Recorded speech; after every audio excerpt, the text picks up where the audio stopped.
You are listening to Radio Eastern FM 98.1. With live and exclusive coverage of the EFNL football season. Bringing you the match of the day with score updates from all divisions. And now we cross to our commentary team for the Radio Eastern 98.1 Match of the Day coverage.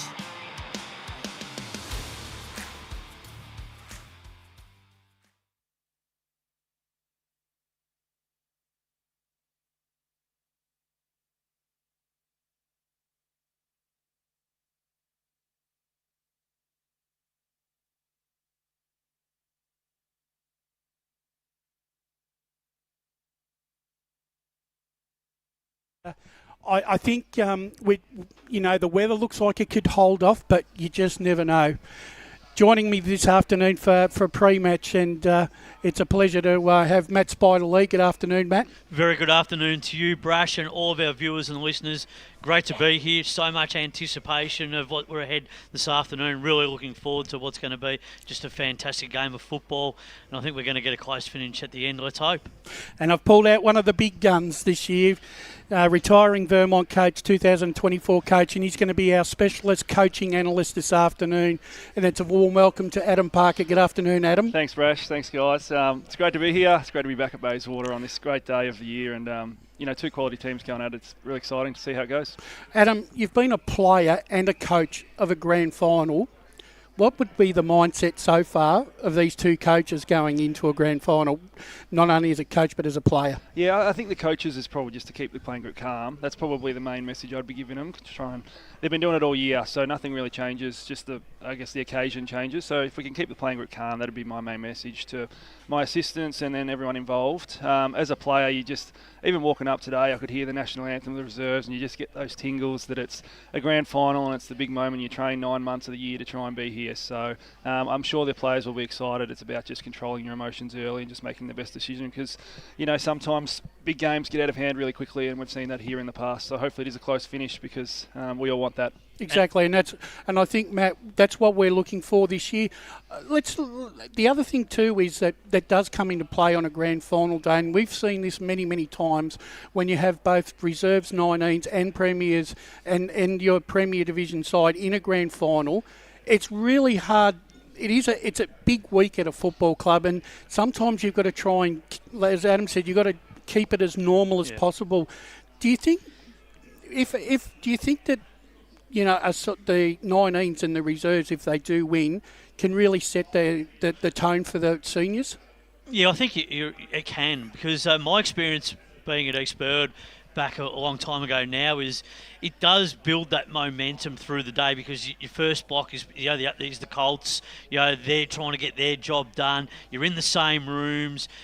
So not much changes throughout the course of the day when you've got the 3 teams in the one change room. So it's just business as usual. So like the routine in terms of when the team meeting is, what's required of all the players, the match day schedule, when you've got to be out on the ground, all that sort of thing just comes out and gets rolled out naturally and organically. But you've also I think you're all together, so that brings everyone really close, tight-knit. And then, but when you've got a situation where you've only got one team in, and you're sharing rooms with other clubs, that sometimes can be a little bit dysfunctional and have that distraction about it as well. So I think it can work in both ways, but when you've got all 3 teams in the one change room, you're all playing on the same day, you can build on the momentum, because you're going out, watching a little bit of the reserves, you can take a little bit of the atmosphere in, go and speak to the people that you need to speak to, but then you can be fully focused on what's ahead of you straight away, get in and get yourself ready for a game of football. And East Ringwood, first time, all 3 teams in since 1961. What a tremendous day in prospect for their footy club. We will be joined throughout the broadcast by the 2 coaches, Ben Osborne and Brenton Sanderson. Early thoughts on the game, Adam. How do you see this game playing out? I don't know. It's a bit of a guess. I'm not great at predicting how it plays out, but I think what I noticed the last couple of weeks is Balwyn generally send a few more numbers at stoppage, and then East Ringwood are happy to have someone sit behind. So I think that'll be the occasion again. So I think the stoppage numbers will probably then favour Balwyn. It's about how they execute going forward, and whether East Ringwood can then slingshot going the other way. They've got great intercept players down back, and they've done that all year. They've defended the ground really well. So I think the midfield battle will be dependent on how many numbers are in there. I think last time they played Balwyn had the ascendancy, but they had an extra round stoppage, so they should have had the ascendancy. And then it's just about whether they can utilise those numbers and go forward, or with the pressure on the footy. I think that East Ringwood, and any grand final has big pressure, but East Ringwood will bring in, if they're forced a quick kick, then they can turn them over and get them going the other way. So I think that's the strategic battle. I think there's some massive individual matchups that we'll probably chat about later, but there's some bloody good players out there who I'm excited to see playing on each other. But it's the coaching battle as well. But also inside for East Ringwood, they've got a great inside midfield, and they work really hard. And what I've noticed in recent times is their ability to to get the chain connection moving, ball movement on speed, and get their forwards a look. And they get the replication. They also it goes into 50, and they lock it in there with that forward territory game too. So they're going to get plenty of looks, but they're coming up against a really strong defensive unit in Balwyn who like to defend strongly, systematically. But when they move the ball, they can move it at speed too. But they're a little bit more moving on the angles, move a bit laterally, and they try to test you fundamentally, don't they? Absolutely. And for the first time this year, it's a warm welcome to one of the participants, the coach of the East Ringwood Football Club, Ben Osborne. Good afternoon, Ben, and welcome to EFNL Game Day, and an exciting day for the club in general. Yeah, no, it's been a great week, a great build-up, and I didn't know you were getting the big names up here in Parks, you beauty. Yes. We wanted to add a bit of flair and pizzazz to it, mate. So it's been a fantastic build-up and week. Thursday night was almost didn't want it to finish because of the energy around the club, and obviously disappointing with the 19s, but I think Blackburn finished 6 games clear on top for a reason, and they were too good for us, but our 2s look like they're going well, and we'll see how we go later on today. Before I throw it to the boys, can I ask you, did you in your wildest dreams when you took over at the club and as the new coach, did you actually envisage that this day would actually come? Yes and no.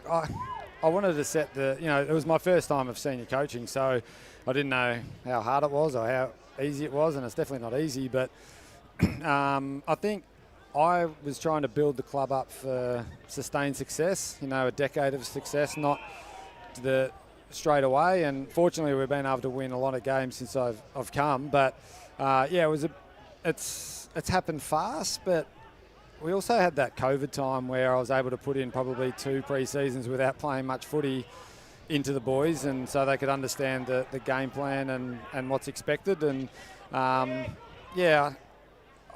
it's probably happened a little bit faster than I thought, for sure. Good luck today, Ben. All the best for whatever the outcome, and I'm sure East Ringwood are going to be tremendously proud of the achievements of 2024. Let's just reflect on the week so far and then look ahead to the game itself. Thursday night, you just said you didn't want it to end.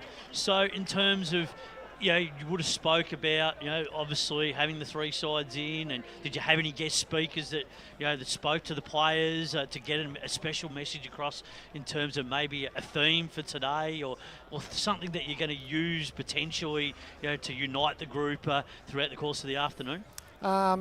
We didn't have any guest speakers as such because we had 3 coaches talking, so that was probably enough, and president as well. And look, it's been a big week because we've had obviously the Chandler Medal and James winning that, which is extremely exciting. Yesterday the lunch, so it's been a big week. I've got 2 kids under 5 as well, so it's been a big week. But I've really enjoyed it. And the group's enjoyed it a great deal.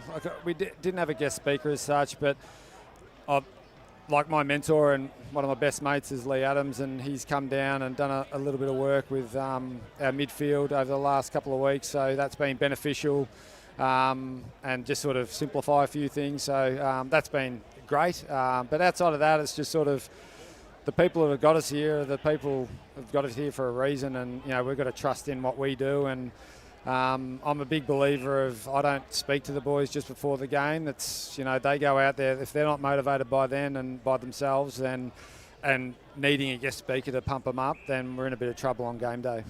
Let's have a bit of more of a focus in depth in terms of the key messaging for today, the real focus points for the East Ringwood team.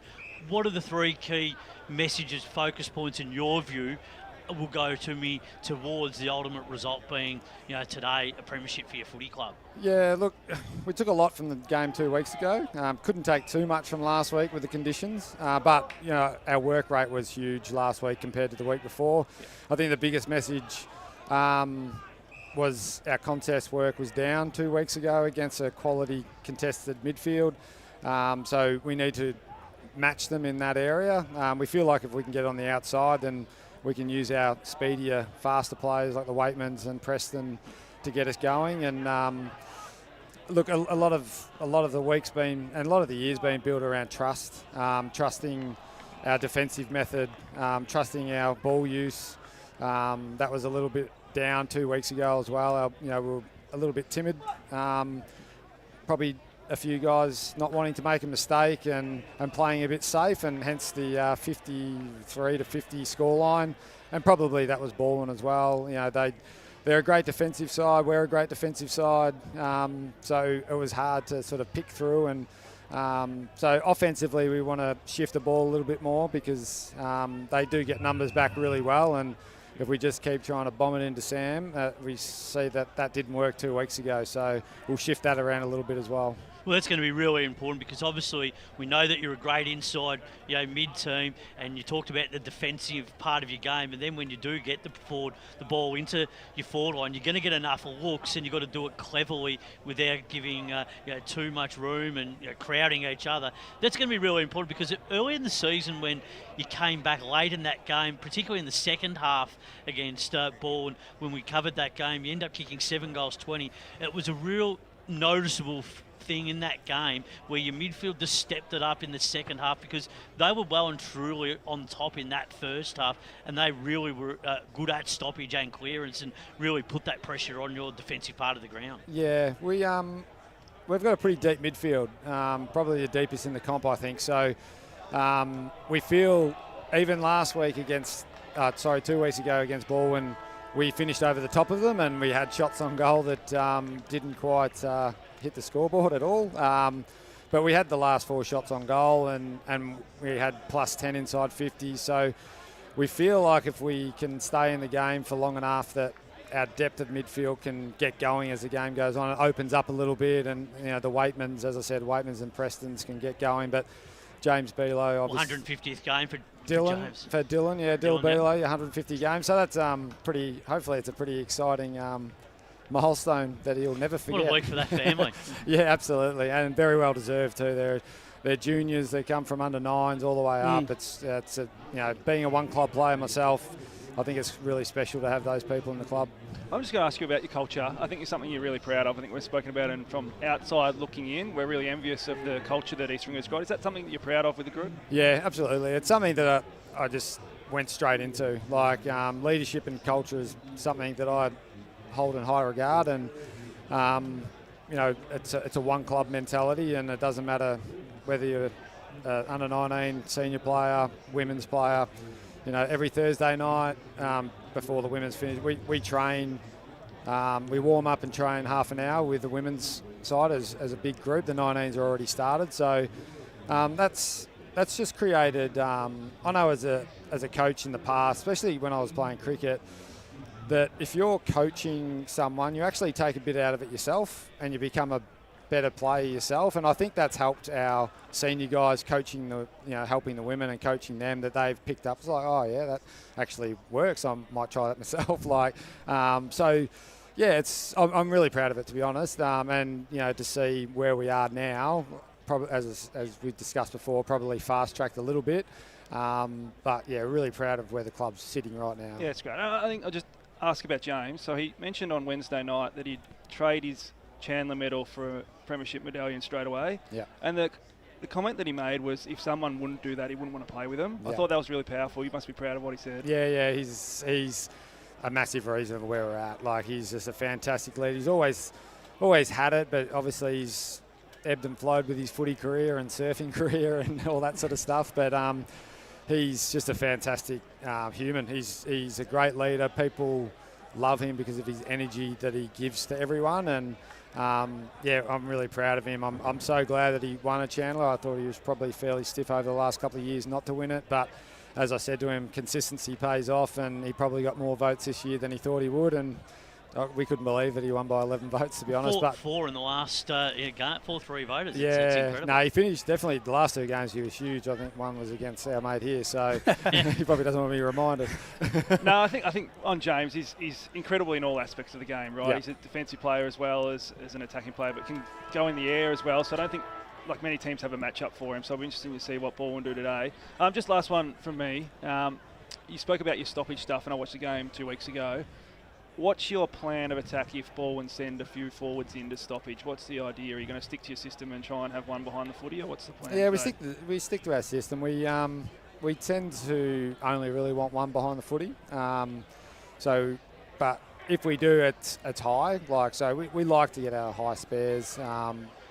Probably Jackson Weatherall, who's not playing, is our best deep spare, and so we've just had to rejig that a little bit. But I think if they want to get up, we just got to watch them on the way out and make sure that we've got the balance right around the stoppage, so it's not just all flying through and it's hard to stop then. And Rove will do that pretty well, and we were able to quell them a little bit last week. So I think all in all, if we can. I think we'll just have one behind. That's the plan anyway. Yeah, okay. I think, Ben, really the interesting thing that I've noticed, you've played Balwyn 3 times, 3 different results, but 3 different types of games have played out amongst the 3 of you. There hasn't really been that much of a common factor in the fact that there isn't that much difference between the 2 sides, and it just seems like to me that at times it's going to come down to moments of the key players throughout this contest. Do you see how the game could play out today? Yeah, 100%. I think, look, the 2 best sides all year, and probably the 2 best defensive sides, but also they can attack really well. But I think we've probably set up so well defensively that either side struggles to get through, and even on the big ground a couple of weeks ago, it still didn't happen. So we'll see how that all plays out. I'm sure Sando's got some plans for that, and we've got some plans for that. And it's I think it has been 3 different results, but all pretty close games. I think they were definitely the better side the first time. We were definitely better side second time, and then they were the better side last week. But we lost by 3 points and had a chance to win. So we took a fair bit of belief from that after reviewing it. So I reckon the interesting thing is too, in that game, that extraordinary game at East Ringwood, the one thing that I was really impressed with, and it's always stuck in my mind, I know Spider alluded to it before, how the midfield sort of really took control, but I actually thought it was the half-back line that really knuckled down after half-time and really built that wall to make sure that that ball wasn't getting out of there. And I actually thought that it was really good the way that you shrunk the ground, where they just had no outs into their forward 50. You'd be hoping at some stage that you could get something like that happening again today. Yeah, absolutely. I think once we get time in forward half, we were able to set up really well.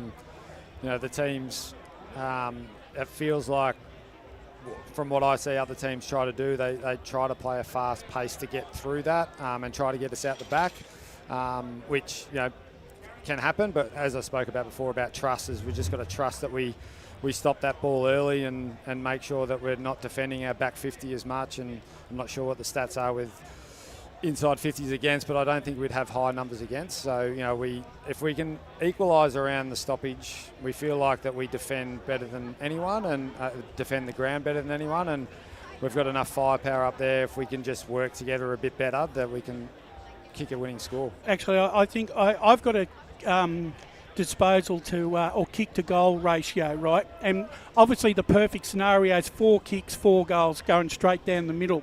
I had East Ringwood at averaging 14 kicks per goal, which was clearly the best. Yeah. So your side is very economically with regards to how you deliver the ball, and you deliver the ball with efficiency, and you're getting really good bang for your buck. So you'd be hoping to get something close to those sort of figures this afternoon. Yeah, we don't. Yeah, our offense is not too much mucking around with the footy. We're not a high handball team. We like to be sort of a 2-to-1 kick to handball team. We're probably playing against a team that likes to dispose the ball a lot and use their hands out of trouble, and they've got some really good players that accumulate big numbers. But we're probably a little bit different than most of the other top sides, I suppose. Roval, high disposal, Balwyn, high disposal. We're probably down below, and people probably look at that and go, how do they win games when the disposals are not high? But we just try to be, get it forward and surge forward at times. And if we can, we just want to be direct and go forward as much as we can. Sorry, Brad. Go on. I was just going to say the first 10-15 minutes is going to be a real important part of the game where it sets the trend. That's going to be something you're going to really hone in on, no doubt, trying to make sure you get that first advantage, particularly in that first 10-minute period, so that you can really set the rest of the game up. Yeah, it's about settling, isn't it, in grand finals? But Parks, how was it last year? You got any tips for me? It was hot. We actually mentioned a little bit before about the logistics of the day, and it's different, right? Because it's a presentation and the players are all revved up, so you actually got to keep them really calm for longer than you probably normally used to. You guys are lucky because you've got all three sides in, so you have access to the rooms. But logistically, it's different, right? So, we had James Ross, and he was like, absolutely about to explode, and there's still 20 minutes to play. So I think that's probably a challenge. That's my only advice. You're the one sitting here, so nothing for you. I think the first 10-15 minutes is going to be exciting and hot, and you just hope the boys are settled and settle as well as we can. Because once I think, like I played in grand finals before myself, and once you get to that 15-20 minute mark, quarter time, you just you're in the game then, and you're just playing footy and trying to execute the way we want to.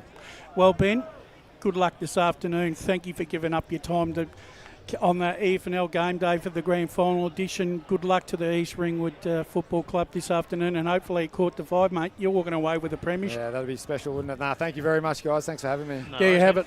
There, ladies and gentlemen, we have got Ben Osborne there from the East Ringwood Football Club joining us. And interesting dynamic, Adam, about where he said before, if the players need a coach to come in and give them a motivation, then they're not switched on. I agree with that, because you've got to be self-motivated on a game like today. Yeah, 100%. He seems like a coach who has so much trust in his playing group and trust in their system. And I think knowing Ben before even he was a coach at East Ringwood, he's a great person, and the club's done a great job in getting the personnel behind him where they are, but he's done a great job in leading the people to be better people. He speaks about his players, about who they are a lot more than what they're like as players, so that's a real credit to him. And the leaders just doing that, isn't it, Adam? Because you want the leaders just going past the next bloke, giving them the tap, encouraging, just doing those little things, leaving everyone to their own devices, because that's what makes a change in click. 100%, and they're the ones who can make the change quicker than the coach can, especially on big grounds. It might take a minute for a message to get out and adjustment to be made, but if you've got leaders out there who can change it on the field, it's a massive difference. But Adam, you would also appreciate too that Ben's been around this competition for such a long time, not only like yourself as a player, but also as a coach.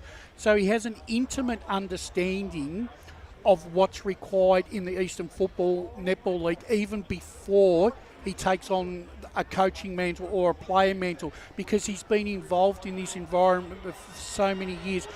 For an incoming coach from another competition, that can sometimes take a little while to adjust to. Yeah, I think no doubt. I think Brenton and Ben have different backgrounds in that space, and I think that if you ask Brenton about players or the way the standard of the game is and all that sort of stuff, he would have had to taken time to adjust, although he's been at the AFL level, right? So, I mean, it's a different sort of theory as to which is better and which is not, but I think regardless, you just got to have people in the job for a number of years to get where you want to go, unless your list is exceptional and better than anyone else, which this year it's so close. So I think both coaches have done a great job, and they've won big stretches of games in a row. So, arguably the best two sides for this year are in the grand final, and it's hopefully going to be a great game. There's that 10 games. Well, Balwyn started off the year so well, that 10 wins in a row.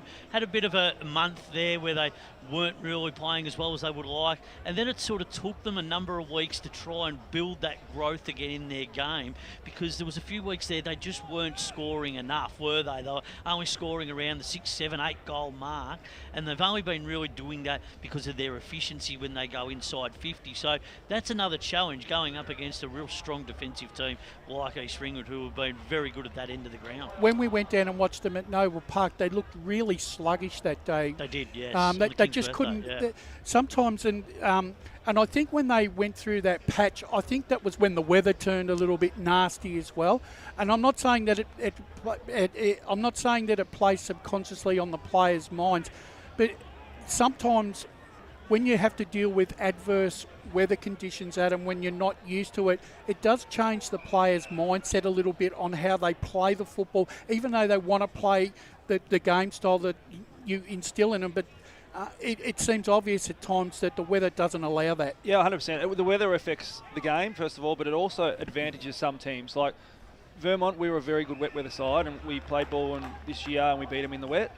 But they're a lot slicker than us in terms of their skill and the way they move the footy in reality when we played them early on in the year. And you denied the kicker that day when you did beat them. Yeah, I think so. But I think smaller grounds, wetter day, bit of mentality, I reckon we're up for it a little bit more than they were because they'd been up for so long. So, but I think that gets thrown out the window when it's a grand final. So I don't think any of that sort of matters. And I think throughout the middle period of the season, I know that Balwyn have had a few people who have playing VFL, not playing VFL, being away, coming back. So there's probably haven't had that consistency of side where they've had it in the last couple of months, and obviously continuity is always very important, isn't it? And you've got a side like Eastland who've had to play some of their VFL players because of the point system and in the reserves here today. So there's a selection integrity issue there in terms of that just helps your depth.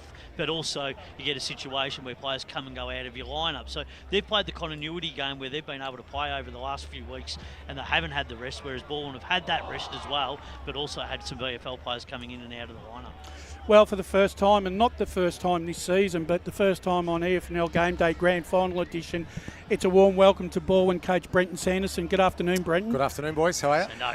Brenton, it's been an interesting ride for the Balwyn Football Club. Win your first 10 games, go through a bit of a lull, had some injuries, had some form issues. Some players have come back into the side from a high level. Yep. All of a sudden, it seems to be clicking in place at the right time of the year. Yeah, I think it probably happens with all levels of footy. We obviously started the season really well, like you said, and then we had players get injured, players went overseas. Some players dropped in form. We had a group of boys play a sort of a big block in VFL when the AFL teams had their injuries. So like every club, we had to sort of manage our squad and test our depth. Some of those boys came in and played really well, and others aren't quite up to that standard, or up to this standard yet. So yeah, we'll keep looking for opportunities to build, the squad through the 19s and the reserves over the next few years, but.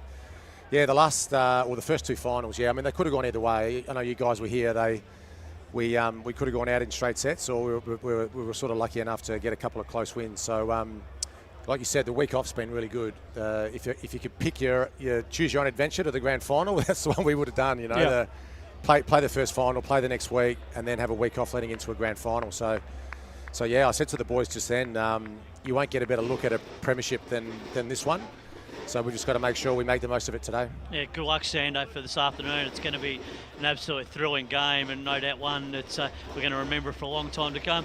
In reflection on this season, you just went through some of those features of what's happened, but take us back just over the last few weeks. Where do you think the big improvements have come between the teams that was playing at the start of the year to the mid part of the year to right now? You just started to click it together in recent weeks, particularly with your defence, but more importantly with your ability to be able to move the ball a little bit better and then create that scoreboard pressure like you have been in recent times. Yeah, I think you're right. I think it's the defence. The defence has been the area that we've seen improvement, and I know you guys keep telling me as well, we haven't been able to kick good scores, like big scores, which is a bit of a danger. You still need your good offence in September. You still got to kick a big score to win. But yeah, thankfully, and I just said to the boys again downstairs, our back six have been pretty good the last couple of weeks. We've had to rely on them. A lot of inside 50s against it. They've actually withheld. So yeah, Josh Pollux, Walker, Schreiber, Cunningham, Ridd. Those guys have been really solid for us. So yeah, we've just got to make sure today we take a bit of pressure off them and win the ball through the midfield. It's always hard with selection integrity. You're trying to pick the best team, and there was always the hard luck stories. A guy like Josh Wise, who I thought was really good in a couple of the games that we've seen this year, he's probably the one that's not going to get that opportunity. But you sort of got to make that decision. It's the hardest one to make with any coach. You put the magnets on the whiteboard, and no doubt they flick around, and you go, yes, no, maybe. I'll have to have a real hard second look at that. That must be the toughest job, apart from this, when you sit there in match committee and go, do we go with someone that can use the ball a bit better, or do we go for maybe another small forward, or do we go for the extra defender as well? Yeah, they're tough calls. You sort of prefer to make those ones than having to look for players to come in in a grand final. But you're right about Josh Wise, although he hasn't played since we played Donny East about 8 weeks ago. So I just think a grand final, there'll be a lot of pressure. East Ringwood play, the long down the line, contested method game. We're probably better suited to a game for him, which is a bit more open and hard running. But yeah, it just was a risk, I think. He's had a back issue, so he's had a bulging disc. And I just didn't want him to get tackled in the 10-minute mark of the first quarter and him come off, and then we're sort of down to 21 in a grand final. So he was disappointed but understood. Vince Sagari's probably, he misses out too.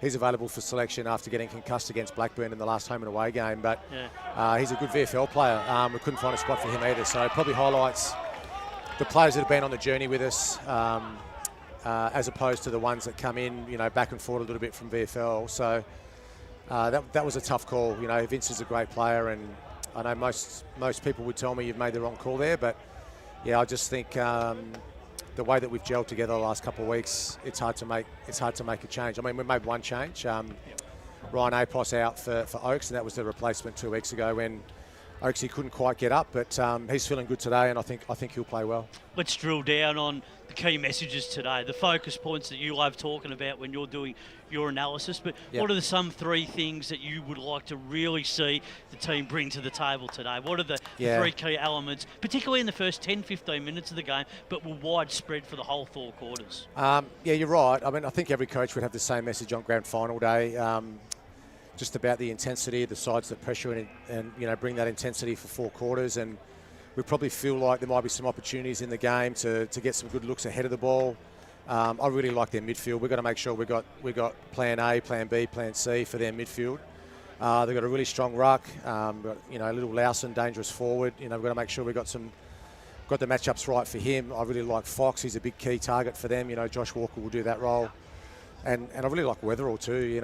He's that sort of mobile, rangy sort of forward that goes in the ruck. And but like I said to my boys, that grand finals, the preparation has been great, and now we've just got 100 minutes to execute it. We've got to make sure that we have that poise and composure when it really matters. And we saw, last week when Brisbane beat the Giants, all of a sudden. It's Danaher who takes 2 marks, kicks 2 goals with a minute to go. We just need our players to own those moments as well. So hopefully it's every second that counts, isn't it? Every second counts. And I think every coach I've asked this week, give me some advice. Who gave you the best bit of advice? Well, they're all the same, and that was shop early. That was everyone said shop early. That's a Charlie Sutton thing. Back with the Bulldogs, shop early, avoid the rush. But is there one mentor that you've lent on? I mean, you've sat in a lot of coaches' boxes, particularly on this AFL Grand Final Day. Grand Final Day, they're all there for the ultimate prize. Is there something that you're going to take out of what you've experienced previously and hope to utilise today to get that extra experience, but also to try and get that extended advantage? It's a good question. I think every coach has their own style, their own methods, and I think as coaches, we're the sum of all of our own experiences. I think what I've tried to do, and I know most coaches are the same, is just ensure that the belief is there. Like, I don't want them to run out today and think we're actually not good enough. So we've definitely got the belief. Now we've just got to execute. But yeah, and I think probably the message that I received most this week about the shop early, but also was to stay poised and composed. I've went to a couple of local grand finals in the last few weeks. Where players are getting sent off, and I just grabbed Kane Turner there and I said, mate, don't get sent off today. No. He's been sent off twice this year in big games because of his tackling intensity. It actually spills over. So you've got to be aggressive. You've got to be first at the footy, but you've also too got to have that calmness and poise to be able to control the game. Brenton, congratulations for making it this far. Envious of where you're sitting today, to be honest. But look, my question is, obviously you've been at AFL level and then you've come to community level. How have you found the transition, and how have you found being at Balwyn? Yeah, I love it. It's the same in so many regards and different in so many others as well. I mean, I love the community aspect of both teams coming together after the game and sharing a beer, and I just think the quality. I probably wasn't aware of how much talent is back in this comp, and I knew what I was getting myself in for. But I've just really enjoyed seeing so many young players improve and you know, we've come up against some really good players, even today, you know, like James Bello's a star. We have to have, you know, a plan for him. Spoke about Lawson, you know, Preston's a good player. Like there's every side's got half a dozen absolute jets, you know, so it's probably wrapping my head around those. Like I think you've got to shut down the key players for the opposition, but also too, I've just tried to make sure that our club environment is enjoyable. Is every time the players come to the club that they learn, but they're smiling and they're happy and then they're enjoying their footy. So yeah, it's something externally that I've noticed when I chatted to fewer players when we played against you that they just seem to have a belief in themselves in the last couple of years since you've been taken over. Is that one of your strongest messages, do you think? Maybe. I watched the production that the Eastern Footy League put out yesterday. I know they interviewed Charlie and Balwyn, who were asked about my style, and they thought that my strength was with the younger players, that I give them the belief. So I do have a default. I love playing the young kids because I think they're going to always give you like energy and effort. So maybe that's probably the area that at Balwyn now we've been a club over a long time that have been experienced and older, and we've sort of, you know, cherry-picked guys from different places. But I think probably my philosophy is a bit more to build from the bottom up, and which is what East Ringwood do. It's what Vermont do really well, is build up through their junior program. So we've certainly got to get better at that. Just on your midfield battle, I think it's pretty critical. I reckon, watched the game 2 weeks ago against East Ringwood, and you had sent an extra one in, like Turner started as a half forward and played as a midfielder. Is that the plan of attack today, and how do you think you're going to use it going forward? A little bit of both, yeah. We've sort of got two options, I think. And as I said, I really rate their midfield, but I love ours as well. You know, when you've got Noah Lever, Urban, Bowen Smith, and Kane Turner. You know, little Josh Sicker can get in there at times. Tom Wilson off the wing. So we have got some depth that we can roll through there, but. Yeah, I think sometimes we go better with that extra number just around the contest than just surge it forward and hunt. And other times we actually go better when we sort of thin it out. If we feel like we're getting on top, we can thin it out and then look for opportunities to sort of get the ball forward. Finally, Brent, one of the more important things that I look for is leadership. And Charlie Haley, I affectionately call him the Toby Green of the Eastern Football Netball League.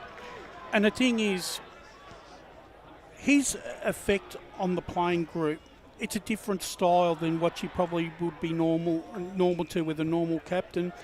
It seems like to me that really rubs off on this group. You must be really happy with the way that Charlie has really matured into a good leader, and it's been a big rise from where he's come from. Yeah, no, you're right. It's a good point.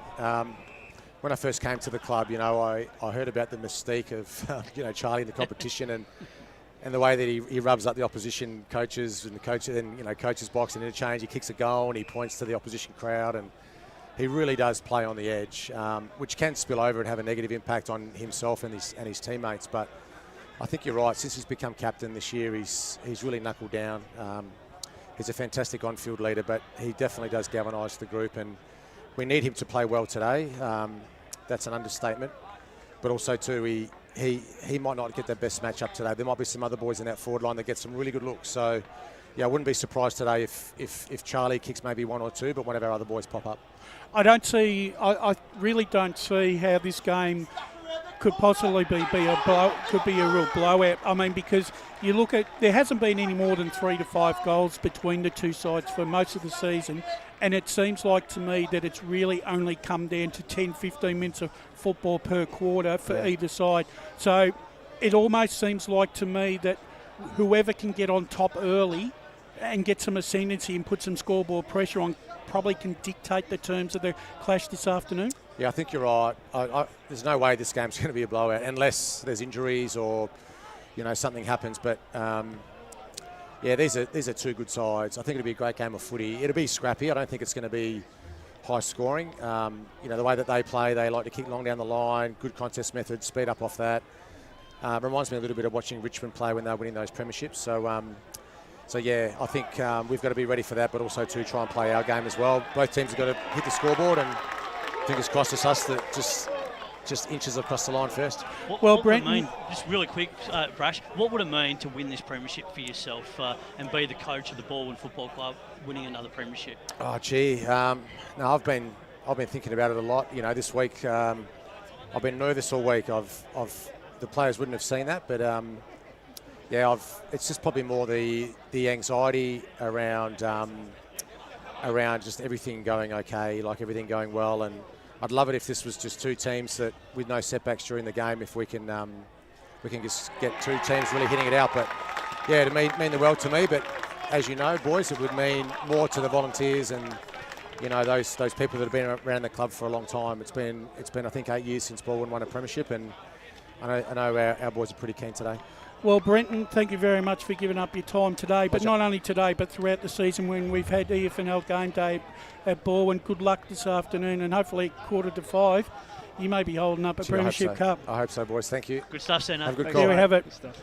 There you have it, ladies and gentlemen. The coach of the Balwyn Football Club, Brenton Sanderson. Always good with your time. Gentlemen, we're going to take a break, and then when we come back, we'll start going through this game yet again and see if we can identify some matchups. You're listening to EFNL Game Day. This is the Grand Final 2024. It's Balwyn versus East Ringwood. Today at Eastland, Lucy's trying on jeans for a momentous occasion. Coffee with the ex. She needs jeans she can move in because she's definitely moved on. Jeans that get a second look, but don't give any second chances. Jeans that say, "Why yes, I have spent the last 8 months in a post-breakup juice cleansing, kickboxing, personal training frenzy." And it looks as though she's just found the perfect pair. Bravo, Lucy. For all of life's little moments, there's Eastland. Eastland. Live real. Sprained your ankle bursting through the banner? For bumps, breaks or bleeds, be seen sooner, close to home, at Knox Private 24/7 Emergency Department. You'll generally experience shorter wait times. Knox Private 24/7 Emergency, 262 Mountain Highway, Wanturna. Do you feel good about your bank? Because there is a bank you can feel good about. They share their profits to fund big community projects, small community clubs and vital emergency services. They've given $250 million to help Australian communities thrive. They have all the products and tech you expect from a big bank, with service you don't. It's Bendigo Bank. Feel good about who you bank with. Try Bendigo. Search bendigobank.com.au or search Bendigo Bank near me. Tobin Brothers Funerals wear their heart on their sleeve. Their clear and easy-to-use website and Memory Maker app make it easy for families to make an informed decision. Here's James McLeod, Managing Director of Tobin Brothers Funerals. There's no mystery about our pricing. It is clearly displayed on our website and our app. We have staff standing by 24 hours a day, every day of the year to assist you in your absolute time of need. Visit tobinbrothers.com.au. Tobin Brothers Funerals, celebrating lives. There are only 3 things that should be flushed down your toilet. Pee, poo and paper. Some wet wipes and antibacterial wipes say that you can flush them, but you can't. They clog up the toilet and pipes, causing expensive blockages. Save yourself a truckload of trouble. Put your wet wipes in the bin. To learn more, head to the Yarra Valley Water website, yvw.com.au/wet-wipes. Hi, Dylan Dow from the Baroni Football Netball Club here. When I need to grab a quick coffee or a bite to eat, I'm popping into Eastland. Eastland's more than a shopping centre. They support a range of community organisations and have been a major partner of the EFNL since 2018. Cheers, Eastland.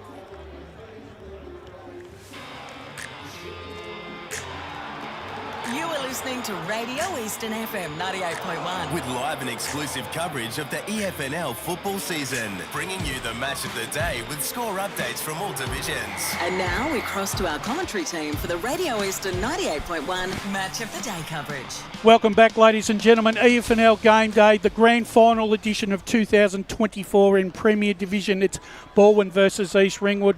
We've just spoken to the coaches and they've given us some really good oil. Just joining us is fellow EFNL commentator Ray Baird. Ray, welcome to the broadcast this afternoon. Yeah, thanks, Brash. Thanks for having me on, guys. Yeah, I listened to a bit of the coaches there. Very interesting. It's great how our coaches now spider open up a bit, don't they? Absolutely. I think that's the best thing about talking to the coaches. They're prepared to give us a real good insight and paint the picture and lift the curtain up and really give us that view of what they're thinking before these big games and take us into the team meetings and give us that really insightful view of how they think the game perhaps might unfold. And I think that's been the big thing about the coaches. We want to hear from them, we want to speak to them. And I think people just love to be able to get that insight and be able to, then when they walk out to the huddle at quarter time or three-quarter time, they get an understanding of what is actually going on. And Spider, we go back a bit. I'm not going to name them, but I can remember 2 coaches who wouldn't come and give you an interview, wouldn't tell you anything, but we won't name them. Oh, I could probably name a few more than that, but there's quite a few. But look, I just think now that the openness with all our coaches and even with Adam when he's been coach of Vermont, the time that they give before games, after games, the access we get at quarter time and three-quarter time and half time is really important for the fabric of the competition because people want to hear from them. They want to speak and get the understanding about local community football because the players do a wonderful job out on the field and we just want to get that coaching education when it's and they're vital tools to learn about the game. Adam, just on that, with social media and all that the way it is, and you've just finished your coaching stint there, do you find that now the general supporters, they're all coaches, they want to tell you what you should be doing? Everyone's a selector. Not at Vermont. Come on, it happens. Our supporters are great, our volunteers are fantastic. I don't think so. I think I think the committee at Vermont, I can only speak on behalf of Vermont, I've been there for 10 years, so I don't know about other clubs, but we know that there's a selection in particular, and that's 4 or 5 people, and that's their role, and other people might have their opinion, and that's fine, but you got to stay united in that room is really important. I found it really interesting just talking about what the coaches spoke about. Brendan was talking about how East Ringwood's a long down the line contest side, and then Ben was actually saying throughout the week we're trying to make the adjustment to actually score more, to actually shift the footy. So that'll be a really interesting battle to see how that plays out. Ray, Spider, Adam and myself have already had our own early thoughts. What are your early thoughts on how this contest may pan out this afternoon? Well, I think it's going to be the battle of the midfield. I think that's where the game's there, to be won and that. But I look at the Chandler medalist, James Belo, though. My take on him is that as the game goes on, he gets better in the game. So he's usually fairly quiet in the first quarter or so, but then he builds and builds and builds. But the influx of midfields that Sanderson brought in against Roval a couple of weeks ago, that's been an outstanding move. I think that I am picking Balwyn, actually, and I think where they can catch East Ringwood out is if they got the tall forward line down there, Balwyn, and can get control of that. I think that they could, in height, they could catch the back of East Ringwood, out there. The way Sydney did last night, I think that the separation of the 3 big players Sydney did last night, if they can do that instead of having guys in a marking contest against their own teammates, that's going to be a key to the game. Adam, the better matchup, is it Belo, Bowen Smith or Belo, Alex Urban? Who do you reckon, which one of the Balwyn guys does Belo have to go with? Yeah, I reckon Bowen Smith. I reckon Bowen Smith's a real hard player, and I reckon the conditions out there, especially in the middle, it's pretty sloppy. So I would put Bowen Smith to him. I reckon Bowen Smith's an incredible player. I reckon, and he's tough and he tackles well. James Belo's extremely physical. He's a big midfielder, and people, I don't reckon, talk about that enough. He's big and strong. He's physical too. And he can do a lot of things. But I think Bowen's probably the best matchup. I reckon Swissbolek will hit to Belo a fair bit. He's normally the first possession type player, and I think that suits Bowen Smith. And I think Urban can just go and do his own thing. He's a really good player. I reckon he runs around and he gets his 30 and kicks a few goals. Yeah. So I would try and release Urban more so than Bowen Smith. I reckon Bowen Smith's probably the man for me. Spider, the loss of Jackson Wetherell for East Ringwood. I know he hasn't played for a couple of weeks, but he was prominent mostly throughout the season. Will they miss? Do you think East Ringwood will miss his presence this afternoon? They'll certainly miss his presence, that's for sure. I mean, but they still have the capacity in other areas to compensate for that. I mean, we know how deep that they bat right throughout their midfield. We know defensively they're strong. So they've got a number of players that can step up to the plate and fill that role. I mean, we know when they've got the ball in hand, they've got so many players that can do damage with it. So I think for them, they can really turn that into an advantage for them. We know that forward of the ball, they're going to get some really good looks. If they continue that forward pressure, we know that Waitman and Kinsella and all those sort of players like to pressure. We know through their midfield, obviously we've just spoken about both James and Dylan Belo. We've spoken about all these players, but now it's a real opportunity for them to go to work on that. Preston's had a really big final series to date so far. I've actually tipped him for the best on ground in my predictions, but I just think that he holds a real key to the game today. I just think that there right across the board. They bat so deep, but they're so even as well. They've been, probably the best performed team across the whole of the year. So that's going to be the challenge for Balwyn today, to be able to shut them down throughout the 4 quarters. Adam, the 2 key forwards, you've got Haley for Balwyn and you've got Lowson for East Ringwood. Now, with Ben basically saying they tried that 2 weeks ago to try and isolate Lowson and make him the focal point. Yep. Seems like that they may not go that way this afternoon and allow Sam to play a more role that suits him without being the star attraction? Yeah, I think more what he was alluding to was that they just didn't want to bomb it on his head. I think Schreiber did a really good job, and I don't know too much about Schreiber, but I was really impressed with how assertive he was with his positioning on Lowson. But Lowson still kicked 4 goals, so he still had some impact in the game. That was low scoring, right? So, and Charlie Haley, I watched, and he only played the first half of the game, but he was pretty dynamic. He didn't hit the scoreboard. He was up a lot higher. And Delaney was actually playing on him. He was quite a good zone-off intercept marker. So Tweedy? I don't think Tweedy goes to him. I think Tweedy will go to Lyle. To Lyle. And Lyle hasn't done a lot. I mean, 1 goal really over the last couple of weeks, 30 goals for the season to date so far. Really needs to step up to the plate today. Yeah, I think he kicked 5 the first time they beat him, though. So I think you would do no justice if you didn't put time into Lyle with the quality that he is. But you've got to pay the respect. Yep. I think so, but I think it's probably more about how creative Balwyn can be with ball in hand. Like Charlie Haley set up 2 goals in the first half. Although he didn't kick him himself, he was quite creative. So I reckon it's that midfield balance. If they can get creative rather than just kick straight down the line, I reckon that's where Balwyn can be dangerous going forward. But Lowson, bloody hell, he's a tough matchup. Like, he's explosive. So, the more opportunities he gets, he normally takes them. Brash, I think at some stage during this game, you're going to find that East Ringwood will move their forward line up and leave Lowson one-on-one in the goal square. Yep. They usually do that at some stage of a game. Ray, I also think too, Pollock's coming back into the side after his stint with the VFL, going to that centre-half back position. He sort of really has grown into that role that he took on last year. But I actually think Josh Walker, right, since the switch from forward to back, he seems a lot more comfortable being behind the ball. Yeah, Walker, he's found his niche, really. I think that's definitely been a great move for them to put him down back there. But, Brash, they've also got the option that they can move him forward as well, if things aren't working out. Yeah, Cunningham as well, who's been playing some good footy. Yeah. I think also, too, I mean, Kane Turner's a little bit of an... Because what... We've watched Kane Turner with the Kangaroos, and we know what he can do.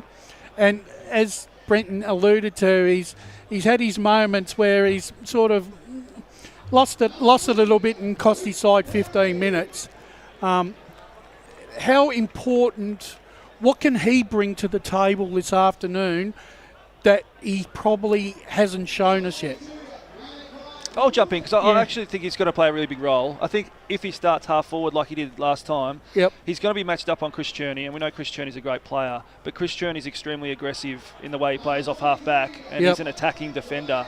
So I think those two can run around by themselves a fair bit and get a lot of footy. So I think that's dangerous, in my opinion, if that's where Turner starts. So I think you put an A-grader with an A-grader and let them go head-to-head, and it might open up the scoring a little bit more. Yeah, when Balwyn played Roval a few weeks ago there, I liked the game of Jake Sticker. I think that he gets the football, not overly a lot, but his ball use is just outstanding. So he's one player that I think East Ringwood have got to try and cover. Ray, the ground this afternoon, right, the midfield obviously being a turf cricket pitch, it's a little bit chopped up around the edges.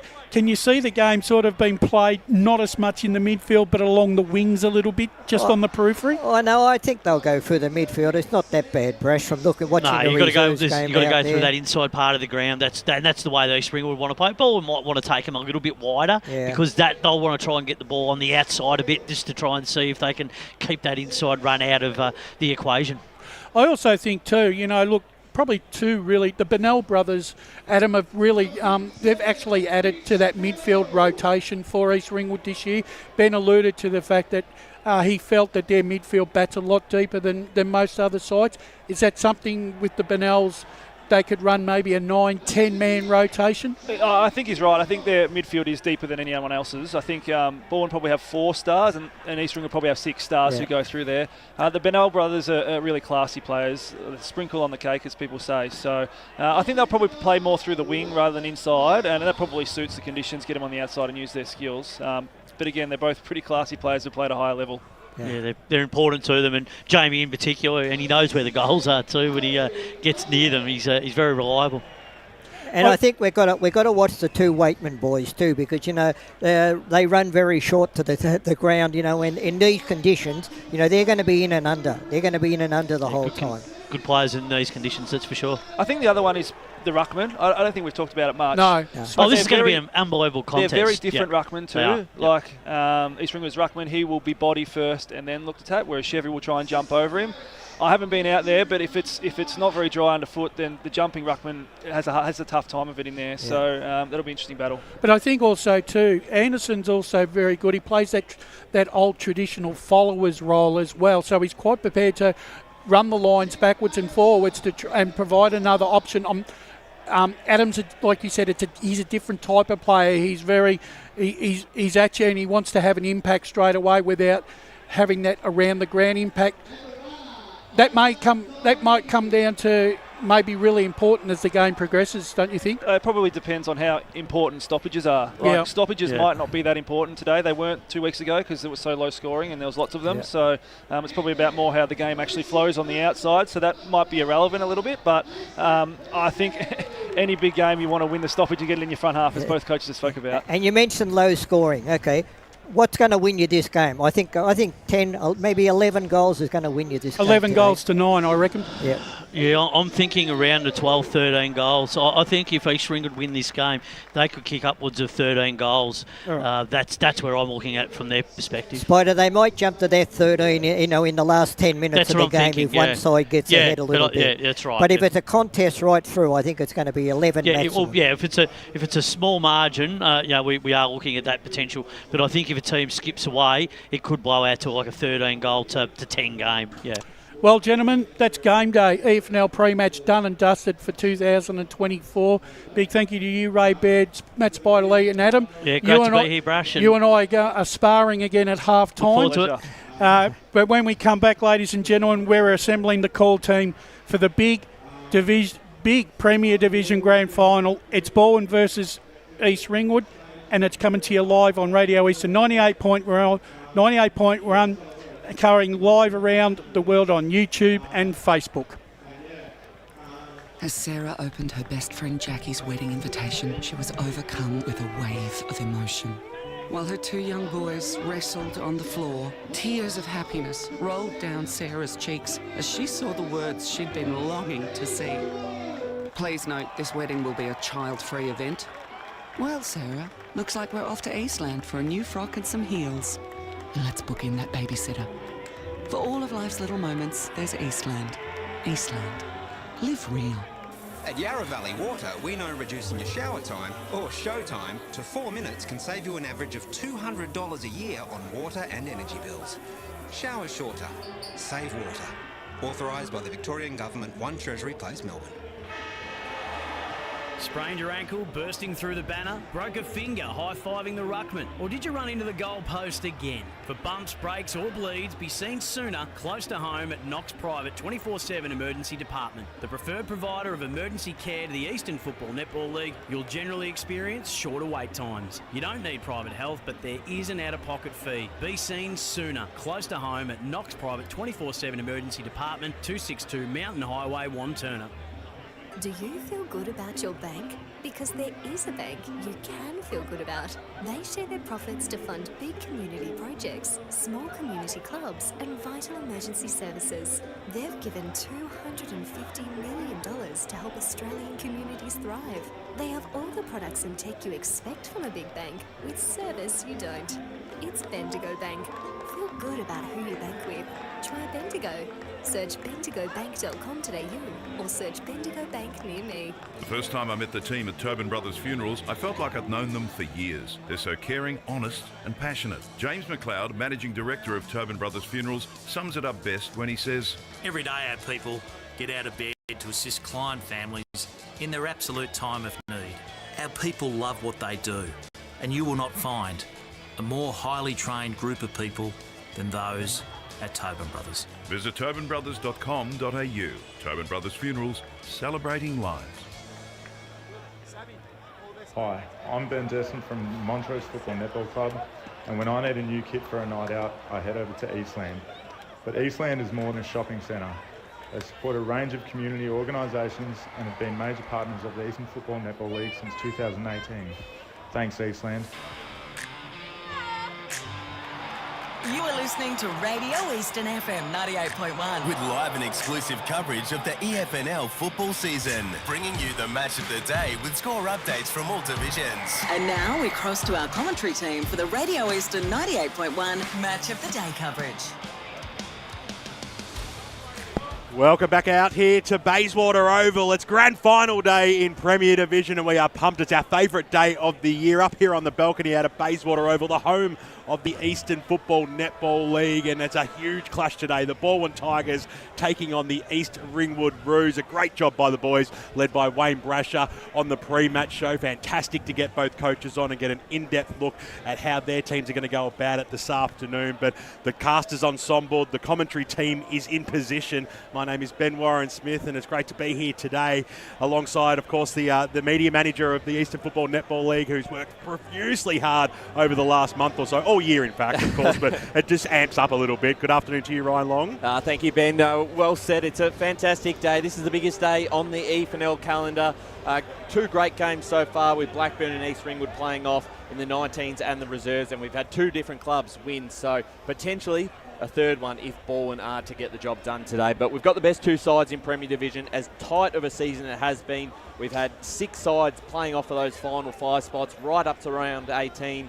You get into the final series, Ray, and Balwyn and East Ringwood have been outstanding to book their place in today's decider. Oh, without a doubt, they have been the best two sides in Premier all season. You know, Balwyn got off to that fantastic start, you know, winning 10 on the trot or whatever it was, but East Ringwood, their season's just wound up and they got momentum at the right time, and as I say, the two best sides are here. The crowd's building, the rain looks like it's going to keep away, so we're in for a great day of football.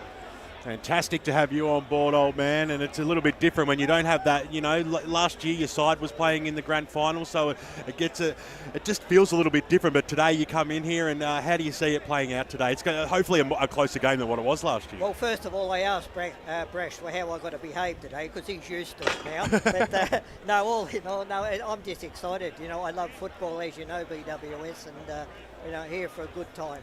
And it's your favourite day as well, because, you know, when we've got like thousands of people out here and you swan on through the gates, it takes you about 45 minutes to get around to the commentary position with all the handshaking and baby kissing you go about. As usual, but I snuck in over the back fence behind the club rooms. Someone must have given you a boost, there's no doubt about that. As we welcome Wayne Brasher to the broadcast, and a fantastic pre-match led by yourself, mate, and just purely professional as always. Looking forward to today's game. Yeah, Ben. Grand finals never get old. You never stop being excited by a grand final. And as I said, it doesn't matter whether it's Premier Division or 10th Division reserves, mate. A grand final is a grand final, and it's a game to celebrate and be part of. Great to have the Vermont outgoing coach Adam Parker on the broadcast today in pre-match. It was great insight from him, and he'll be coming back at half-time as well. Yes, Adam and I will be going tete-a-tete at half-time in the studio, and I'm sure Adam will have some very interesting insights after the first half progresses. Great stuff, Brash. And of course, the number one stats man in local football, within the country, probably the world as well, is Paul Yacconi on the stats bench. How are you this day, mate? You looking forward to today's game? Certainly am. You always look forward to a grand final, no matter what division, as Brash alluded to earlier. But, you know, we've got the two best sides in the AFNL going at it, and, you know, I'm looking forward to it. Don't use up all your excitement today, though, mate. We've got a big grand final. Oh, certainly right. Got the East Ringwood side making their way onto the arena with the big Roos banner coming out, and old mate bringing that out. I'm not too sure who that is, but he got one of the biggest cheers of the day so far. He certainly did. But how's the momentum? Winning a 2-slag. Yeah. You've got all the boys there who are hyped up, and you're about to run out. That must give him that. Not that you need it. It's a grand final, but just that extra added motivation knowing that your reserves have just won the flag, and it's certainly exciting times for East Ringwood. And Ben, two powerhouses of the league back on the big stage. East Ringwood's been a long time since they've been in a Premier or a Division 1 grand final back in the day, and then for Balwyn 2016 where they had that glory era. Yeah, of course, and it's a good story, and we know the clashes this year have been fantastic as well. Like we were out at East Ringwood earlier on this year and called a great game there, a really close margin only a couple of weeks ago. This game's going to go bumper to bumper. They've got great followings, both of these football clubs, and you can see the East Ringwood side coming out now, being led by, of course, James Belo, the Chandler medalist of 2024. What an absolute champion he is, and what a night that was the other night, Ray Baird. And just they're just great scenes seeing the boys run out in blue today. Yeah, no, look, he's an absolute champion and a runaway winner in that Chandler medal too, Ryan. Yeah, 100%. He was 11 votes clear of Anthony Brolick in second place and finished the season on fire. Brash was best on ground in the last 4 games of the season, and it's a big day for him running out onto grand final day. This is the real medal that he'll want. Yeah, exactly. Ben actually alluded to the fact that he said he'd swap that Chandler medal for a premiership medal, and he was quite passionate about that, Ryan. And I found that quite refreshing actually, and it just shows you that Skipper's lead from the front, and he certainly has proven his worth over the last 3 years. And look, if he happens to if they happen to win a premiership this afternoon, he's going to have a big say in it. Oh, he certainly is. And I'm getting the messages that the queues to get in are massive. So I have to mention the queue. I parked over in the pub, and I parked illegally. I don't care. It's impossible. And the line was going back to the creek, and I had to do a little bit of Ray Baird style. Sorry, you know who I am, and have to just bypass the crowd to get in the gate there. Mate, it's called creative parking. Here come the Tigers. Cheer the yellow and black. Will not give in, will always attack.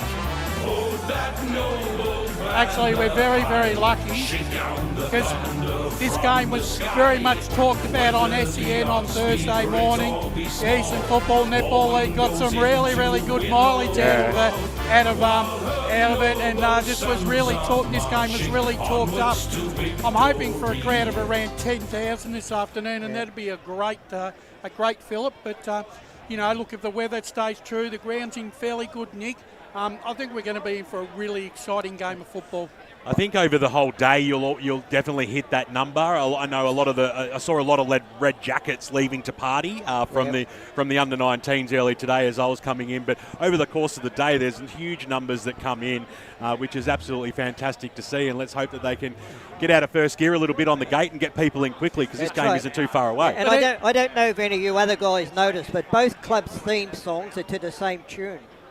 No, we didn't. It did. I know it's a Sydney song, but how come you were only bobbing along to one of them then? That's not the reason. Interestingly enough, Ben, they might as they go back to their own club rooms, they'll probably have it on the TV. They'll have YouTube on the TV more than likely, and they'll be watching it, just 100%. Like all the millions and millions of people around the world that'll be watching it this afternoon. No, of course they will be, especially our mate Bertie Brash, who will be watching from Singapore as always. Yeah, he will be. But where's this game going to be won today, Wayne Brasher? You go in-depth in analysis right across all 5 divisions throughout the year, but Premier is your baby. How do you see it playing out today? Well, I think Balwyn's first 10 games of the season saw them be the trendsetters. They came back to the field in a month, for a month there. They had injuries, like I said.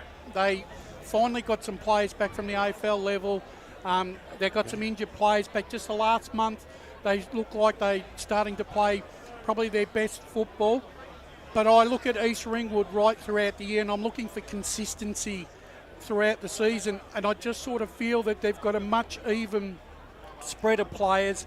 I think they've got brilliance across each of their lines, and one of the key things that I take into consideration is the number of disposals to goal, and they are the most economical side, and that's why they've won so many games.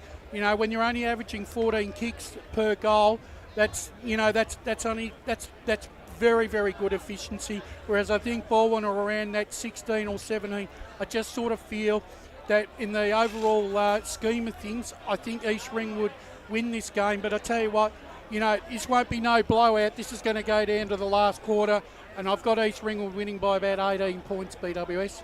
How do you see it, Ray? Look, I think if this game was a home and away game, I would be picking East Ringwood. But Balwyn, to me, they just have that X factor when you mention the word finals. They're a very established finals club, and they find a way to win finals. And as you said, I think it's going to go down to the wire. But I think I'm going for Balwyn by 10 points. Balwyn by 10 points today. Paul Yaconi, your tip for this afternoon's Premier Division Grand Final. I'm going to go East Ringwood by about 10 points. It's Ringwood by 10. We'll ask for my tip, and I'm thinking of a really close game today. I don't know which way to go. I've been flipping the coin all week, but I'm going for a very close one, and I'm picking the Balwyn side to win by 2 points today.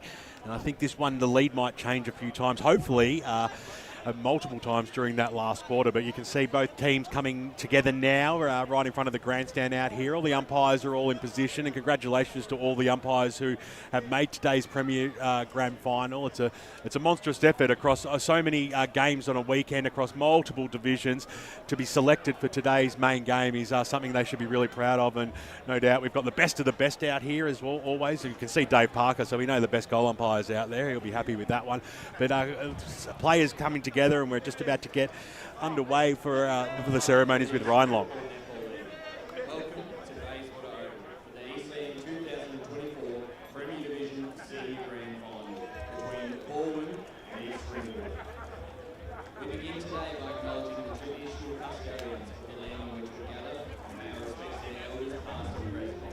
We extend that respect to all Aboriginal and Torres Strait Islander people here today. Congratulations and the best of luck to both competing sides in today's decider. The officiating umpires for today's match are in field Jason Herman, Caleb Webb and Sam Green. Jason Herman, another grand final. Fantastic umpire, Ray. Jack Stelfox, Brody No Eccles, comment. and Brenton Dixon. And our goal umpires, David Parker and Cam Groom. I would now ask all who are able to be upstanding with the players and umpires for the Australian national anthem.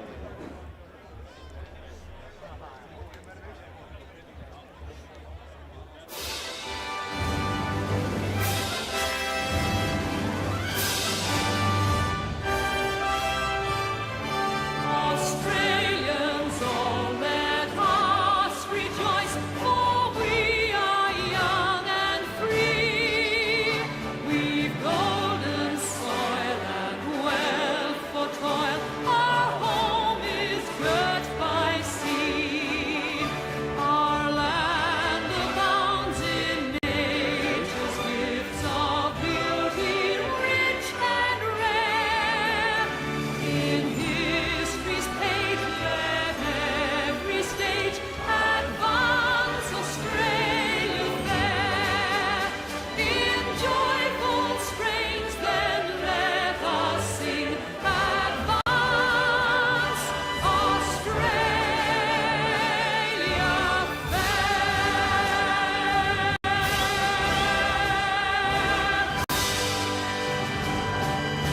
There it is, the national anthem sung by Brad Henderson's favourite person in the world, Julie Anthony.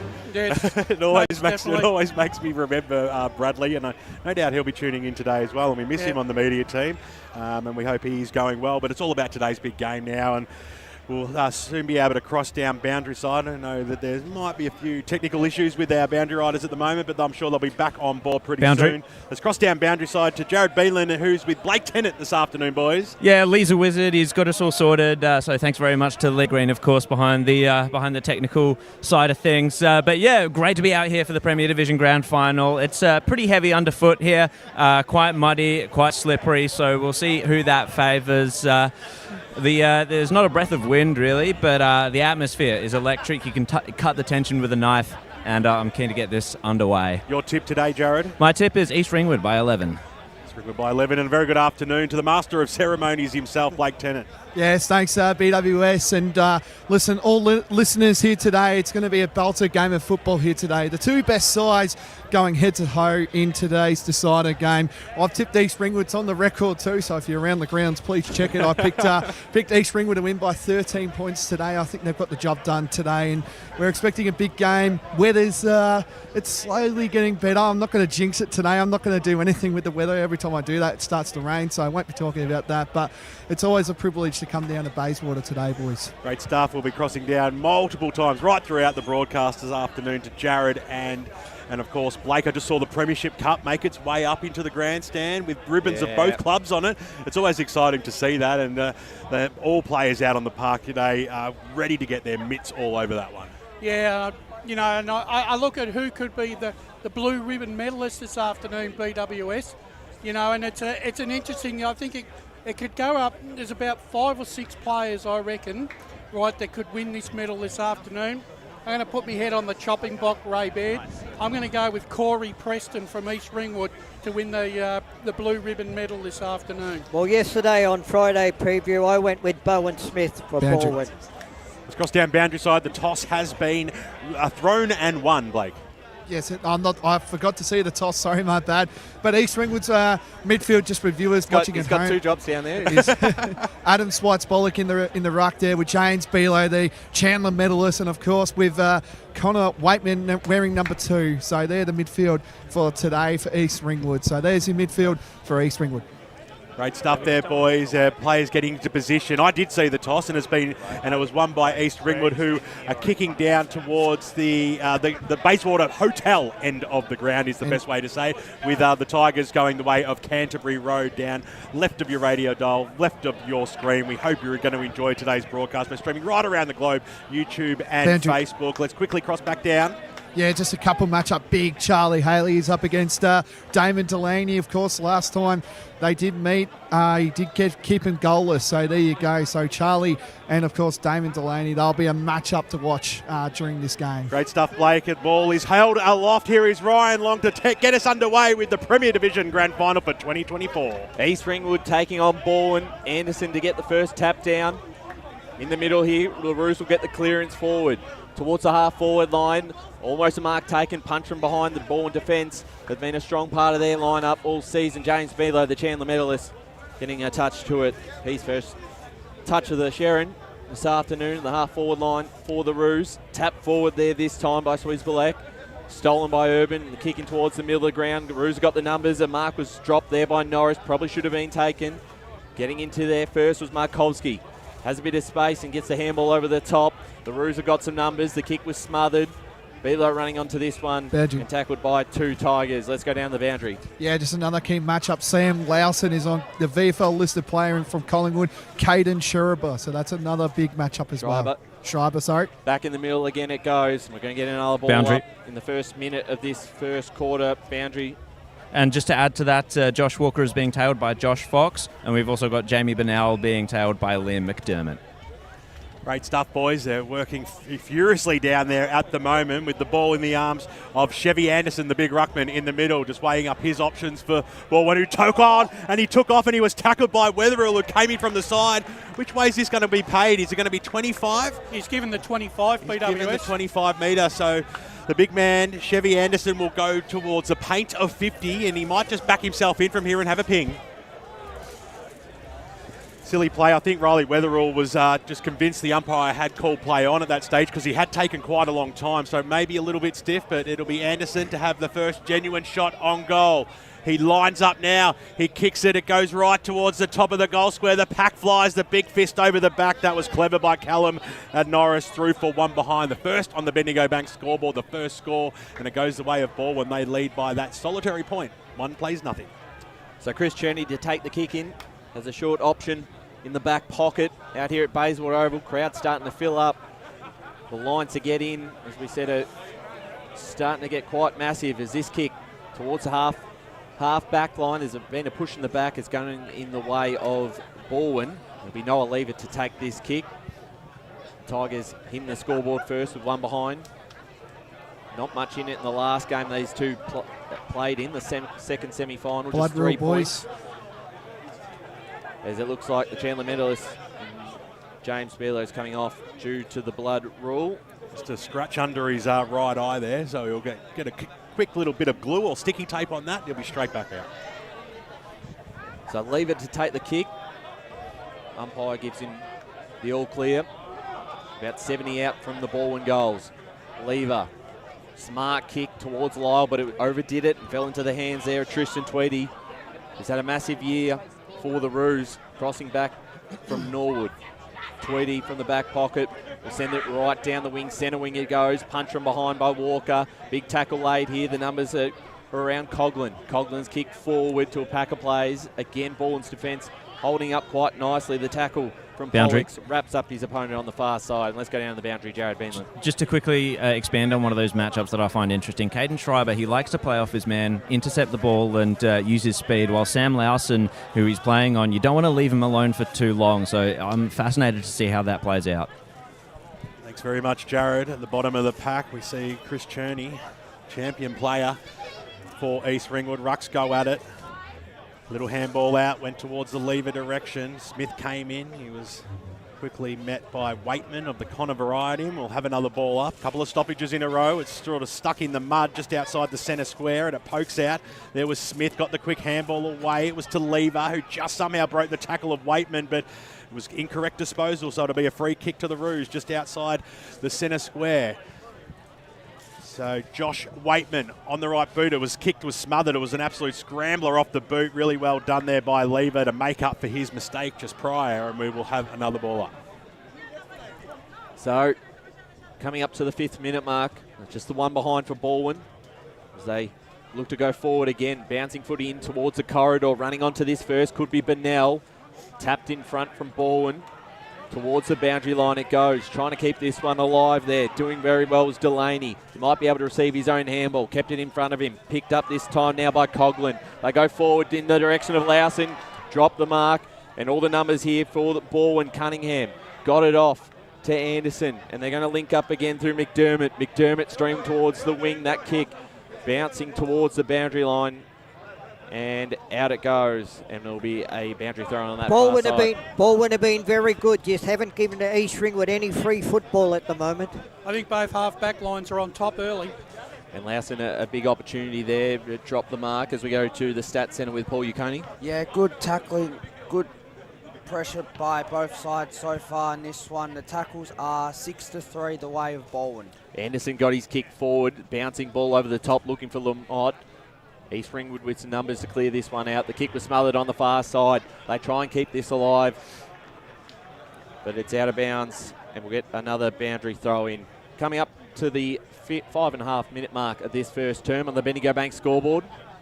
It's one behind Balwyn, East Ringwood, no score. Bit of an arm wrestle early, but we expect that.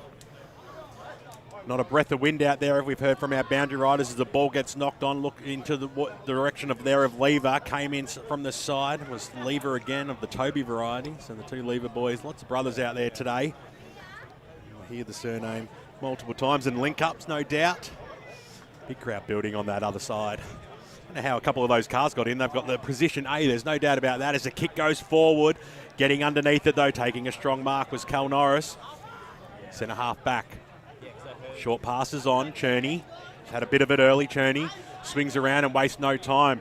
He had a teammate in Bennell all by himself on the opposite wing, but that was ignored. He kicked into the middle, was picked up by Ridd. He had good skills just to hold the ball in the tough contest, but a skew F kick goes straight back down the throat of Norris, who took off, got himself in a little bit of danger, then had to poke it into the middle on the left foot, and he's let himself down again as charging through there was Ridd. Got the kick inside forward, 50. Is it going to sit up for Haley? He got one bite on it at the fall of the ball. Belo was there. This time it was Dylan. He hit the deck. A strong tackle there by Markovsky, and we will have a ball up just inside the 50 for Balwyn. Let's go to Paul Uconi. The clearances are so far a 3-1 the way of Balwyn. It's been a holding free kick, and it is going in the direction of Balwyn. So taking the kick here will be Jordan Lyle. He'll be kicking from just outside the paint. East Ringwood, they're missing their targets a lot so far. Exactly what I was going to say then, Ray. You beat me to the punch. Yeah, they certainly have. There's Lyle, who no stranger to big games. He'll be kicking. He decides to pass it off. He's got players out. Bowen Smith by himself. Poor marking there. That was poor marking from the East Ringwood defence. He had Bowen Smith. Also had Sticker there. They had plenty of options. And even Haley right now is calling out for it in the pocket. But Bowen Smith will have a set shot. We're right behind this one for the first goal in the grand final. And that's James Belo, a direct opponent there.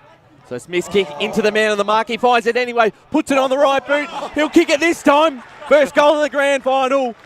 And what a way to do it, Bowen Smith. Balwyn 117, East Ringwood, no score. Very lucky to get out of jail then, Bowen Smith. But I tell you what, boys, I'm in the medal best on ground today because I picked him. It's early. He's already claiming it. So you want the siren to blow now, right? Yeah. Boundary. Not all about you, Ray, as we cross down boundary side. So we've had an interesting observation made by our teammate down here, Chris Curtis. He's noticed the East Ringwood assistant coach has a walkie-talkie. Ben Osborne is in a coaching box today, and he's got a direct line down to his bench with the walkie-talkie. Yeah, I like that. Good work as Smith got the knockdown, and they've worked themselves forward again. Turner on the right boot, goes inside forward, 50. Good, strong tackle there by Norris. He's been everything for East Ringwood at the moment, wrapping up Lamotte. And we will have a ball up 45 metres out from the Tiger goals. Currently leading this game by 7 points. They've done all the scoring. Little pirouette by Farmer. Tried to barge his way through. Almost could have got pinged. Holding the ball. He has. So Mitch Farmer brought to ground by Lamotte. And Lamotte will go back and he'll have a shot from here. He's inside the 50 and he'd be crazy not to, Brash.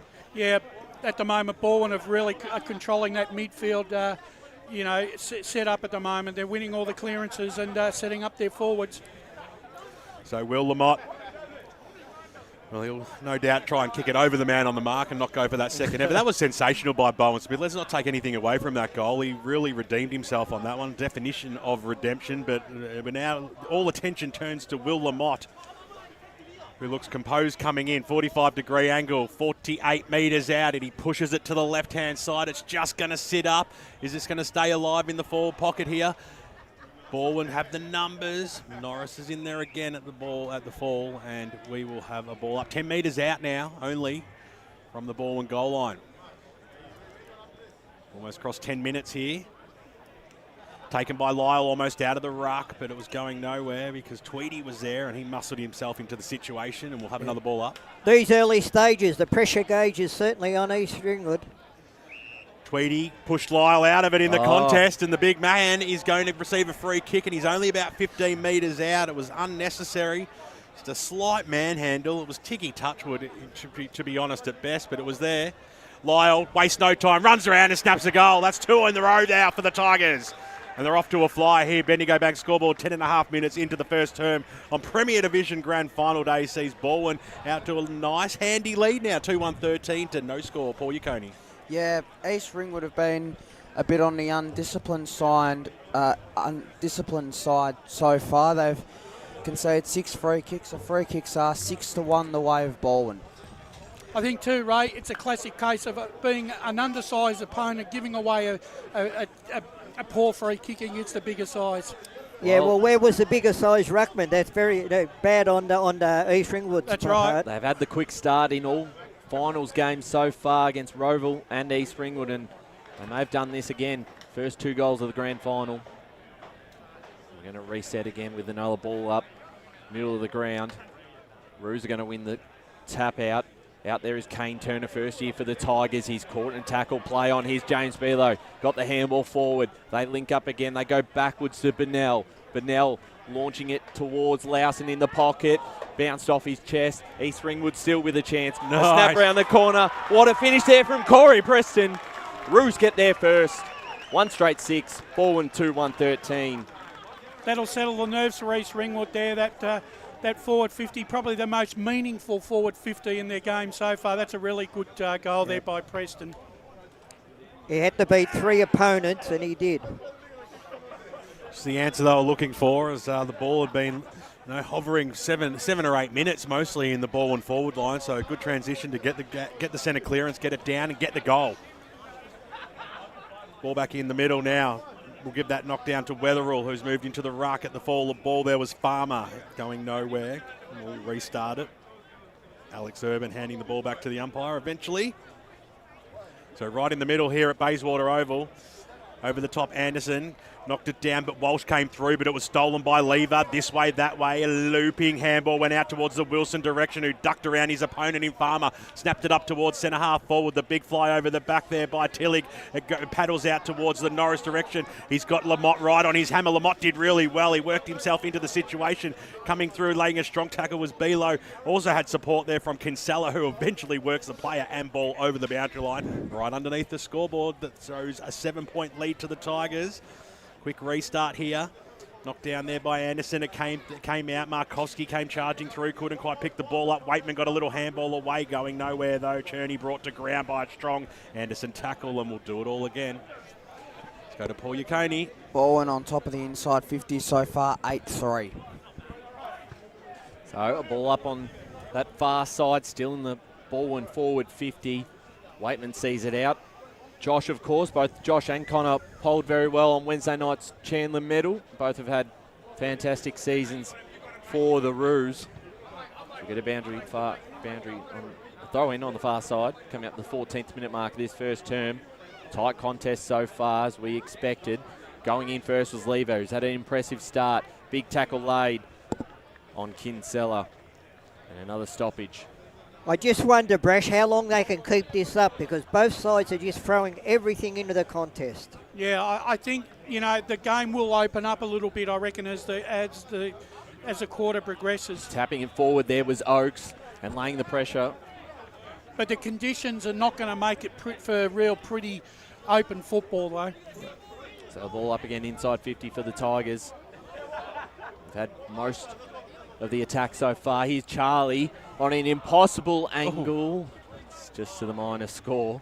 But if anyone was going to kick that goal, it would have been Charlie Haley. 2-2-14 ball and one straight 6 East Ringwood, 14.5 minutes played first term. So, just wait for a restart here as Cherney, thumping kick all the way out to centre half back, and it was a ripper as well. They just got to probably just work themselves out here. They've struggled a bit through the middle so far, the Roos. Linking up nicely with Connor Waitman. Player running further afield in Norris, who winds up on the left. It's been East Ringwood's best player so far. Got underneath it, and Gob Leibson was there, the veteran, to take the mark for the Tigers. They've certainly been good at turning it over, haven't they, Brush, East Ringwood? Their disposal into their forward 50 East Ringwood leaves a lot to be desired. Of course, Gob Leibson, a premiership player with Balwyn, got it out towards the sticker direction, who snapped it around the body, went over the top there of Oakes' head, came charging through, was Tweedy, did really well, got it on his boot inside forward 50. But nobody was home. There was numbers all with the Tigers there as Wilson takes the mark across half back. He went in towards the middle of the ground where Smith had a good link up towards the half forward line. Lamott's got space. He's running like a gazelle out there on half forward. He trapped it really well. Short passes on. Here's Charlie. Charlie boy's got it about 45 metres out. He'll have a shot for goal. There's no doubt about that. Great play by Lamont then. He just turned his opponent inside out. Yeah, and the one thing you will have liked even more, Ray, was the fact that he lowered his eyes. That's right. Charlie Haley, what a superstar he is. Captain of the ball inside, a great leader and an X-factor player, and a player you just need to stand up in these big games. And he doesn't ever disappoint either. This is a huge kick and a captain's goal if ever you've seen one. He gets underneath it, he works it back magnificently. That is exactly how you do it. And he gives a salute to the crowd. He's not shy of a celebration. He's our Charlie boy. He kicks his first, and that's Balwyn's third on the Bendigo Bank scoreboard. I tell you what, off the boot, it looked like it was going to miss, didn't it? But at the last minute, it just swung back in. Go to Blake Tennant, boundary side. I don't know if you guys saw that, but after Charlie Haley's celebration, he poked Thomas Wilson in the eye, number 17 from Balwyn. So, and look, he's getting the trainer right now. It's not good from Tom Wilson at the moment. Hope that guy's okay. Charlie better shout him after that. That was really good ball transition there by Balwyn off their half back line. They transitioned it and they pushed all the East Ringwood to the other side of the ground, and they left all this side, the pavilion side, for them to exploit. On top of this contest earlier, the Tigers 3-1. Tap down again in favour of the Tigers. A kick forward this time by Wilson. Bouncing in front of a teammate. Out towards on centre wing. Couldn't quite pick it up. Almost gave away a free there as Bennell comes in and lays the tackle alongside Exon. Ball comes out. The handball from Wetherill towards the middle of the ground. Preston can run onto this one. Handballed it over the top. They link up. Big tackle laid there by Markovski. The pressure's been great from the Tigers. Followed up by Pollux. And we'll get another stoppage with a ball up. And that'll be the 70 out. That'll from be East the Ringwood thing goals. Sanderson will be happy about. The number of Balwyn players around the contest trying to create a tackle or a turnover. Stolen here from Balwyn. Journey in the middle of the ground. We'll get another stoppage again. Got a number 4 out there for East Ringwood. Just get the boundary riders to update us on who's had a jumper switch, if you wouldn't mind. Waitman slung off at that time, and they're trying to work themselves out of this middle arena, and a good tackle there by Swizbolik. And the umpire said play on in the end. A little handball by Waitman, and all of a sudden the players stopped, but the ball kept going up towards the half-forward line. Tweedy trapped it off, though, for the Roos. Got the handball back. Now the kick goes along the wing, but it had too much purchase on it. Standing under it, Jamie Ridd takes a good mark. Minimal pressure, but had players running at him. Had a bit of it early, Jamie. Weighing up his options now, and he kicks it towards an unmarked Lyle, and he just left it for Chevy Anderson, and the two big men almost coughed it up. The umpire blew his whistle, but then realised that it was a mistake, so he called play on. Opportunity gone lost there, dropping that mark. Yeah, the two tall timbers just all alone. You don't see that often inside the 50. Lyle trying to muscle himself out of it. Quick handball by Waitman was okay, but the kick out of that defensive zone went out of bounds on the full. It'll be a free kick to Balwyn to repel. Boundary. And it'll go to Ridd. Let's cross down to Blake Tanner quickly. Yeah, BWS, that number that you were talking about, number 4, Will McRae is wearing number 4. Thank you very much. As normally in the number 74, they've dropped the 7. He's been promoted. So Will McRae in the number 4 Guernsey today. His boundary umpire comes into play. It's about 25 metres out from the Balwyn goal line. They look a little out of sorts at the moment, East Ringwood. They just can't find any rhythm around the ground whatsoever, Ray. They've been pressurised, Brash. Well, they're under pressure here as Tweedy's wrapped up in a tackle by Lever. Every time they get the football, it's the tackling of Balwyn. Sanderson would have to be absolutely happy with that. They certainly will, and they might be able to lock this one. Here's Bowen Smith out of the clearance, bouncing footy. Doesn't go very far. Underneath this one, it's Haley, tries to burst through a pack. Tackled by 2 Roos. And this time he's caught for holding the ball. So East Ringwood will earn themselves a free kick and a 25-metre penalty. Don't know what that was for. I think Charlie had a few words. Can go back to Tweedy. Got 2 Roos there instead. Has got Belo. Belo towards the far side. They want to maintain control of the footy as they go down the line again this time. Cut off by Pollux. Pollux gets to the handball off to Ridd. And he'll go down to Sticker. Josh Sticker. Nope. This time wrapped up in the tackle. Roos get there first through Mitch Farmer. His first look at it today. And on that far side, the umpire says give it to me and we'll get a ball up. We've played 20 and a half minutes into this first term. It is Balwyn 3-2 to East Ringwood 1 straight 6 in this Premier Division Grand Final for 2024. And we're going to get another stoppage. Just alluding on Balwyn's tackling pressure at the moment. They've made 20 tackles in this first quarter to 12. Well, Anderson made his way to the front, copped one on over the shoulder. The umpire said it was a free kick, and then it was play on. The kick goes up towards the middle of the ground. Lamotte was in there, and he couldn't quite trap the pill. Umpire's going to come in and ball this one up. Tweedy at the bottom there for the Roos. But just forward of centre for Balwyn.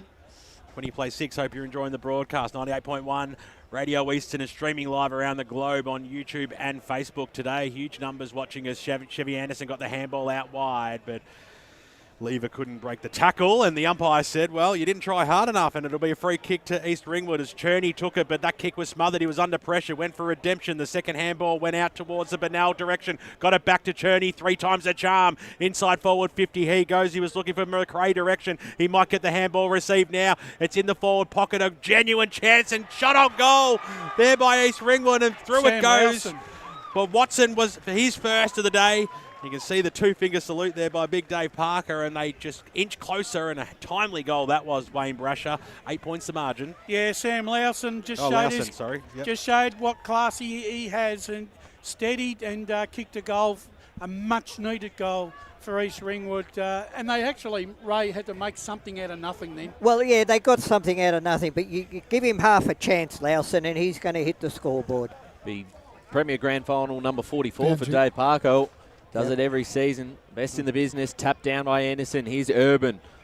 wrapped up in a tackle by Waitman. Boundary with Blake Tennant. Yeah, so James Belo's just drifting a bit as a high half forward. He's in the middle now, but he's been doing that the last two stoppages in play. Again, we're going to get another ball up. 22 and a half minutes gone, and the umpires let this play on a little bit. Yep. I'm okay with the that. Ball came out of that pack, and still the same result. Everybody just a minute stopped, later. didn't they? Well, everyone did. Stopped, and all of a sudden they started again. I guess there was no whistle, so tap down again. Here's James Belo trying to burst through a pack, and he's wrapped up. Urban had his left arm, wasn't going anywhere. So we're still in the middle of the ground. As Swizbelek tried to get something going forward, but the kick went into the back of Kane Turner. This time, through Cherney, the experienced veteran, towards the far side. Bouncing in front of Cunningham. Bennell's there, slipped over at the wrong time. Picked up by Turner. Turner on the right boot forward towards a teammate there on the far side, but over and out. So another boundary throw in. 23 and a half minutes gone first term. Balwyn 3-2-20. East Ringwood 2 straight 12. Thanks for joining us. Radio Eastern 98.1 FM. We're on our Facebook and YouTube. I would say this is one of the biggest grand final crowds for a long time, BWS. Yeah, and like the weather's been kind, and there's been some really good clubs come through and play in the earlier games, and it's great to see, isn't it, Ray? As the knock comes down, little handball out wide there by Preston was okay. They're going backwards to go forwards. Bennell with the peroxide head goes up towards the half-forward line, but chopped off, and they've got numbers here. Balwyn, if they want to, use them in the middle of the ground. It goes up, and the kick was a shocker, and Bennell takes it, switches it in towards the middle. That was good. Mark has been taken by Coughlin. Just slowing things down a touch. Got Lawson goes for the lead, and he goes the direction of him and Fox. Big knock over the top there by Anderson. Come down to Lawson. Can he kick two? Absolute rippers within a couple of minutes. He cannot. He pushed it to the right-hand side. Minor score is the result. That's their first blemish today.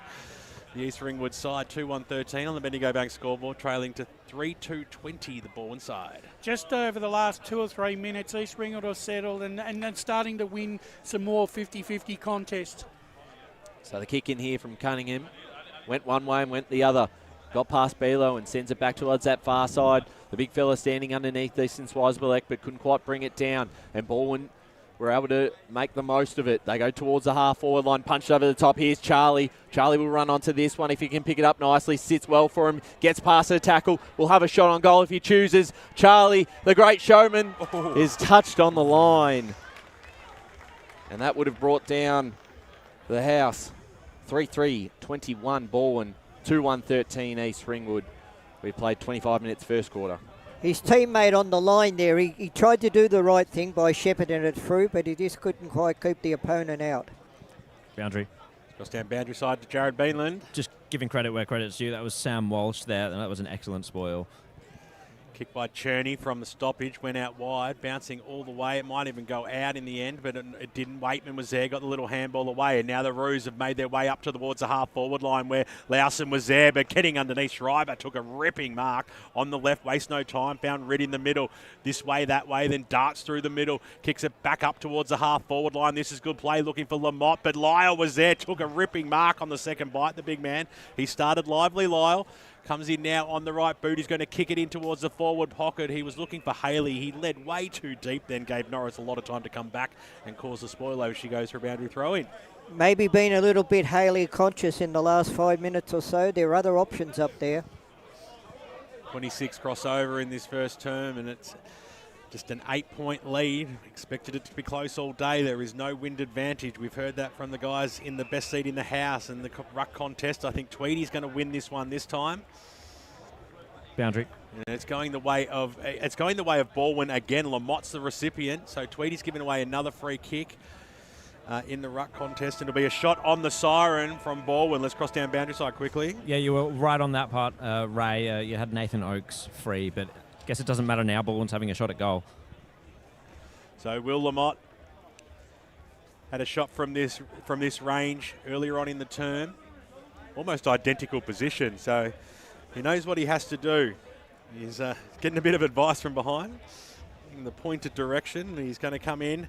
Don't deviate. whatever you do, go straight. Well, he has to. It will be called play on by the umpire, and it will be no score. Lamont crosses the 50, comes in now. He kicks a sausage roll. Helicopter punt! Which just floated and wafted and popped it, and it got touched just before it went through for one behind. So not the greatest of kicks, not the greatest of endings to a first term, but it was a cracker and exactly what we expected. Hard quality football by both sides out here. Bendigo Bank scoreboard shows the quarter time. The Balwyn Tigers 3-4-22. They lead by 9 points over East Ringwood, who are 2-1-13. The goal kickers are Jordan Lyle, Charlie Haley and Bowen Smith for the Tigers, while Sam Lowson and Corey Preston both kicking majors for the first term for the Roos. Hope you're enjoying the broadcast today. It's Premier Division Grand Final day in the Eastern Football Netball League. We're one quarter down. There's only 3 quarters to go for the season. Can you believe it? We'll be back right after this. As Sarah opened her best friend Jackie's wedding invitation, she was overcome with a wave of emotion. While her 2 young boys wrestled on the floor, tears of happiness rolled down Sarah's cheeks as she saw the words she'd been longing to see. Please note, this wedding will be a child-free event. Well, Sarah, looks like we're off to Eastland for a new frock and some heels. And let's book in that babysitter. For all of life's little moments, there's Eastland. Eastland. Live real.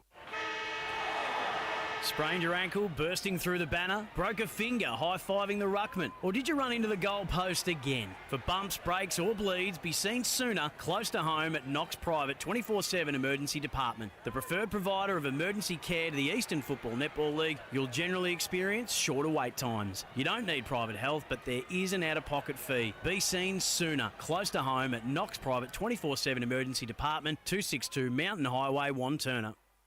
Do you feel good about your bank? Because there is a bank you can feel good about. They share their profits to fund big community projects, small community clubs, and vital emergency services. They've given $250 million to help Australian communities thrive. They have all the products and tech you expect from a big bank, with service you don't.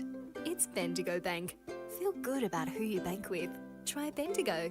Search bendigobank.com.au or search Bendigo Bank near me. Tobin Brothers Funerals wear their heart on their sleeve. Their clear and easy-to-use website and Memory Maker app make it easy for families to make an informed decision. Here's James McLeod, Managing Director of Tobin Brothers Funerals.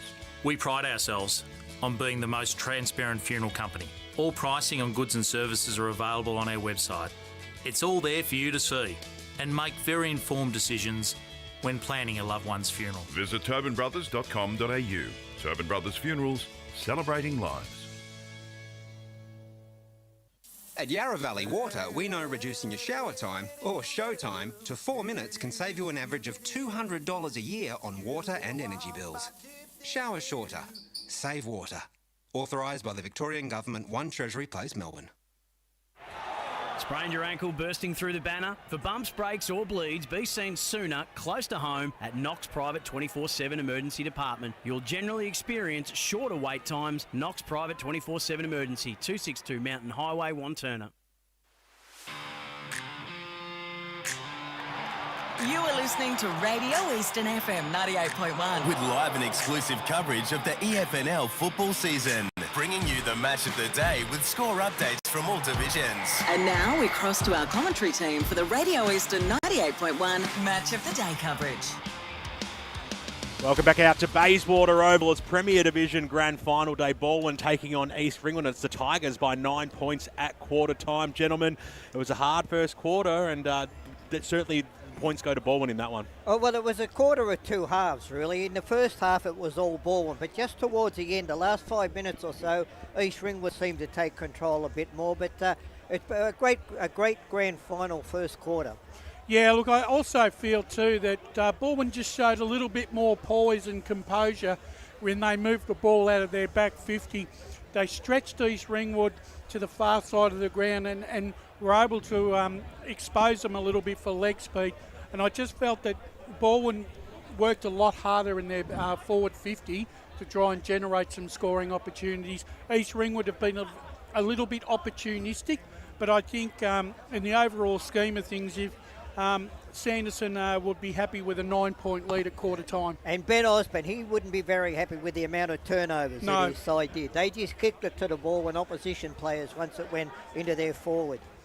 Huge numbers out at both team huddles. You don't see this very often. Now, I'll tell you what, if you're standing in the back of these, they're like 20 deep. You're not hearing anything. You're not hearing anything. You're there for moral support, but looking forward to seeing what our boundary riders have manufactured themselves. And let's cross down quickly, boundary side. Gentlemen, I've got Ben Osborne, coach of East Ringwood here. Mate, what was the message at quarter time? It was you guys needed to settle into it a bit. Yeah, look at the boys, a little bit gun-shy it looked like, but they just dominated us around the footy. We need to adjust a few things there to get, every time we're going forward, we're looking dangerous. Like 3 scoring shots from 6 entries gives us some hope and some excitement. So we just got to get some more ball going inside 50 and hold up and just relax a little bit with ball in hand. I reckon we're panicking a little bit, but that's a grand final. So, we just adjust. And how are you finding the coach's box up there? Is that helping? Yeah, it is. It's good. It's good to be up there. I haven't broken anything yet. Good to know.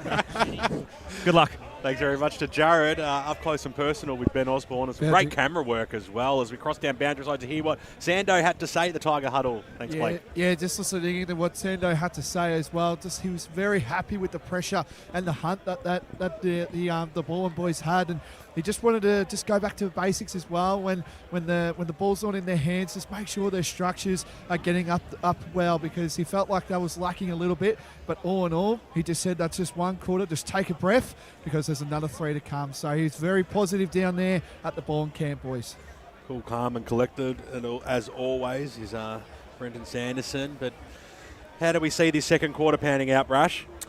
Well, I think East Ringwood are going to have to be a little bit more assertive and a bit more aggressive in this quarter. I think they need to start splitting 50-50 in the centre clearances, because they're not getting the ball going their way with the first possession. I think at the moment that they've got to try and find a way. Their forwards are going to have to work a lot harder to keep the ball in the inside 50 to create some scoring opportunities, because Balwyn are running that ball out of their back 50 at will. I would like to see East Ringwood, when they have the ball, look for a short option. Don't always just bomb the ball down and turn it over. You're too far away, Ray.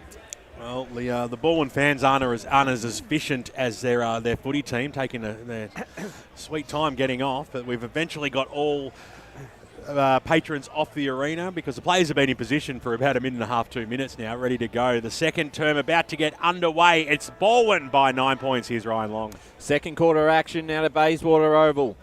Balwyn, as we said, with the 9-point lead. Doing nicely here. Urban wrapped up by 2. Roos. We'll get another ball up. Back in the middle of the ground here. Thanks for joining us, Radio Eastern 98.1 FM or our Facebook and YouTube streams. Let us know where you're listening in from or watching today. Tap forward by Turner. We're going to get a lot of stoppages this afternoon. The last time these two sides played was the second semi-final. Here's Swizbalek out of the middle. Got on the left boot forward towards a teammate, but it's cut off this time by Cunningham. Got past Aru and went down the line, and they had the numbers. It was a 2-on-1 contest. One of those numbers was Sticker. Sticker plays on immediately. Has Lever in the corridor. Finds him. And they move this ball well in the direction of Charlie Haley. It's going to overdo him. Out the back is Jordan Lyle, and well defended. And it's punched over the line. And we'll get a boundary throw in, but inside the Balwyn attacking half. Not the kick that you would kick to Charlie Haley, one-on-one high contest like that. Put it out in front of him. Let him run onto it and turn his opponent inside out. Damon Delaney with that huge task this afternoon as the umpire threw it in. It was picked up nicely there by Belo. He kicked it up towards the wing position. 2-on-2 situation. It scoots out the back. This might work out okay here for Bennell, who just ran into traffic, and he got coughed it up as well. Holding the ball is the result. Free kick going the way of Jamie Ridd, who's having a super game for Balwyn. Found Cunningham in the middle, who's run up from inside the defensive arc and loves to swing around on that left boot, and he does just that now. The kick was perfect for Sticker, who dropped what he should have taken but had enough poise to get up and get on with it. The kick goes inside forward 50. It was a mark being taken. It's been paid, and it'll be a shot on goal for the Tigers about 50 metres out. Yeah, there was a bit of infringement there on Tillig. Yep. And the free kick was there. It was over the shoulder. Big Jack Tillig, who was relatively quiet in that first term, but it's all about creating the opportunities when you're presented with them. And he had the front spot, and it was a strong mark too. So he'll kick from directly in front. gets very close to the man on the mark. He almost poked at it in the end, and he pushed it to the right-hand side. Didn't quite kick through the ball, signalled through for one behind, and they get the first score of this second term on the Bendigo Bank scoreboard. They stretch their lead to 10 points now as the kick goes out, and Delaney takes it in the back pocket. Here's Delaney. He's got another short option, and it's cut off this time again by Balwyn. And they've been very nice. They've done that very nicely today, and that was Toby Lever this time who was cutting that one off, Brash. They just can't hit a target in their back 50 at the moment, East Ringwood, and they keep turning the ball over. They've struggled with that so far. The ball to be brought back into play. Swiftleblack, who's been good so far, got the tap down. Another ball up right on the broadcast side in front of the crowd. That's really starting to fill up now. The Tigers again through Lever. Quick handball to Urban, who was standing still but did well to get rid of it. Mark out the back, couldn't quite take it. Could Tillig. Had a fair chunk of it. Couldn't quite bring it down, but again, they move forward, back in their forward half. And they just keep giving themselves the opportunities. Tap down from Tweedy this time. Picked up by Charlie. Got the handballs off to Urban. Urban dribbling kick towards Sticker. Sticker lost it. Delaney got it to Tweedy, and Tweedy looks to escape their back half. The kick is a turnover into the hands of Pollux. So Pollux in the middle of the ground he goes, and why wouldn't you? Because he's got a teammate there in Wilson who darted this way, darted that way. Sloppy kick goes inside forward 50, but they've still got the numbers. Snap around the body by Oakes, goes all the way through for one behind. Chance gone begging. They're peppering the goals early in this second term. Lead stretches to 11, Raybed. They look very sloppy, East Ringwood. They just don't, as though they're not switched on at the moment.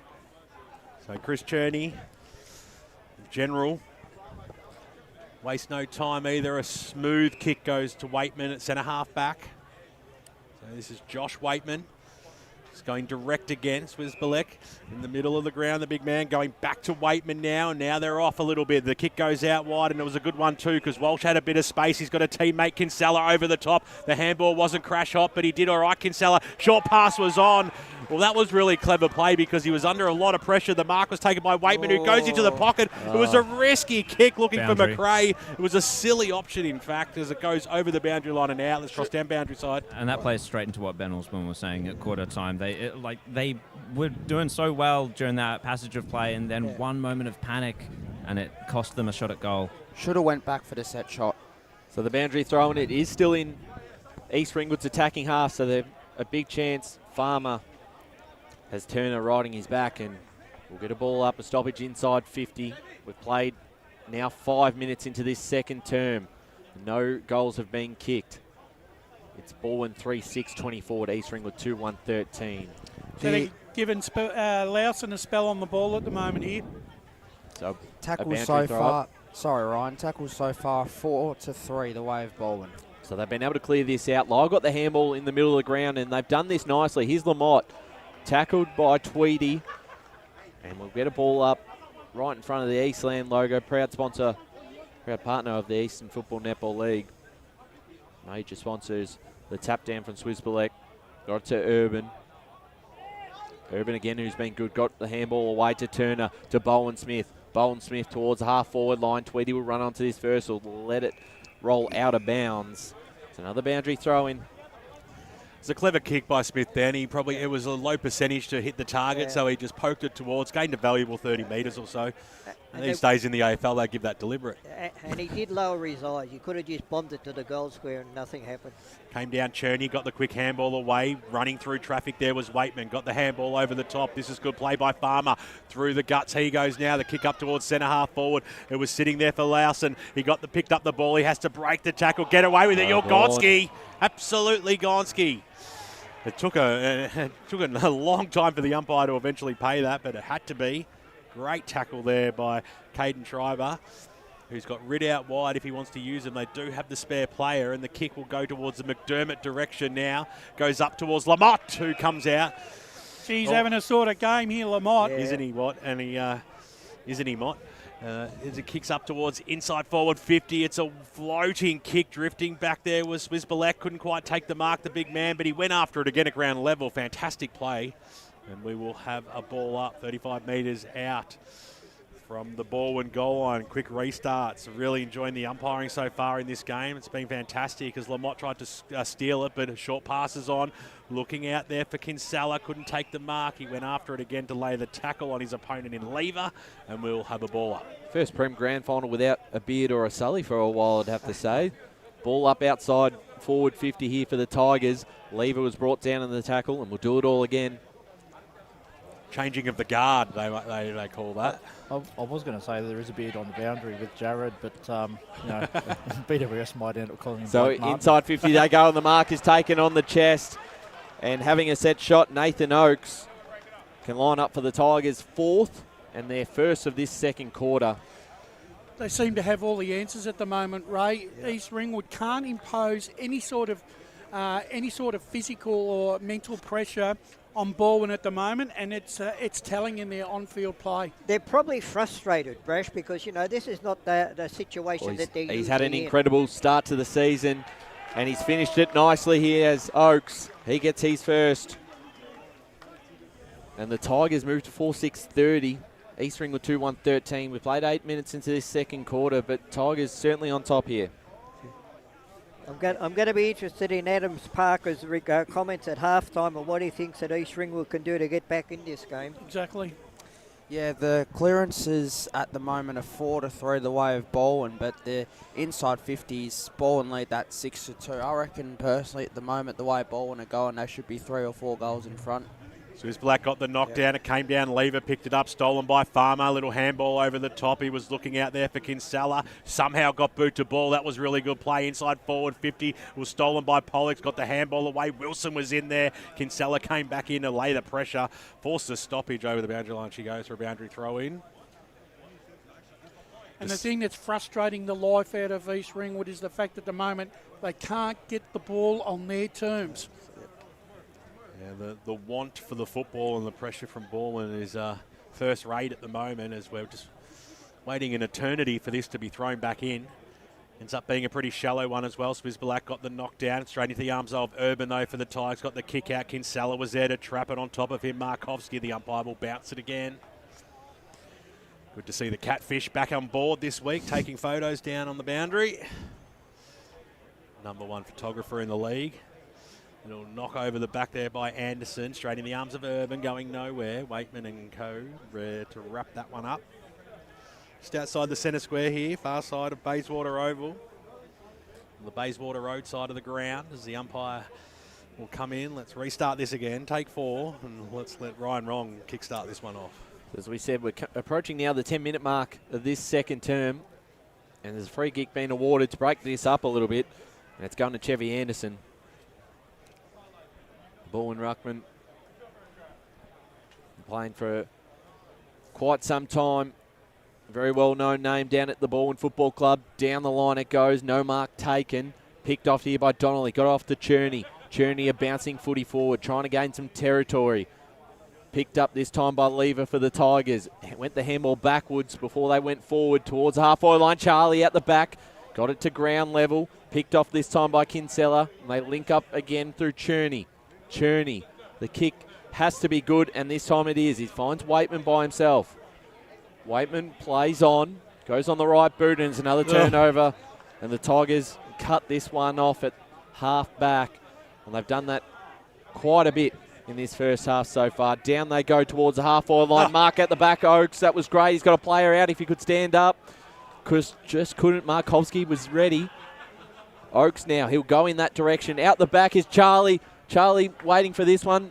Bouncing footy. Delaney's got to do well. So does Waitman.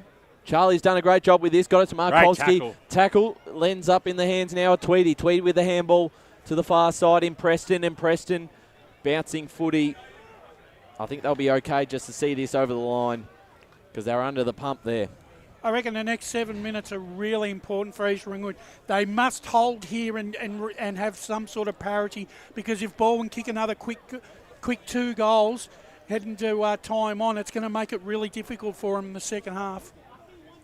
Well, we've gone 12 minutes now. Swizbalek got the handball away. Waitman Went to handball, then elected to kick. He goes out towards the Lowson direction. Bounces over the top, and now he had time to pick it up. Kick the ball inside forward 50, and he's coughed it up as well. Cunningham there to chop it off. He'll switch the play quickly out to Wilson. Bouncing football, but he's got plenty of time. He'll decide to dart back and go the other way. He was getting all the Bronx cheers in the world from the East Ringwood faithful just to try and put him off, but he did not waste it. And the kick goes out now. A long kick out towards Anderson, who was underneath the Kinsella, who's working tirelessly right across the ground for East Ringwood at the moment, doing everything he can to get his side alive and kicking. They're only trailing by 17 points. The next goal is crucial, though. Can say a lot. Umpire to bring the ball back into play. So just forward of centre, favouring East Ringwood. Swissbelick going up against Anderson. And Swissbelick got that one, went out to Kinsella, and the big ruckman have to go after it again. A little look away handball came out to Preston, who linked up with Waitman, who goes further afield. They're kicking inside forward 50. Fox is there. He's been quiet. We've been waiting for him to get into the game, and the big man must go back and put this one through. Yeah, real important kick here for East Ringwood. They've got to hold, like I said, they've got to try and maintain, right, and some sort of semblance and stay in this contest till half-time. So, Josh Fox, we know he can kick goals. We know he can stand up when needed. And this is the most important kick for the season for him at the moment, for his side. Currently trailing by 17 points. It'll take every bit of his best. He comes in now, gets underneath it. It's a magnificent kick. The goal umpire did not move. Fox gets his first, and that's 3 on the board now for East Ringwood, and they answer the challenge, and they get the margin back to within 11 points. See, that's what you want. Your big forward kicking a goal from just inside the 50 metres there. Absolutely beautiful kick. It almost went post high as well, and cheered through by the huge cheer squad of blue and white that are down behind those goals, which is a fantastic sight to see. We love that sort of stuff. Boundary. Let's cross down boundary side to Jared Beanland. It was a great kick, of course, but I just think East Ringwood needs some deeper entries. Their small forwards can get to work at ground level if they just are able to get the ball a little further towards the goal. Well, margin's now 11 points. James Belo takes on Turner. Spun around and got it on the right boot forward. Big mark taken, not quite. Socket off the ground there from Coughlin, and a mark again inside 50 for the Roos. And having the set shot on goal, it looks like it's Will McRae, who'll line up for the second in a minute for East Ringwood. Well, this will do their confidence a lot of good here, East Ringwood, because they have sort of been outpointed by Balwyn in this first half. They've started to take some forward 50 marks as well, East Ringwood. They lead in that department in this second quarter, 3-2. Almost an identical spot from the last Josh Fox goal. Probably a little bit closer, though, this time. It'd be lining up maybe from 30 metres out. Bit of an angle for the Roos second in the space of a minute. McRae lines up off the right boot towards goal, and it is well right. So a minor score. East Ringwood moved to 3-2-20, Balwyn 4-6-30. We played 15 minutes in the second quarter. Let's go down the boundary to Blake Tennant. Yeah, I've just noticed with East Ringwood, they're not panicking now for the last 5 minutes, which they've been doing the last couple minutes before that. Even at the back end of that quarter, they're actually looking through their eyes, looking at that, and they're doing terrific things. Well, it could be a coast-to-coast situation here as the kick goes inside forward 50, looking for Oakes, but the ball's gone over the boundary line and out. Sorry, it was meant to be lowering their eyes. Sorry, my bad. No, that's all right, mate. Just don't do it again. No, you're all right. Delaney, short pass on. It was a risky one, wasn't it? Donnelly was there, but he had to stand strong. Good jukes to take that. Gee, earned it. It certainly did. It was a quick transition of football. Only in that space of crossing to Blake had they moved it from Cunningham right down the wing position into the forward line. As the kick goes out towards the wing again, it was intended out there for Wetherill. It was knocked away from him as the kick goes forward now at the back. Oh, here's a go for Balwyn. Kick goes goalward. He shoots towards and pushes it. Lamont might take the mark right on the goal line, but he couldn't. So it's rushed through for one behind. Minor score to the Tigers. They were probably important for them to get a goal probably because the momentum has really swung in the last couple of minutes. You can feel it. Bendigo Bank scoreboard shows an 11-point lead to the Roos. Cherney bringing it back. So Cherney switching it towards far side. Who can take a mark here? It's all Balwyn numbers at ground level. The handball backwards from Rid. They go inside 50 again. Charlie's one out against Delaney. He's going to end up with a footy. He'll get the handball, but it's cut off this time by Tweedy. Tweedy in defence. A long, high kick up and under. Big mark taken there by Lever. And that was outstanding, and he has had a massive afternoon so far in this first half. Lever inside 50. He goes in the direction of Haley. Picked off this time by Delaney. As we said, probably has the hardest job on the ground today. And he's going to kick it back to Lever. Kick to kick out here. And Lever will play on straight away and hit up a target up forward. Charlie couldn't quite take the mark. Waitman's there. He lays the tackle with Tweedy. And over the line it goes. And we'll get a ball up. 17 minutes in this second quarter. It's Balwyn 31 leading East Ringwood 20. Blake Tennant on the boundary. Yeah, I was just thinking about Brush's comments and Ray's as well. They're just kicking it to Charlie like they need other options. There's plenty of them, but they're not using them at the moment. Well, he's presenting, and you know the thing about Charlie Haley is that no matter what, if he doesn't win the contest, his second and third efforts are always there. Just takes out the a defender and brings someone involved as well. That's it. As Urban, little handball over the top. It was a handball in hope. It was looking for Sticker. Ball hits the deck, and a free kick's being played to the Tigers, almost like won by the crowd there, and there'll be a few upset East Ringwood players, especially Cherney, who's given away that one, and we're coming in over the top. So the shot on goal will be Josh Sticker wearing the headband today. And one of the hardest parts of Bayswater Oval to kick a goal is this right forward pocket. So currently the margin is 11 points. He's got a lot of Balwyn fans behind him.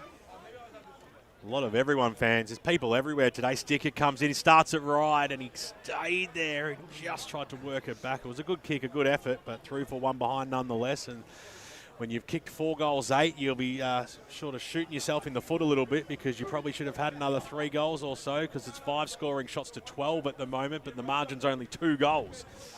East Ringwood bringing the ball back. Well, they were very accurate the last time they played. Kicked 8 straight before they missed a goal, Balwyn. This time a little bit differently, but they'll certainly still be very happy about the way they've gone about this contest in the first half. The tackle from Tillig over the line in front of the Roos bench. Gee, that was close. That was borderline sling, that one. Yes, certainly the East Ringwood bench wanted it.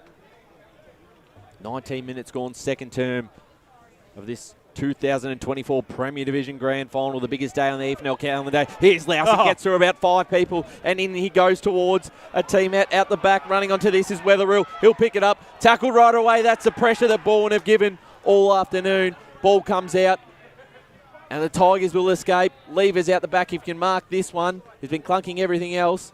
It hits the deck. Roos still in this. Urban comes in to lay the tackle. Boundary. And how exciting was that from Sam Lowson? As we go down to the boundary, Jared Beanland. Yeah, that happened because James Belo just lined up Alex Urban. Urban was about to receive the ball, got bumped over, and Lowson stole it. Well, here is James Belo, bouncing footy. It's a dangerous one for the Balwyn defence. Picked off again from the Tigers. And they'll go towards Tillich. It's a one-on-one with Tweedy. Tweedy got the tap, but Balwyn have got the numbers. Markowski through the middle of the ground, gets past one, tackled right at the second, and it's holding the ball. And East Ringwood will earn themselves a free kick through Exon. And every bit of that was holding the ball, but it's as equally as holding the ball as what should have been paid against East Ringwood running into goal only a minute or so ago. So there's a little bit of inconsistencies there as the kick goes up towards the big ruckman in Swizbalek. At ground level, they've got the numbers, and the kick goes an up and under one up towards the Coghlan direction, who brought down his opponent, or he received the free kick. They sort of tumbled together. Bit of a dance move, but the free kick going the way of the Roos. Let's go to Jared Beanland. No, clear free kick. From ground level, at least. Coghlan on the left, goes inside forward 50. Little knock over the top there. Schreiber did well, got the handball away. Nicely done there by Lever, but the kick went out. Was coughed up. It should have been marked there by Bernal. He got the quick handball away. They've still got the numbers. Here's Norris, who's been a little bit more quieter this term. Drills the ball in, but Cunningham, ever reliable. Louis Cunningham takes a strong mark. Deep in defence. Cunningham's been very good this quarter. He certainly has. Yep. One of the best kicks in the league as well, without doubt, and that one's just something to boot as well. Bowen Smith, who's been a little bit quiet, takes the mark. He'll work himself back into this game as he kicks it out wide. You can see Lamott running a little bit further afield. They've got a few spare plays, but the kick is directed to go longer. A big fly over the back there by Tillig. It hits ground level, handball over the top. Here's Charlie. What can he manufacture here? He had Delaney right on his hammer. Little toe poke. Sees it go over the boundary line and out of bounds. Right forward pocket. Balwyn's end. I wonder what he said there. Can you lip read? Sometimes. Especially if it's yelled. 12 points is the margin on the Bendigo Bank scoreboard. We'll get a boundary throw in before we go to the stats centre because the Tigers are still a chance here. Lowell got the tap down. Turner went without it. Picked up this time by Balwyn Smith. Did the hard work. Roos have got the numbers through Farmer. Got off to Waitman. Waitman, the clearing, kicking towards the middle of the ground. Pollux for the Tigers did well. Turner now to Anderson. And now Cunningham. Cunningham inside 50. Tillig's at the back. And a great mark. Not quite. Went without it. Still controlled the footy. Put it on the right boot. And delivers a goal for Balwyn, 5-8-38.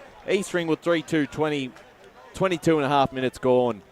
Didn't take the mark, but the second effort was brilliant. Gee, I just didn't. When they had that in the centre of the ground on the cricket pitch, there was just so many Balwyn players there. They could have raffled it. Yeah, and that's what happens when your players are kicking the ball under pressure and you're not able to hit a target. As you're kicking the ball forward. Balwyn just seemed to have the numbers at the right contest at the right time. Yeah. If they're going to continue kicking the ball to Haley, though, they need to move everybody else out and just have Haley one-on-one in the goal square. That's the only way it's going to be a success. Well, they've basically enjoyed a 3-goal buffer for most of this first half as Lowson got the kick out. Bennell did well, danced around, broke the tackle on the right boot, kicked it to Belo, who wanted to keep the ball moving, and that's exactly what they have to do on the right boot. Inside forward 50, Waitman's out the back. Can he get to the front spot? He did just that. He crawls the spoil. In there was Kinsella. They've got the numbers here, the Tigers. Can they get it out? Nicely done there by Schreiber. Anderson was there. I've heard a whistle. It's going to go the way of the Tigers and Caden Schreiber. They can just slow things down a little bit, catch a breath, and then unload again. Seen a lot of play going out to this far side today. The big fly over the back there by Tillig. The fist gets on the ball, goes over the boundary line and out of bounds. 98.1 Radio Eastern, the home of local football this afternoon, and of course, the best footage in the country by LKLM Media, as you've seen right throughout the season today. And Lee Green and his team, absolutely superb work. The big crowd watching us this afternoon. As the umpire throws the ball back in, Sweesbalek had the front spot. He did really well. Nicely done. And link-up handball finds Cherney in the middle. The short passes on and had to be good. And Fox was there to take the mark. He came out strong, Dukes. So he'll kick from just inside, just pointing out exactly where he took the mark, just to get himself that extra metre or so. We saw from his kick earlier, Brash, that distance shouldn't be a problem here. Yeah, well, don't be giving it off now. If you know you can kick the distance, have a shot. And it's an important one, and it was an important one they needed when they trailed by the same margin when he kicked his first. He comes in now. He'll kick from just outside the 50. He gets underneath it. It might just fall short. Anderson came through and went, I'll take care of this one. Don't you worry about that. Knocks it straight through for a behind, and safety counts, especially in grand final. 17 points the margin, the way of the Tigers. 25 gone, second turn. Yes, bro? I thought you had your finger up. I thought you were about to say something. No, all good. About to pick a winner. So Cunningham will take the kick in here for the Tigers as Urban makes his way to the bench.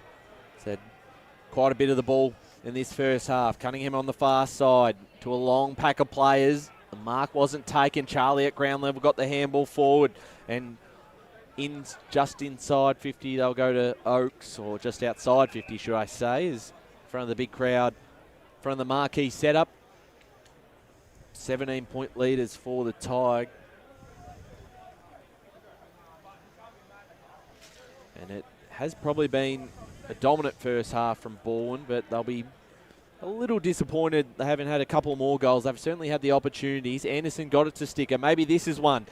On the boundary line, bouncing ball. Tweedy did very well to take the mark in front of Tillig and cut this one off.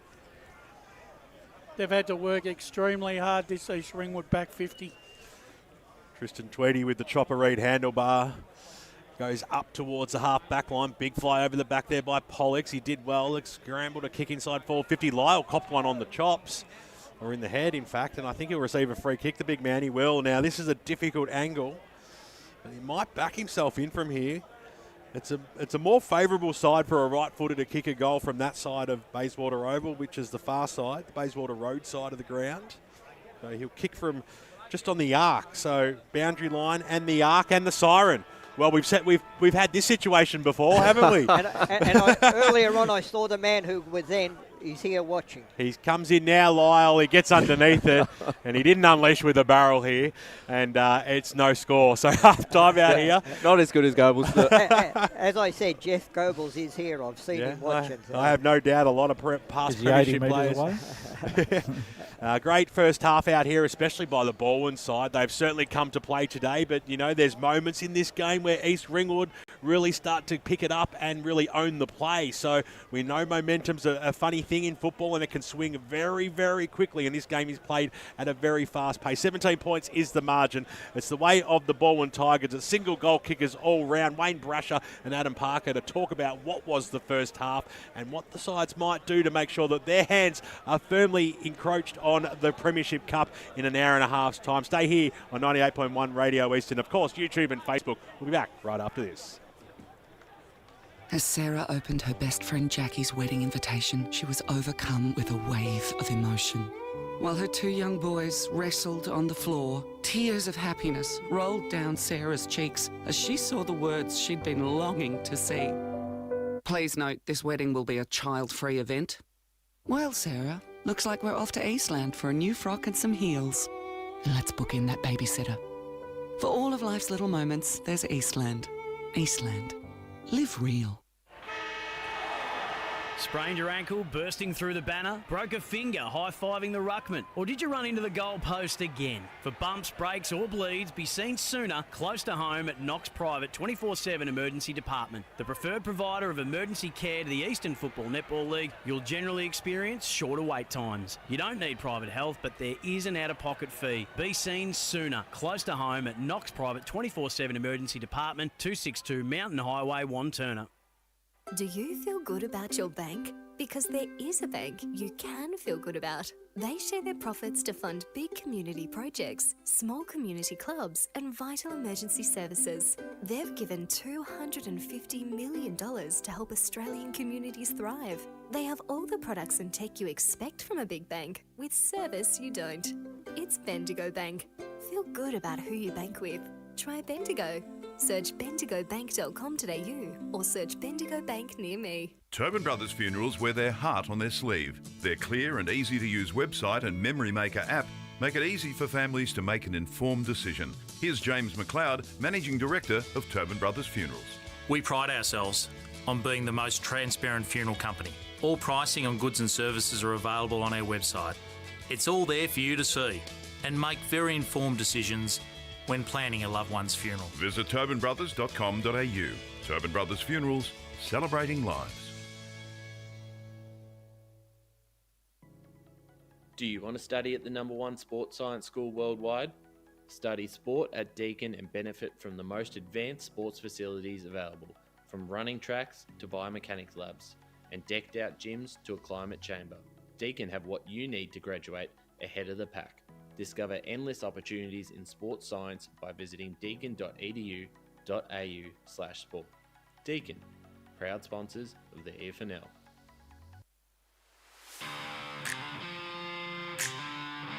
You are listening to Radio Eastern FM 98.1. With live and exclusive coverage of the EFNL football season, bringing you the match of the day with score updates from all divisions. And now we cross to our commentary team for the Radio Eastern 98.1 Match of the Day coverage.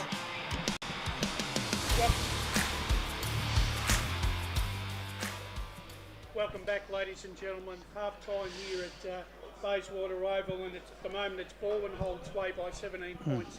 It's Balwyn 5-8-38, leading East Ringwood 3-3-21. Goal kickers for Balwyn: Smith, Haley, Oakes, Lyle and Tillich, whilst for East Ringwood, Lawson, Josh Fox and Preston. Interesting first half, Adam. Balwyn really dictating the clearances, but the amount of pressure that they've been able to put on the East Ringwood back six and create turnovers has really been the story so far. Yeah, I think so. They've been the better side, pretty clearly. They've had, probably a lot more of the footy. They've had it in their front half a fair bit. I think they actually executed some of their defensive stuff really well early. Smothers, just the simple stuff, spoils. They were very good in that space, and they probably didn't take all their opportunities to mainly, East Ringwood are still right in it. But Balwyn should be in front, and they are, but it's still a long way to go. Just haven't been as clean with the ball, East Ringwood at times.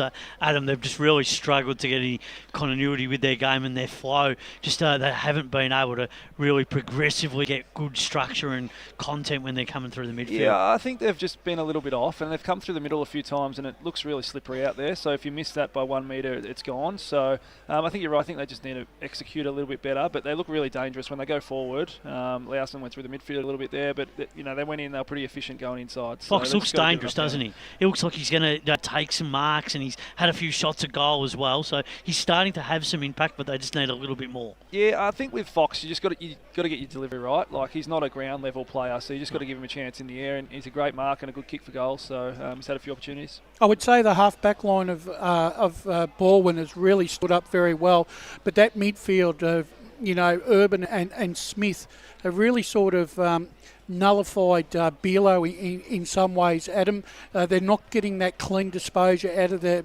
and being able to direct the traffic through that forward 50. Yeah, I think Brendan Sanderson said before the game it's going to be scrappy, and it is because there's so many numbers around the footy. I think they're playing 3 forwards most of the time, sometimes 4, which means they've got 2 extra people around the footy, which makes it tough for someone like Belo who's trying to get first possession and get it out there. But he had a few good moments later in that quarter when they started to get a roll on. So I wouldn't be surprised if he comes more into the game. But Balwyn's midfield, all 4 of them that we spoke about pre-game, are playing pretty good games. So, it's expected that'd be in front. Balwyn's defence, when they kick out from a score, Lewis Cunningham, some really big kicks there, but the connection, being able to move the ball coast to coast has really been important, because a couple of times it's given him a real good look inside 50. Yeah, he's having a good game. I think he's having a good final series from all reports. So I haven't seen him play live, but he's a good player, and today he's showing that why. And the interceptors are doing some really good jobs as well. Yeah, absolutely. I think Pollux has had a few good moments. I think actually East Ringwood's interceptors were going really well in that first quarter as well. Twitty had a few, Delaney had a few, but there's some good matchups out there.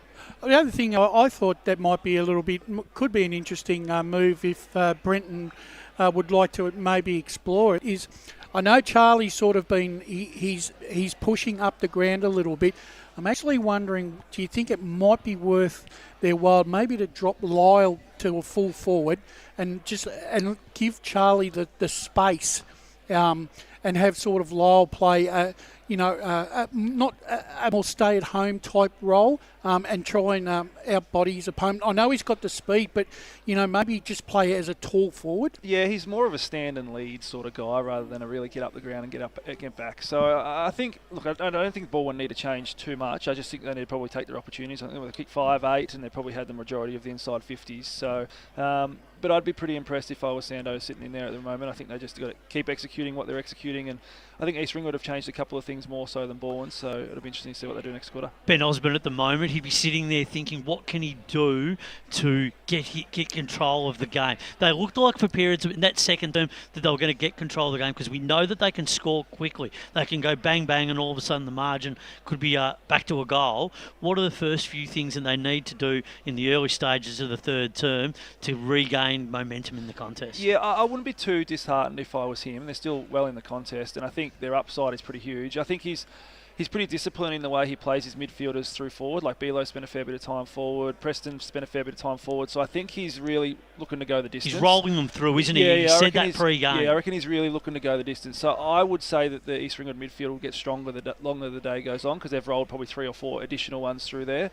So I'd just be saying to the boys, just stick to what they're doing, just execute a little bit better going forward and in through the midfield. But I reckon they're here to stay the course as well. I also think, too, Adam, the way that Balwyn have been able to push East Ringwood to one side of the ground and then explore the fat side, right, with that run down the opposite wing, depending on which wing they decide to play. And East Ringwood just don't seem to be able to get those numbers across quick enough to stop that transition. Yeah, I think so. I think you're right. I think Tom Wilson in the first quarter in particular had a few really good moments out here and some one-on-one wins that got the goal forward. Willamont had a really good one-on-one here. It set up a goal. So when they get it in the open side, there's some really good critical contests. And if you win that one, I think Balwyn have probably won more of them so far, and then you get an opportunity. Yeah, well, Lamont and Lever have been really important, I think, the way that they've both gone about their work, and it's just made it easier for some of the Balwyn midfielders to get access to the ball. So for East Ringwood, they've just got to lift their intensity and their work rate around the ball inside the ground them in their best areas. So it's they're certainly well and truly in the game. It's not panic stations. Like at the start of the game, they just weren't executing their skills to their high quality. Yeah, that's right. They missed a few kicks going inside, and it's slippery and it's pretty wet in there. So you just got to make sure that's executed. Interestingly, 17 points. I know East Ringwood are capable of kicking, quick goals in succession. But the way this game is playing out at the moment, 3 goals to me looks like at least 10 minutes of football that East Ringwood have to find to keep Balwyn out of that. And they've got to. They need to find it very quickly, Adam. Yeah, that's right. Well, they kicked 3 goals for the game, and we're saying that they're only 3 goals behind. So yeah. That's a whole half of scoring that they're pretty much behind at the moment. So, but generally speaking, you score more goals in the second half unless the conditions change because fatigue sets in, bigger ground, all that sort of stuff. So I would expect that, if it's played on the same sort of way, that they would score a few more in the second half with fatigue and all that sort of stuff. So they'll have an opportunity, I'm sure. I just sort of think, Spider, that really when you look at the way that East Ringwood are playing, it's not like they're not playing without confidence, but their ability to hit a target when they move out of their back 50 seems to be their Achilles heel because they just cannot hit a target through their midfield or through the centre half forward, and they've relied on moments of brilliance from Lawson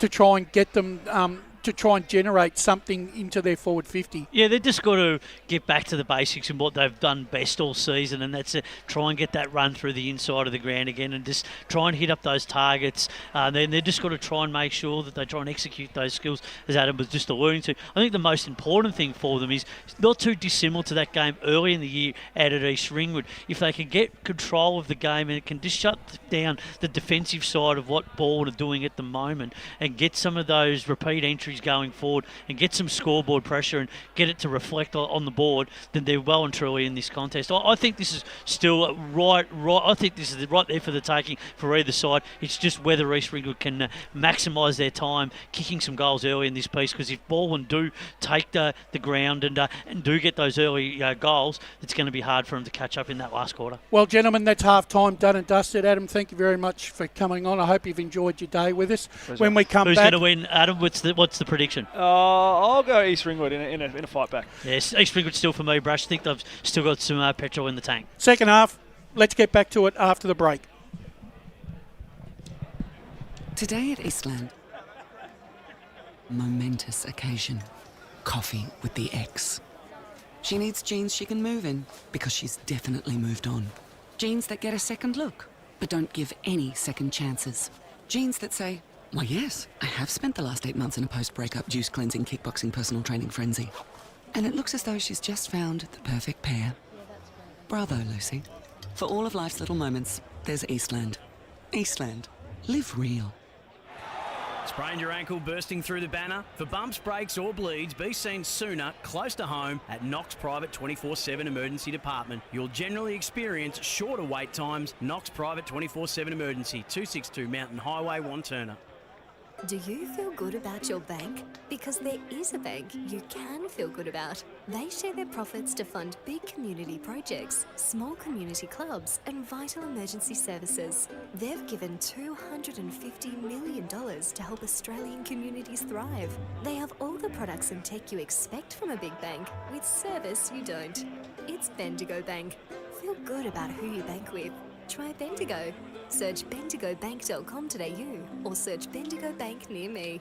Tobin Brothers Funerals wear their heart on their sleeve. Their clear and easy-to-use website and Memory Maker app make it easy for families to make an informed decision. Here's James McLeod, Managing Director of Tobin Brothers Funerals. There's no mystery about our pricing. It is clearly displayed on our website and our app. We have staff standing by 24 hours a day, every day of the year to assist you in your absolute time of need. Visit tobinbrothers.com.au. Tobin Brothers Funerals, celebrating lives. There are only 3 things that should be flushed down your toilet: pee, poo and paper. Some wet wipes and antibacterial wipes say that you can flush them, but you can't. They clog up the toilet and pipes, causing expensive blockages. Save yourself a truckload of trouble. Put your wet wipes in the bin. To learn more, head to the Yarra Valley Water website, yvw.com.au/wet-wipes. Hi, Dylan Dow from the Baroni Football Netball Club here. When I need to grab a quick coffee or a bite to eat, I'm popping into Eastland. Eastland's more than a shopping centre. They support a range of community organisations and have been a major partner of the EFNL since 2018. Cheers, Eastland.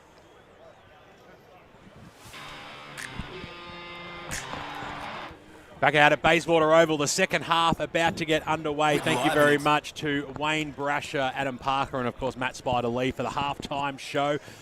There's some new anxious people out in the crowd today, and we know that it is still a game on. All players have made position. The start of the second half. Here's Ryan Long.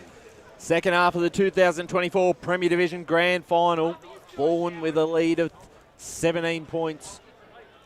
And this ball going nowhere. We're going to get another stoppage in the middle of the ground. First 5 minutes important for both sides, particularly East Ringwood. Can't afford to give away the first couple. Urban got the kick away, bounced off the chest of Delaney. Probably should have took that one.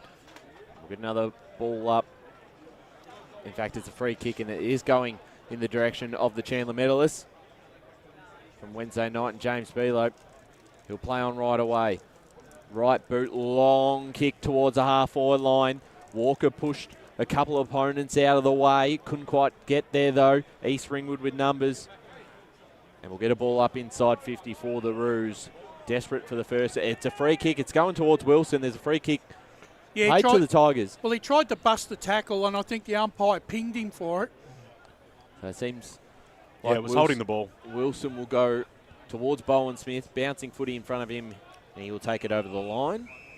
And into this third quarter. Thanks for joining us. Radio Eastern 98.1 FM, as well as Facebook and YouTube for today's big decider, last game of the season. To bring the ball back into play. I walked through the crowd at halftime. All I got from people was, "Where's Ray?" I'm like, "Oh, don't even start." Umpire to bring the ball back into play now. In the front spot, Swizbalek got the knockdown. Favour of Wilson, though. Belo was right on his hammer. They're working themselves forward. Waitman, strong tackle by Lever. Gee, that's a good tackle. Yeah. Noah Lever, sensational and rewarded as well. Gee, he's had a good game, Lever. Yep. Yeah, he certainly has. Absolutely, and he most often than not does something with the football as well. Right foot, kick goes out, beautiful it was, and Lamott, who just finds space very easily, doesn't he, Lamott? Takes a strong mark, kicks it up towards the half-forward line. Haley tried to work Delaney out of it. In fact, he pushed himself into the mark there. Well done, Delaney. Let himself down with the kick, though, but it'll sit up nicely there for Cherney, who had to trap the ball and quickly get it to boot. Thumps it up. Benell did fantastically. Didn't nearly pull down the mark. Wetherell was there. Boundary. The umpire's going to come in and bounce this one. Let's position A was Blake Tennant. Yeah, Chris Cherney, boys. Dislocated finger by the looks of it. Just screamed after it. He's in a lot of pain right now. But now to the top of the goal square. Lawson was there. He couldn't quite take the mark. Really well done there by Schreiber. Got the handball away. McRae was in there. He tried to win the football. Oh, strong tackle there. Jamie Ridd just put himself in the contest and will have a ball up. It's only 10 metres out from the East Ringwood goal lines. There was a real go that time as it came down. Lawson stole it from the stoppage. Lawson around the body. No, the crowd liked it. The umpire didn't want a bar of it. Through for one behind. Bendigo Bank scoreboard. 3 minutes tick over in this third term margin. 16 points. Paul Yaconi on the Stat Centre. Yeah, East Ringwood have had the early forward territory in this third quarter. 3 inside 50s to zip, but they need to obviously take advantage of that. East Ringwood need a 10-minute period to get back into this contest to kick 2 or 3 quick goals. Otherwise, it's going to slip away from them, I feel. So Pollux, as we said, it still is only 16 points, but you won't be expecting a large score today from either side. So East Ringwood do need the next one. They'll go inside 50 again. Wetherill's standing underneath this one and almost brought it down. Pollux of the Tigers just got his handball away from time. Ball went out of the back half. Mark not taken by Lamott. Chevy Anderson got a smart handball off to Oakes. Oakes kept it in front of Lyle, who socketed it off the ground towards the boundary line, and the umpire says, throw it in. Valuable meterage gain there by Lyle. So we'll get a boundary throw in far side. So we see Sticker about to come back on for the Tigers. Out here at Bayswater Oval, crowd still looking very nice. The punch over the top from Anderson. Bowen Smith underneath this one. Free kick's been paid. And it's going in the direction of Balwyn. It'll be Bowen Smith who finds Cunningham. Both have had a great impact on today's contest. And he'll go back to Lever. Lever down the line, this time to Bowen Smith. Between the three of them, they've had the last 6 or 7 disposals. Bowen Smith too far out to score. Has Charlie in the pocket, just overdid it and fell in the hands of Damon Delaney. So Delaney is to make up for that last kick. This was a good one. Waitman took it of the Connor variety, just inside the defensive arc for the Roos. They've got a number of players on this near side, grandstand side. Delaney takes it. The switch should be on here as the kick goes over the top. Exon. They're still inside that mark. They can go further afield. Belo's all by himself. Instead it went to James Belo, but it's been chopped off by Waitman. Waitman, little handball away. Oh, here's a go. Markovsky, can you kick it? No. Oh, I'll tell you what, that was a go. If ever you've seen one, they would have punished them if they had to kick that one. Let's go down boundary side to Blake Tennant. Yeah, so Chris Churdy just about to come onto the ground, boys, after his dislocated finger incident. Oh, that's good news. Gee, what a let-off that was. Well, they've certainly got him on the edge right now to the ball, and Delaney in the pocket. Short chip forward. Mark has taken it 17 points, but the first 5 minutes, no goals are kicked, so the longer this goes, the next goal just becomes all the more important. Mitch Farmer takes a great mark. Can go long down the line. Bennell's underneath this one. Cut off by the Tigers again. That could be Schreiber. He's had a good game Yeah, too. very good game. And Schreiber looks to send it towards a 2-on-2 contest. Oakes flew. Lamont was in front position. He picks it up. The handball goes back to Bowen Smith, to Wilson. Uses Urban now. Urban, small kick forward, looking for Lamont. Went through his legs, but he follows up with a good tackle. 6.5 minutes into this third quarter. It's Balwyn 39, East Ringwood 22. So right in front of us here in the grandstand, the kick goes down. Wilson, little handball back to Smith. Got the link-up handball as well. Levers trying to break a tackle. In fact, I think it was Rid that time. Handball over the top for the Roos. Little spin and a throop there by Farmer. Got it to Belo over the top. Here's Lawson. Short passes on. He was looking for Fox, and he found the player between two of them, but they were just wearing a Tigers jumper in the name of Walker as he got it over to Cunningham. Cunningham switched it out wide. Now Sticker takes it and slows things down. Just the difference in the two sides. When Balwyn come out of that back 50, they look very positive. But when East Ringwood come out, they're very hesitant. 7 minutes gone. Sticker's kick fell short. Donnelly was underneath it for the Roos and takes the mark. So he'll send the ball back inside forward 50 again. Goes deep into the pocket. Standing all alone, Jamie Bennell takes a chest mark. So he'll have a ping from about 25, 30 metres out. Pretty difficult angle, but the right side for a right footer out here at Basie, and I'd back him in from here. It's a must-kick goal, I reckon, here for East Ringwood. Bennell must score here. So Bennell. Jamie wearing the long sleeves today. You can see how the look of concentration on his face. He understands the situation here. His side currently trail by 17 points. His side currently trail by 11. Fantastic goal there. And his first to Jamie Bennell, and the Roos break the drought out here in this third term. And 4 points is given. 2 flags waved. Bendigo Bank scoreboard as we cross into the first, just past the first 10 minutes here in this second half, and it's back to an 11-point lead to the Tigers. Interestingly, Adam Parker said at halftime that he expects the game to really open up and scoring should increase. So, as we said, much needed goal for the Roos. Back to just 11 points.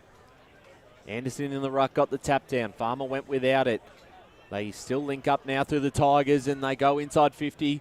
Over the top of everyone. Charlie running onto this one. Laces tackle on Belo. Did he have it? Hamill comes out to Bennell. He's kicked. This time was smothered by Godleapson, and out of bounds it goes.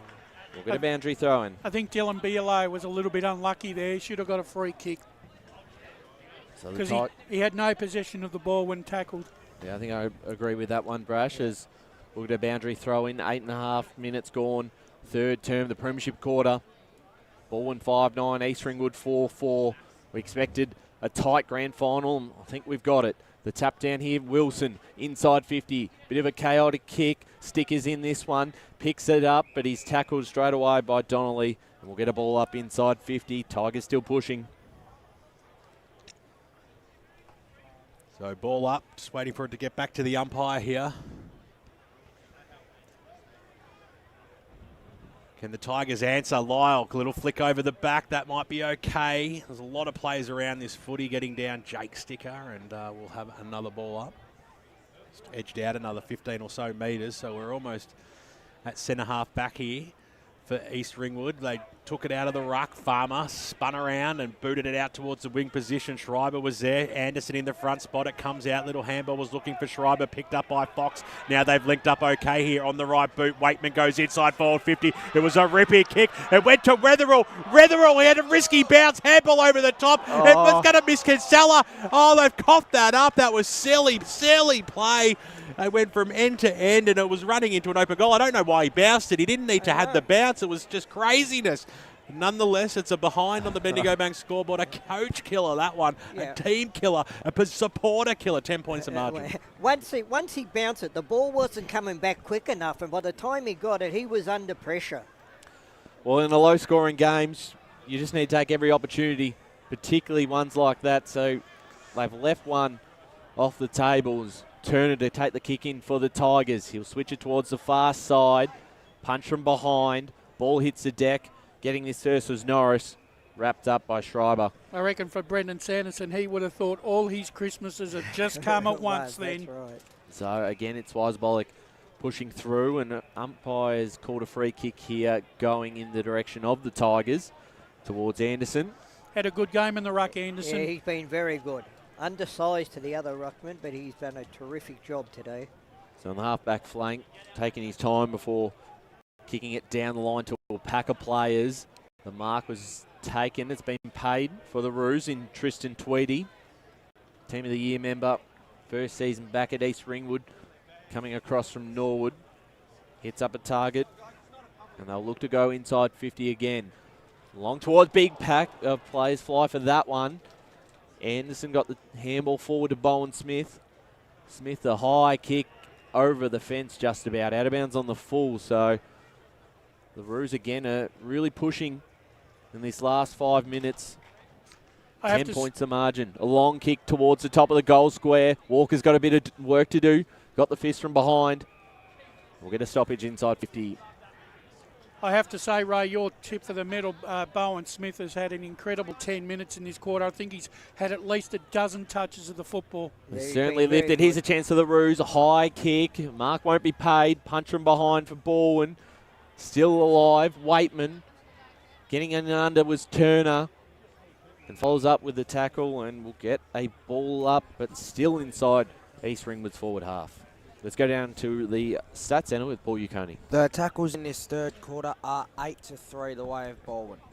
Thanks very much, Paul. From the stoppage, quick kick goes into the pocket, but nicely positioned there was Josh Pollux to take the mark. Wastes no time either, wants to create the switch. Gets a very long kick out wide. The mark was taken, and then a strong tackle there by Belo of the Dillon variety, and he was unlucky, Markovski. A couple of times now he's missed a running in goal, and then he's taken a super mark, and then all of a sudden been pinged for holding the ball. So Belo just pokes it into the pocket. That was a shocking kick. There was no one there really. Lever, almost unattended, made it look difficult, but pulled down the mark. So the ball will come back down the wing here.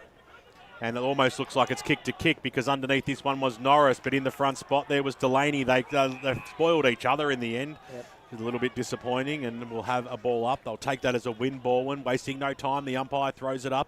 Nicely done there. Swizbalik got the knockdown, picked up by Smith, got the knockout. Lever, little handball backwards. The kick now by Urban, up towards the half-forward line. Lyle was in the back position, but created the stoppage, hitting the deck. Oh, it was Charlie Haley laying a tackle.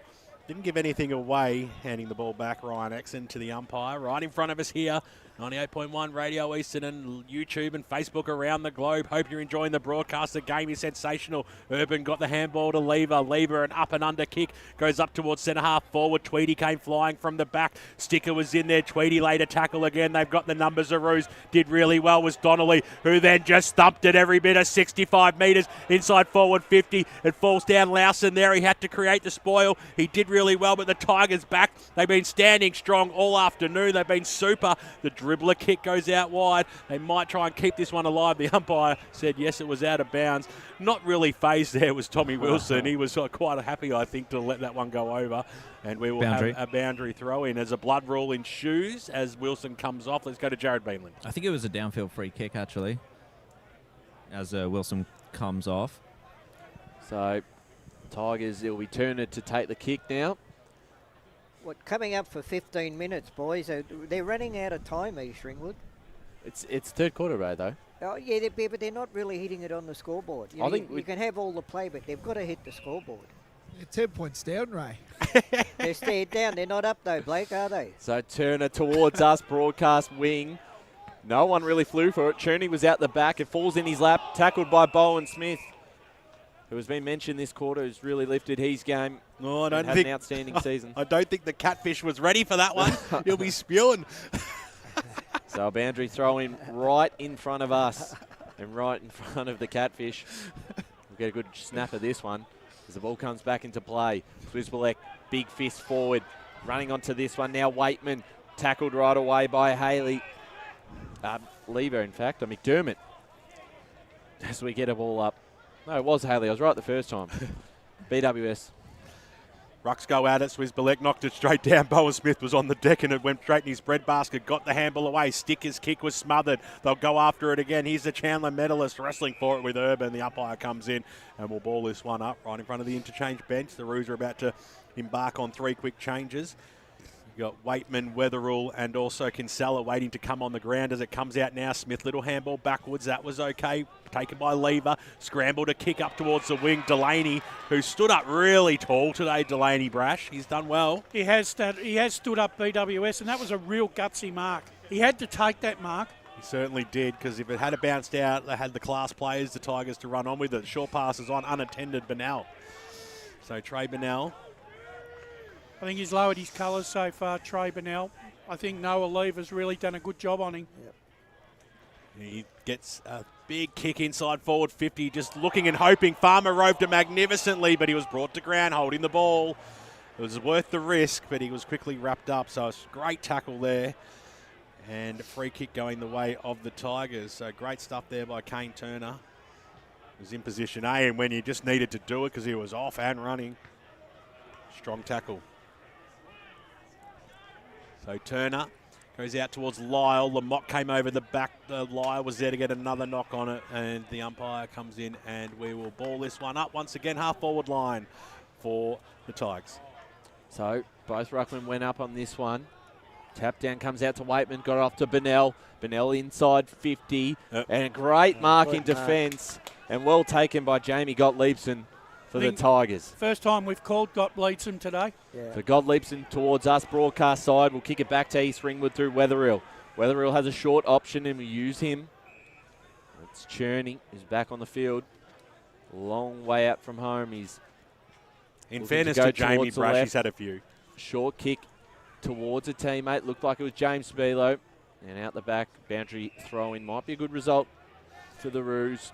17 coming up to 18 minutes gone in this third term. 5-9 plays 4-5. Paul Uconi in the stats centre. East Ringwood are leading the clearances in this third quarter 7-4. Feels a very similar contest to the second semi-final with these two sides.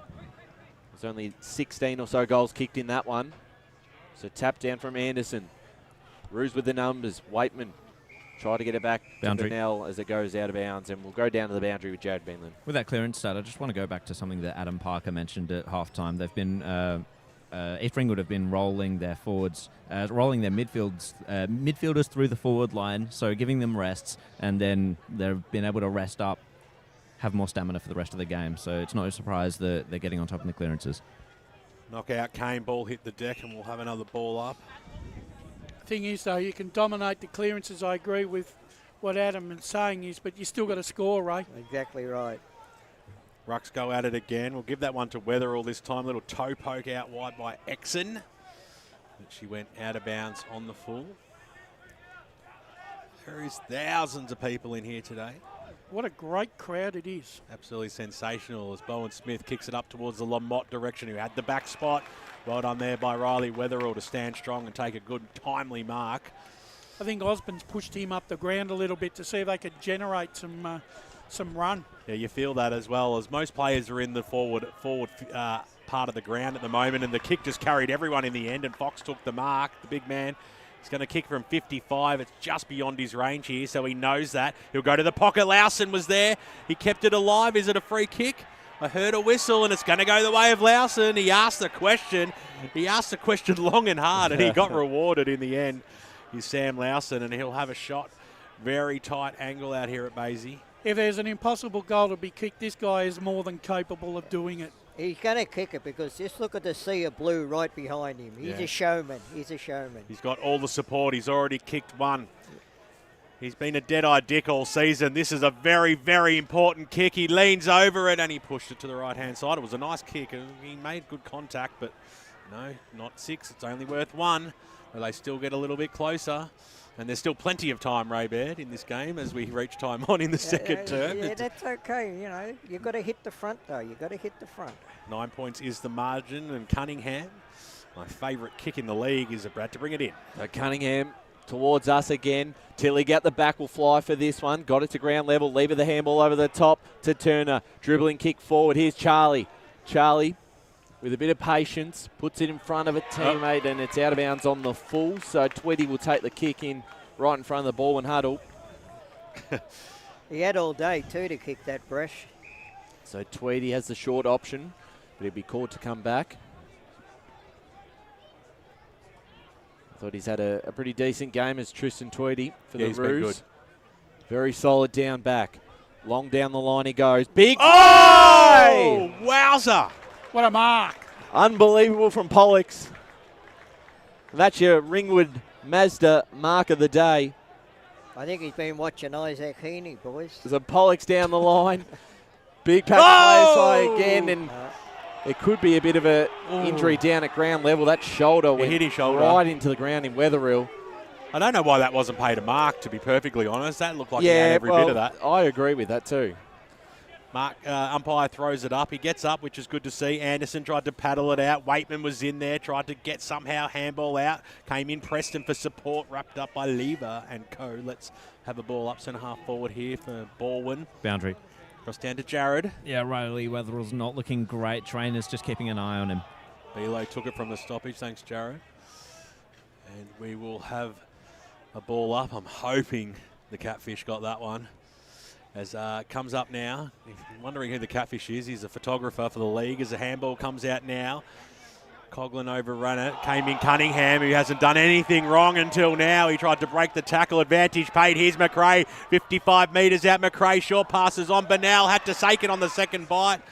It probably wasn't the right option, but, you know, they've got the mark. He's probably still too far out to score, though. Jamie Bennell, but he almost seems like he's going to go back and back himself in here.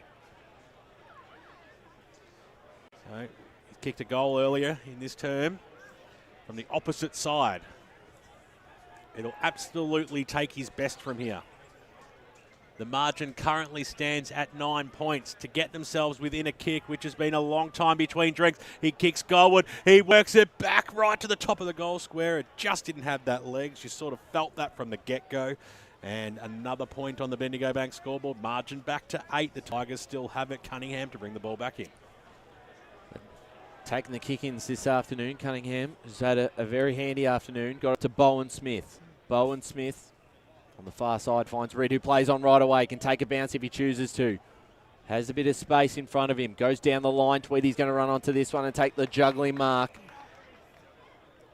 Tweedy at the half-back line for the Roos. Short kick forward. He's got Cherney. Can switch it towards this side because he does have Kinsella all by himself, but Charlie now keeping a close eye on him as the ball goes towards centre half forward. James Belo's there. Got Bowen Smith to compete with. Wilson got the handball to Cunningham. Has to do well here. He does. He got it off to Bowen Smith under pressure. The ball's coming back. Is that holding the ball? Wow. And that was, yeah. So free kick Roos, and Lawson, who'll be directly in front. He's a long way out. He'll be kicking from outside the arc. Has a chance to put the Roos back to a 2-point deficit. The closest they've been He's quite worked a hard. while. I'll give Lowson his due. He's really worked hard in this quarter to try and get his side back into the contest. Well, let's see if he can kick this one. This will be the biggest goal of the day for the Roos. On grand final day, Sam Lowson from outside 50. Kick is to the right. It's a minor score, so they've had their opportunities this quarter. East Ringwood. 1 goal 4 for Lowson today. And that makes East Ringwood's score on the Bendigo Bank scoreboard 4-8-32 to Balwyn 5-9-39. We've played 24 and a half minutes gone in this third term. He tried to kick the ball too hard then, like he needed the extra distance, which he actually didn't. Cunningham brings the ball back in. Lamont over the top. Couldn't pull the mark down. Came out Belo, got the handball away. They're really pressing, aren't they? Preston got the handball up towards Haley, who's just put himself in the contest at the moment on the ball and asking for a free kick. You're not going to get it, guys, after the fact. Boundary throw-in is the result. Across the arc of 50. So 7 points is the margin. Bit by bit, East Ringwood have brought themselves back into this contest. Can they get the next goal? Anderson did well to work his way to the front. Urban was in there. He won the footy, but was quickly wrapped up by Waitman, and we'll have a ball up 55 metres out. It's a classic case of one side trying to will themselves back into the contest here. East Ringwood are throwing everything at the moment. They certainly are. Waitman slung Rid in a tackle, and it's going to be a free kick going the way of the Tigers, and rightfully so. People shouldn't be getting upset about that because that tackle has been paid by the umpires all year on a consistent basis. Yeah, spot on. Brash as Rid up towards the wing now. Lamont will come in from the side. Sticker was in there as well. Little handball backwards by the Roos. Can they keep it alive? It came out wide. Chasing Markovski for the football as the siren sounds, and a pretty short quarter out here in the third term. Only 26 minutes tick over. We've seen them go a little bit longer, but like they've done from go to woe, the Balwyn Tigers lead at three-quarter time out here in the EFNL Premier Division Grand Final. We've worked all year to get to this point, and there's only 30 minutes of play left. There's single goal kickers right across the board. We don't need to go through those because we're excited about what's going to happen in this final 30 minutes of the season. Stay tuned on 98.1 Radio Eastern and streaming live around the globe on YouTube and Facebook. We'll be back right after this. As Sarah opened her best friend Jackie's wedding invitation, she was overcome with a wave of emotion. While her two young boys wrestled on the floor, tears of happiness rolled down Sarah's cheeks as she saw the words she'd been longing to see. Please note, this wedding will be a child-free event. Well, Sarah, looks like we're off to Eastland for a new frock and some heels. And let's book in that babysitter. For all of life's little moments, there's Eastland. Eastland. Live real. At Yarra Valley Water, we know reducing your shower time, or show time, to 4 minutes can save you an average of $200 a year on water and energy bills. Shower shorter. Save water. Authorised by the Victorian Government, 1 Treasury Place, Melbourne. Sprained your ankle, bursting through the banner? Broke a finger, high-fiving the ruckman? Or did you run into the goal post again? For bumps, breaks or bleeds, be seen sooner, close to home at Knox Private 24/7 Emergency Department. The preferred provider of emergency care to the Eastern Football Netball League, you'll generally experience shorter wait times. You don't need private health, but there is an out-of-pocket fee. Be seen sooner, close to home at Knox Private 24/7 Emergency Department, 262 Mountain Highway, Wanturna. Do you feel good about your bank? Because there is a bank you can feel good about. They share their profits to fund big community projects, small community clubs, and vital emergency services. They've given $250 million to help Australian communities thrive. They have all the products and tech you expect from a big bank, with service you don't. It's Bendigo Bank. Feel good about who you bank with. Try Bendigo. Search bendigobank.com.au or search Bendigo Bank near me. The first time I met the team at Tobin Brothers Funerals, I felt like I'd known them for years. They're so caring, honest and passionate. James McLeod, Managing Director of Tobin Brothers Funerals, sums it up best when he says, Every day our people get out of bed to assist client families in their absolute time of need. Our people love what they do, and you will not find a more highly trained group of people than those at Tobin Brothers. Visit tobinbrothers.com.au. Tobin Brothers Funerals, celebrating lives. Hi, I'm Ben Desmond from Montrose Football Netball Club, and when I need a new kit for a night out, I head over to Eastland. But Eastland is more than a shopping centre. They support a range of community organisations and have been major partners of the Eastern Football Netball League since 2018. Thanks, Eastland. You are listening to Radio Eastern FM 98.1. With live and exclusive coverage of the EFNL football season, bringing you the match of the day with score updates from all divisions. And now we cross to our commentary team for the Radio Eastern 98.1 Match of the Day coverage. Welcome back to Bayswater Oval. 1 quarter to play in season 2024 in the Premier Division Senior Men's Grand Final. It is Balwyn leading by 7 points, 5-9-39 to East Ringwood 4-8-32, and the Roos had plenty of opportunities that third term, but they're still in this contest. Just 7 points were set for an absolute thriller in this Premier Division Grand Final. The last time the Roos were in a Grand Final on Bayswater Oval, they kicked 10 goals and stormed home against East Burwood to win a flag.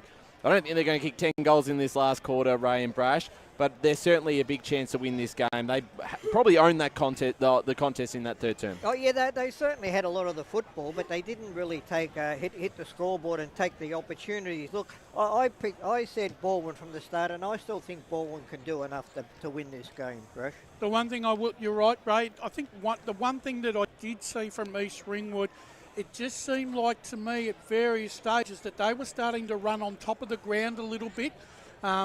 Balwyn looked a little flat-footed, but that being said, for all the play that East Ringwood had in that quarter, to still only be 7 points down I still feel they left some scores on the field in this quarter. Yeah, well, they made up 10 points for the quarter, for a lot of effort. Let's go down the boundary. Blake Tennant has Brenton Sanderson. Sando just talk about that third quarter. Your key message was just take the game on. Do you want to just talk about what your thoughts was of that third quarter? I just thought we went a bit too cautious. We went a bit too calm, a bit too slow. Obviously, East Ringwood really lifted their intensity around the footy. Their playmakers got on top, and our playmakers were down. So that's the message in the last quarter. Take the game on. Look for opportunities to run. Obviously, we've had the week off, so we should have all the run in our legs, but we'll have to wait and see. And you talked about your forwards, about pushing up the ground sort of thing. Is that something that we want to try seeing this fourth quarter? Because you felt like, and as well, your top 10 players, as you said, just were a little bit down that quarter. Is that something you want to improve to get this premiership for this great footy club? Yeah, well, we've kicked 5 goals in 3 quarters in the grand final. It's not enough. So we need our best players to play like our best players. I said to our forwards, I just think we just lost our structure and our shape in that last quarter. In that third quarter. So it's a big last quarter. We've got to take the game on, look for opportunities to score and run and outwork them, and take our opportunities when they're there. All the best for the last quarter, Sando. Great stuff there, Blake Tennant, and getting the solid message there from Sando just to take the game on. That's what we want to hear as well. Let's wonder what was happening with Ben Osborne and the Roos at three-quarter time. I'm sure they're up and about. Thank you very much, Ben. They were absolutely up and about. They reckon they've got the legs. They reckon they're coming. They just want to keep the pressure up. They just want to be able to keep locking it inside their forward 50. They don't mind if the kick inside forward 50 isn't perfect. They're happy with stoppages. They're happy with being able to work out goals from clearances. They want more voice in the marking contests when Balwyn do try and rebound, and make sure that they trust that the bloke next to them is going to be there to receive the handball, because they're diving a little bit too much on the ball and doing it themselves. Perfectly said there by Jared Beanland. Our boundary rider's doing a sensational job this afternoon. We're just waiting for the final patrons to get their A into G and get off the ground. And who is going to be the player to stand up? Who is there multiple players? Who's going to be the X factor, the grand final hero? Only time will tell. The players have made themselves into position. The umpire just waiting for those final patrons to get up over the fence, and we'll be underway in what should shape to be one of the classic final quarters. Wayne Brasher, who's going to win? I still think East Ringwood win, but maybe I said 3 goals. Might have to reduce that. I'll go East Ringwood now by 9 points. Ryan Long for the last time in season 2024. Final quarter, the 2024 Premier Division Grand Final. Anderson got up on that one. It's the Tigers leading by 7 points. They haven't won a grand final since 2006, which is the glory era of the club, winning 4 flags in 5 seasons. How about you, Ray? Yeah, I picked Balwyn all day, and I think they'll hang on still. Sticking with him as the tap down from Anderson gains a bit of territory. Here's Belo. wins the ball and gets the handball off to Kinsella. Has a runner with him, puts it in front of him. The bouncing ball for Waitman, and he did it well. He kept it in front of him. Almost could have got a free kick or a high tackle on from Turner. But the Tigers' pressure has been really good. So what can they do here with the footy as they approach their forward 50? No one went up to compete with Anderson, so he just slammed it on the boot forward and into the direction of Lyle, who went to play on, had Sticker in the middle of the ground, still wants it to Sticker, goes forward, the kick may have been wasted, but the mark was not taken by the Roos in defence, which gives the Tigers an opportunity in this first minute of the final term to They get got away first. with one there, Balwyn, because the East Ringwood should have mucked it. So it comes up now. Tweedy got the knockdown, still across that half forward line. Urban in and under. Kinsella screaming for holding the ball. The umpire's not going to pay that. They'll look towards leaving the whistle alone as much as possible, no doubt, the umpires in this final term. They've been fantastic all day, to be honest, as Lyle got the knockdown. Preston was in there. He's kicked a goal for East Ringwood. Across the half forward line here for Balwyn. Umpire throws it up again. Who will draw first blood in this final term? Here's the Chandler medalist. Belo slammed it on his boot up towards the wing position over the back. Bennell, it might sit up favourably for him. It'll look away. Handball was clever. Lowsom's there. This way, that way. On the right boot. Squared up at a teammate wide. Very good kick. Walsh, who just wants to go on with it. Walsh goes to the pocket. McRae comes out and takes the mark. He'll have the first shot on goal in this final term. He's only about 40 metres out. It's a 45-degree angle. And wonder if he'll put this one through, gents. Well, look, the way the game's going at the moment, it's still right there for either side to take it. And East Ringwood have started well in this opening couple of minutes. Will McRae composes himself. Shots on goal are just worth everything in this final term. The 2024 Premiership Cup is up for grabs. Here's McRae, goes goalward, he leans over it and puts it through. Here come East Ringwood, margin back to 1 point in the final term. We've gone 3 minutes now on the Bendigo Bank scoreboard, and here they come. Boundary. Boundary with Blake Tennant. Just want to check in with Ray. I told you, it's early stages of the game, and now they're well and truly coming back, East Ringwood. Blake, as I said to you before, have a look at the scoreboard. They are still not in front. Wake up, lad. And I just want to add that Sam Lowson was very much down on himself for a bit of inaccuracy in the third quarter. If he plays like that, though, passes to play like that, doesn't matter. Belo got the handball to Farmer, but it was a throw. So Bowen Smith again wins the free kick in the middle. Crow throw there. So Bowen Smith, who's had a fantastic afternoon himself, goes to a one-on-one contest with Oakes and is given away a free kick to East Ringwood. Free kick, Belo. So the free kick going in the direction of Dylan Belo, who plays on right away. Will send it down the line. They've got the momentum. Gets it to his brother James. James Belo inside 50. One-on-one. Lowson's got front position. Ball beats both of them. Turner got the handball back to Lever. Lever hits up a target. The half-back flank. They still lead this game by 1 point as the lights come on here at Bayswater Oval. Gee, Ray, we might even There's be not much in it. Could be an 8-6 game the way it's panning. Well, last year I think it was 10 goals to 9 as this ball comes and finds Anderson just before it goes out of bounds.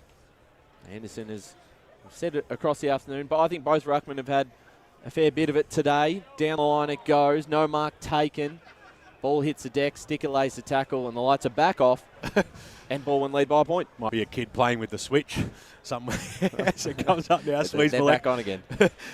Knocked it out, came out, hands and knees. Smith got the handball away. That was good play. Wilson inside forward 50, up to close towards the boundary line. Tweedy, timely fist over. She goes for a boundary throw in.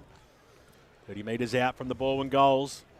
1 point is the margin. We dream of grand finals being as close as this all season. We've talked about how it's been hard to pick who can take it home. It's going to go right down to the wire. Umpire throws it in. Lyle, it was a very shallow throw in and almost deserved a restart on that instant, but the umpire said no. We'll ball that one up. Farmer gives it back to him. Wasting no time. Comes out now, Lyle. Little knockover. Picked up there by Charlie Boy. Can he kick a goal? The captain went across the face. It doesn't matter. Because when you play in front and the ball sits up and it floats and it softens and it just sits there, and then you get the opportunity to take the mark, and it'll be a kick on goal by Josh Sticker. Or Jake Sticker, I should say.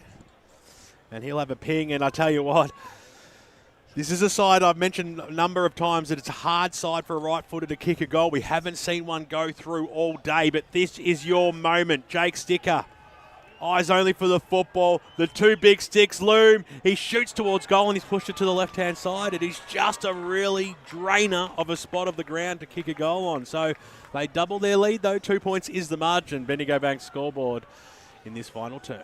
5-10 plays 5-8. Nothing in this contest at the moment. Journey to take the kick in for the Roos as we approach the 6.5 minute mark of this final term. And they'll look to go towards us on the broadcast side. Picked up by Preston. Got the handball back as they go forward now to Walsh. Walsh has got a runner with him. He'll use him. He can take a bounce now, Ken Preston. He'll hit up a target in the Roos. Goes back to Belo. The kick was smothered. It was really well done there by Turner. Weatherer got the handball off to Belo. Belo loads up. 45 out and puts the Roos in front. 6-8-44, 5-10-40, and James Belo. It could only be one. First time they've been in front today, East Ringwood. I was just going to say, Corey Preston, at the moment, you should throw a piano at him and see if he can play that today, because he's hardly touched the ball, and he's been out of tune for most of this match, and he just comes up with a special moment. Unbelievable smother by Kane Turner, but the second effort, the want to win the football again by the Chandler medalist to kick that goal. What a goal that was. First time today they're in front. What can the Tigers do? Can they answer the challenge and get the response? Up towards the half-forward line they go. Out of position A was Lamott, but he wins the football. He's got support there in Markovski, who takes the ball now. What can Markovski do? Kick it to the hot spot, top of the square. Oh, what a mark by Tweedy. He's had a great game, Tristan Tweedy. We've already announced that, but when you need to stand tall in the clutch moments in the back half, he stood up then. Fantastic mark, and he drives the ball out towards Sweesbelek. Big fly by Preston over the top. Bennell's there at the fall. The ball is wrapped up there by Lever. Will have the ball up 70 metres out from Balwyn's goals. Trailing by 4 points. 44 plays 40. Up Sweesbelek got the knockdown. Preston, who's just come alive in the last few moments. Handball went to Waitman. Waitman of the Connor variety. Backwards to Cherney. Kicks it to the general just to slow things down and weigh up the real options. Never really wastes it, does Chris Cherney. Short passes on. Guess who? Corey Preston. Come alive. The piano man, we're going to call him. As he short passes on to Waitman.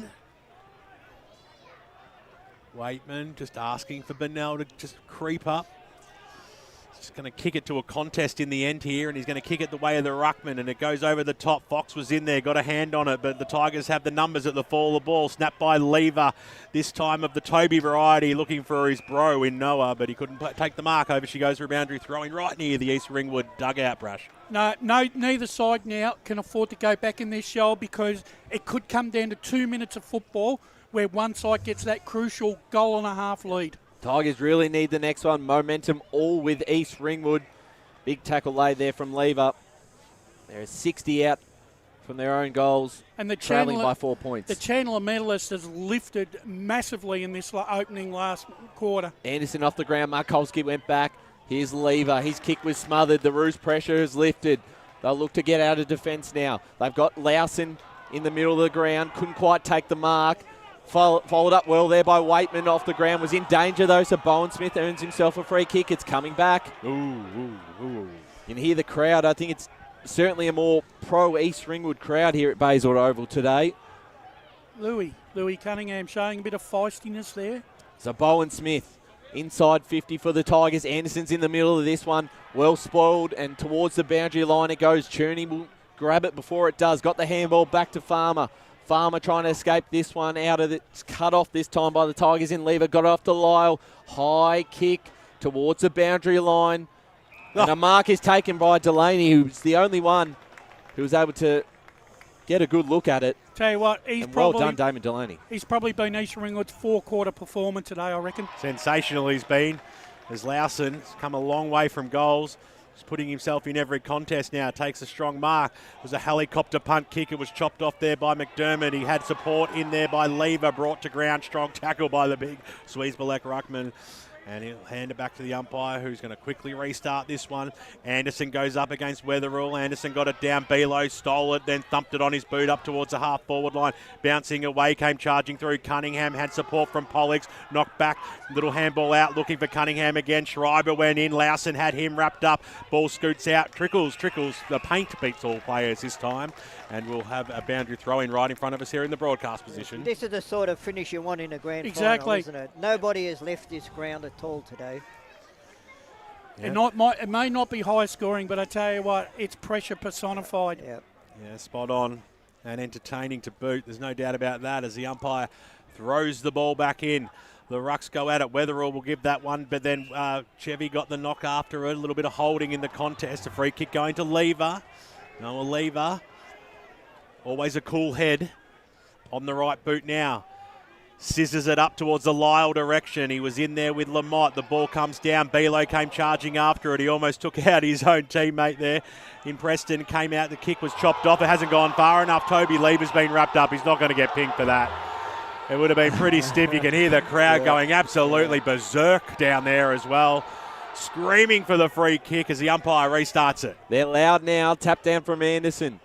Picked up there by Weatherall, shrugged off her opponent, just got his kick away in time. Running through this one was Donnelly in a big tackle from Urban.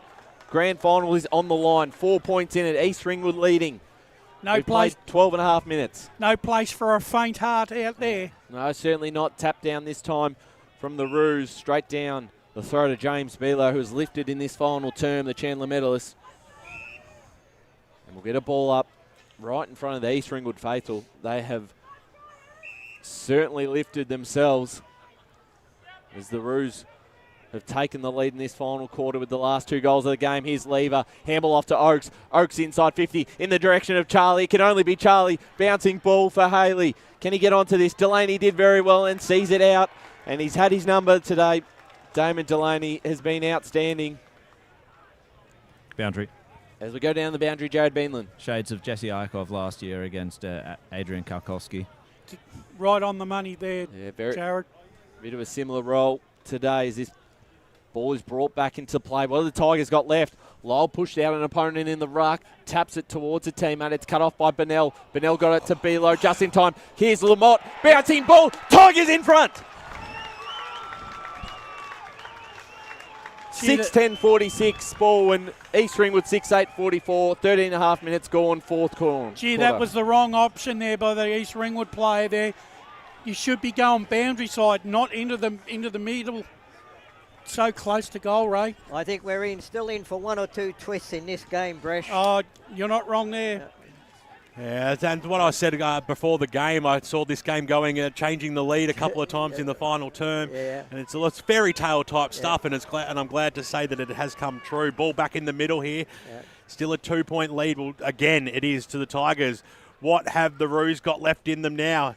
Can they get one back? Weatherall took it out of the ruck. Lyle grabbed him. That should have been holding the ball. Handball by Bowen Smith over the top. It was taken by Lever. Dispossessed. Really well done there. Kick goes up towards the half-forward line. Little handball away from McRae. It was okay. Got it to Waitman, who's brought down. Strong tackle by Lever. Umpire comes in. Not going to pay anything that's not really very, very there. They're letting it go. Weatherall versus Sticker. Got the knockdown that time. Lowson came in. Smith ran him down. Lucky not to get pinged. Very lucky not to get pinged. He took a couple of them on. Quick restart. Goes up now. Tillig was in there, got it knocked down, looking for Urban. He got pulled off the ball and he pulled it back in. That was clever because there was 3 Roos right around him, and we'll have a ball up. Boundary. So, let's go down the boundary, Jared Beanland. Balwyn have noticed that Sam Lowson's such a danger around the clearances. They've got Bowen Smith on him rather than Caden Schreiber from before. So tap forward to Sticker. The ball was almost stolen from him from Mexon. But right in front of us, broadcast wing. The ball will be balled up. 6-10 plays 6-8. Thanks for joining us, Radio Eastern, Facebook and YouTube. It's the Balwyn Tigers leading this by 2 points. Looking for their first flag since 2016. Urban went the handball backwards, looking for Lever. It's going nowhere. And the umpire says, give it to me, we'll do it all again. Has either coach, Ray, got a move left in the bag? Well, they just put Bowen Smith onto Lowson. I think that's a great move, but I don't think the others... Defensive struggle there. East Ringwood fans wanted a free kick for Belo. Urban got the ball forward. Mark not taken. Donnelly, handball, and it's coming back. There is a free kick. It should have been a free kick towards the Roos. Against Lamont. And it was there, so it's going to go back to the half-back line. In answer to your question, Bresh, it's up to the players now. The coach can't do much more. You don't think either coach has got any more moves in the back pocket? No. Belo went for Weatherall. It came over the top, running onto it with speed. There was Waitman. He tried to get away. Cunningham, sensational tackle and rewarded as well. The crowd's really getting into this game now. The Tigers have the lead by 2 points. Cunningham has been absolute magnificent there. Exactly. I reckon his father, Richie, would be real proud of him today. Yeah. The kick goes up towards the wing position. Is Tillich there from the side? It goes over the top of his head. He got a little bite on it. A handball came out from the Roos out the back. Cherney on hands and knees. Just couldn't release the pill in time. And we will have a ball up right in front of a huge congregation of East Ringwood fans down here on the half-forward line. As the umpire throws it up now, knocked down there by Sweesbelek. Big ruckman went after it again, but Urban took it, got the handball away. Markowski goes inside forward, 50. It was a scrambly kick, but it was a good one to boot.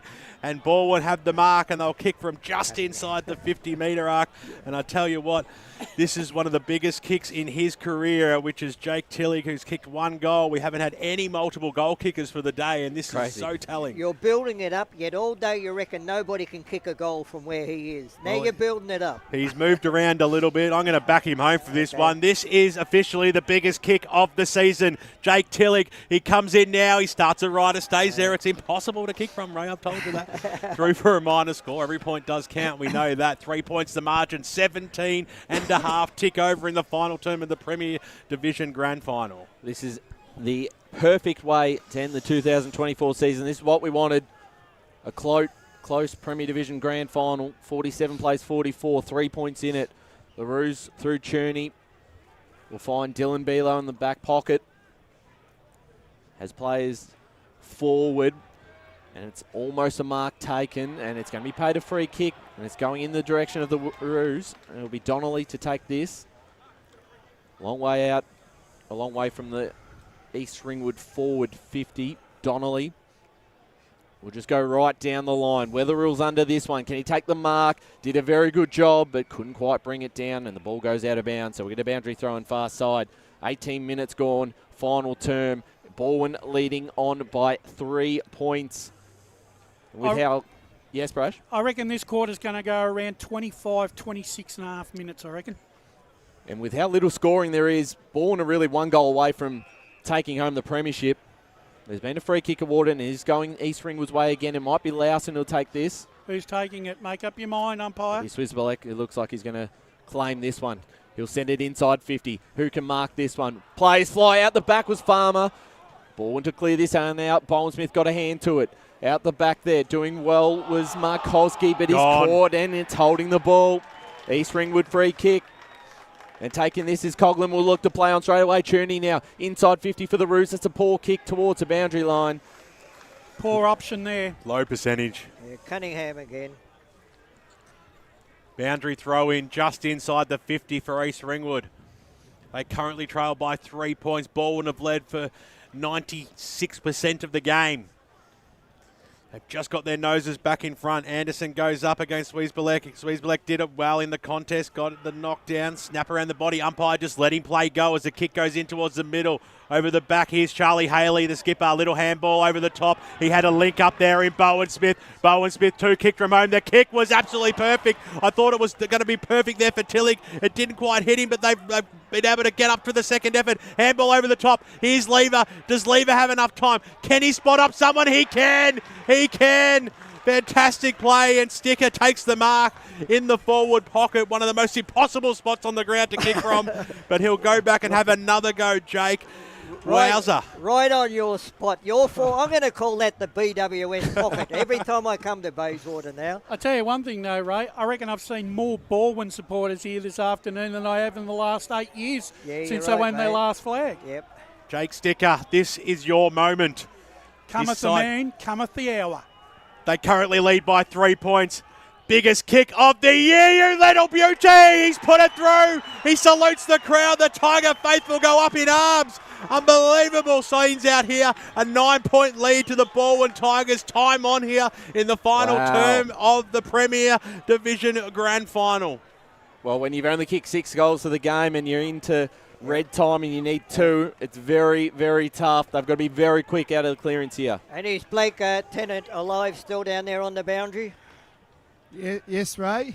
Well, what do you say now, Blake? Oh, just that the stars are born and just coming alike. So back in the middle it goes again. What have East Ringwood got left? Have they got anything? Out of the middle, it's going to be Lowson to clear this out. Lowson with a bit of space in the direction of Bennell. Out the back is Wetherill. Falls into his left. Right boot towards the top of the square. McRae's there, but he's got plenty of Tigers around him. And Pollock spoils it through for a behind. Clever. And it is now East Ringwood 6-9-45, trailing Balwyn 7-11-53. And we've played 21 and a half minutes in this final term. Louis Cunningham just screaming for players to run out wide, and why wouldn't you? And he tries to get his 60-metre usual purchase out there, and the kick went wide, and it did all right too because Lyle was there. He linked up beautifully with Wilson, whose left foot scrambly kick gained a valuable 30 metres or so, but Delaney was there to mop up the pieces for East Ringwood and kick the ball back in the Cherney direction. It went over the top of him. Waitman got the handball back to Cherney, who just thumps at 50 metres. It's an up and under kick looking for Wetherill. Couldn't take the mark. A strong tackle there by Schreiber.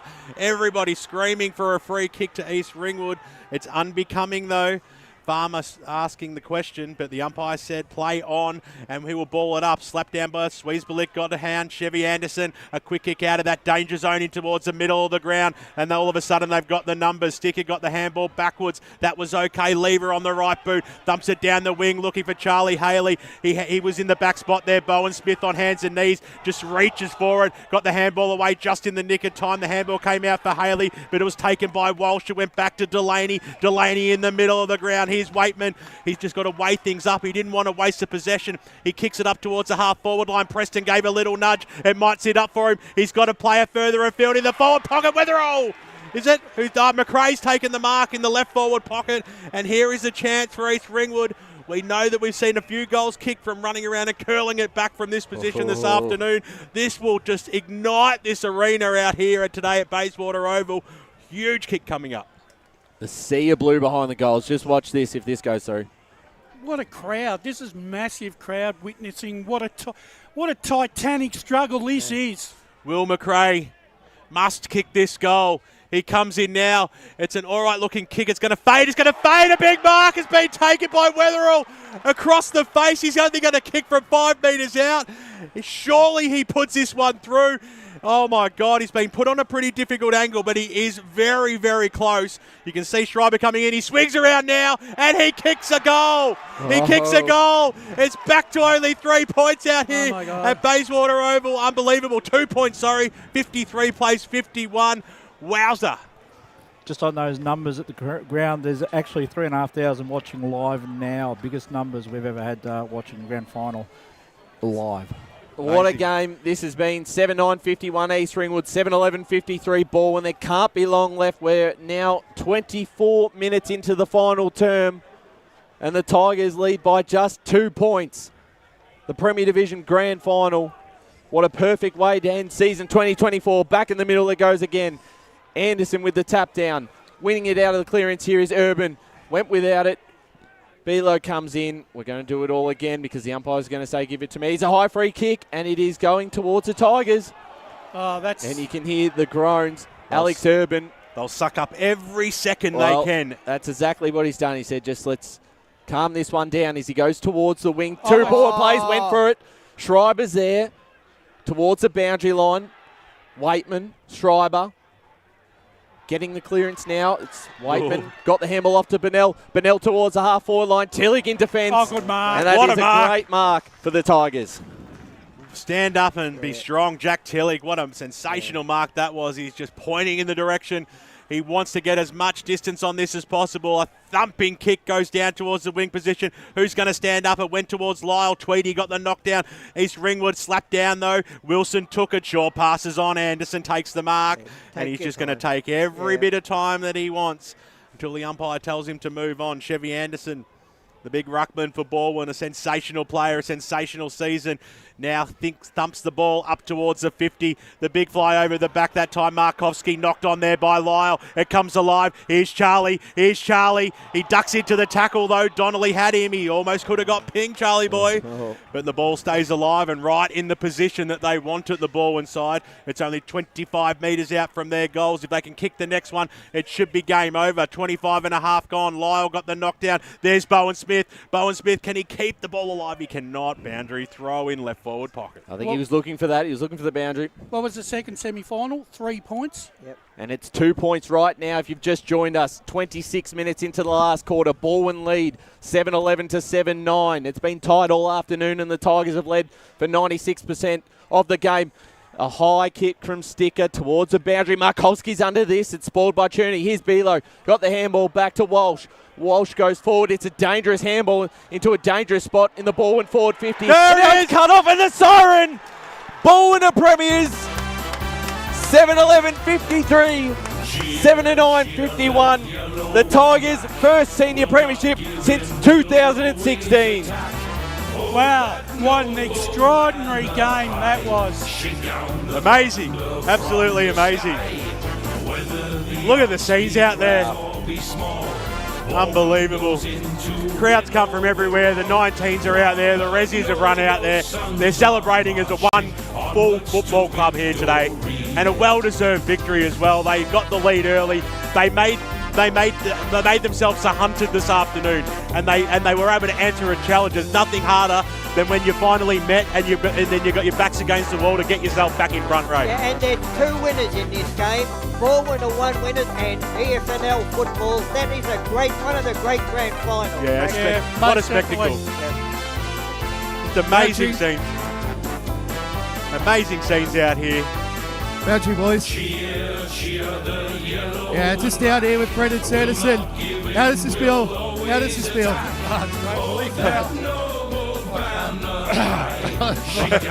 lost my voice. Just so proud of the boys. They were awesome. We picked 2 goals after half time, not enough, but yeah, really proud of the effort all day. Just see Benny. Sonia Blake, they're always tough to get a coach after there, but he's still going. And just follow it up, the champions that lifted, you asked for your top 10 to lift, and they did it. They've guided you to the premiership, your first flag since 2016. You must be feeling you've come to the club at the right time, I guess. Yeah, I think so. I'm very lucky, the guys behind the scenes that do all the recruiting and the ones that bring in the good players. But yeah, obviously, really good team effort, and I said to the boys on Thursday night, it's clubs that get you to premierships, grand finals, and it's the 22 that obviously get you premierships. So, yeah, big relief. I'll let you go enjoy the celebrations. Take care. Absolutely, fantastic stuff by Blake Tennant. I know he'll be rummaging his way around a pretty difficult place to get an interview there, but sure we'll cross back down to him soon. I think I can see him trying to crawl out from the scrum. What a final term that was, Wayne Brasher. It's one that it was like I said earlier, it's a fairy tale finish to the season. It is, and I think we've been waiting for something like this for so many years, and, look. Gentlemen, I've got Caden here. Caden, what are the feelings immediately? Oh, just relief, excitement, and just reward for effort for the whole year. So proud of Charlie, the captain, the leaders, and even our younger boys coming through.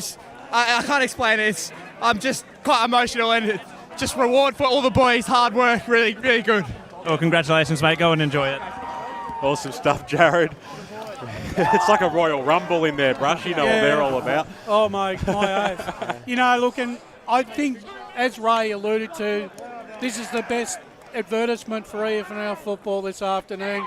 If we don't put it this way, this is why our competition is the #1 metropolitan competition in Melbourne, because we produce quality. Gentlemen, I've got Josh Walker down here.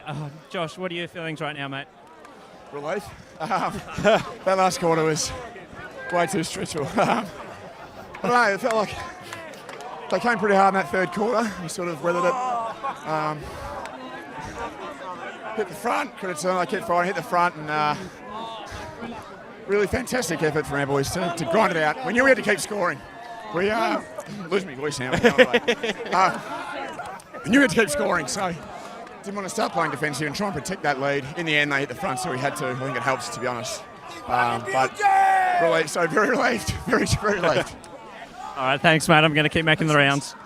Great stuff there, Jared. I tell you what, Josh Walker, he's been screaming all afternoon down back. Just here with Kane Turner. Kane, you come to the club this year, of course. What does this mean? Oh, mate, I told the boys at the start of the year, it's been a lean few years for me back in the AFL, so when Balwyn came knocking a club with such a strong history of winning premierships, I thought I have to take the opportunity.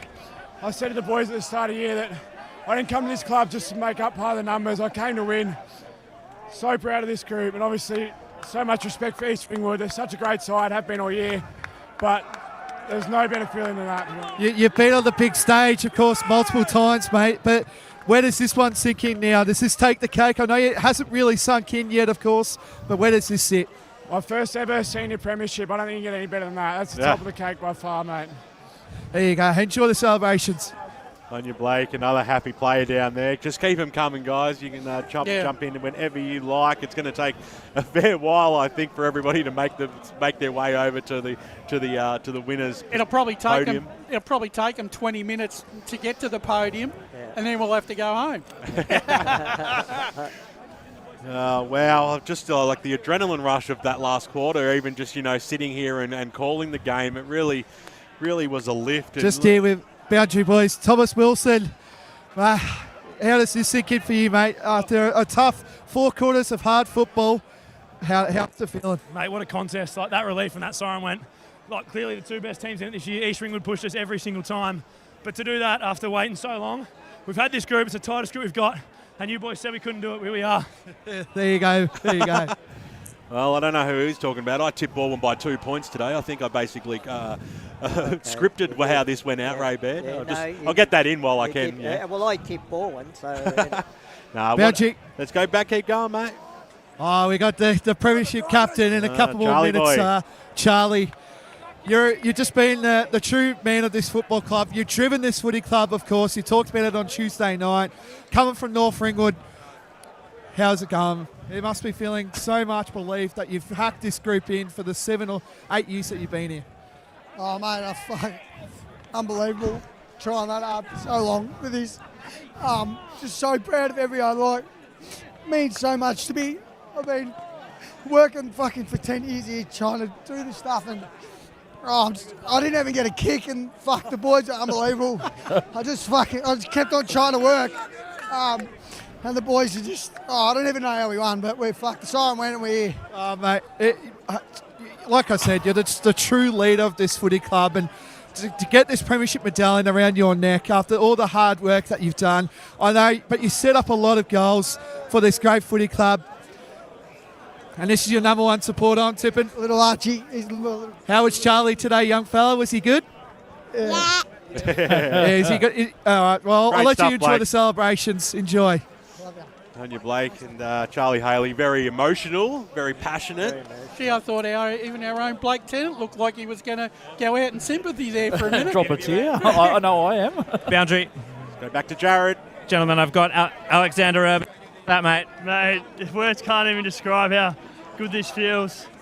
We've been working 6 years for this, and hard work pays off. Fucking unbelievable. So unbelievable, mate. Oh, they've been doing it all day, mate.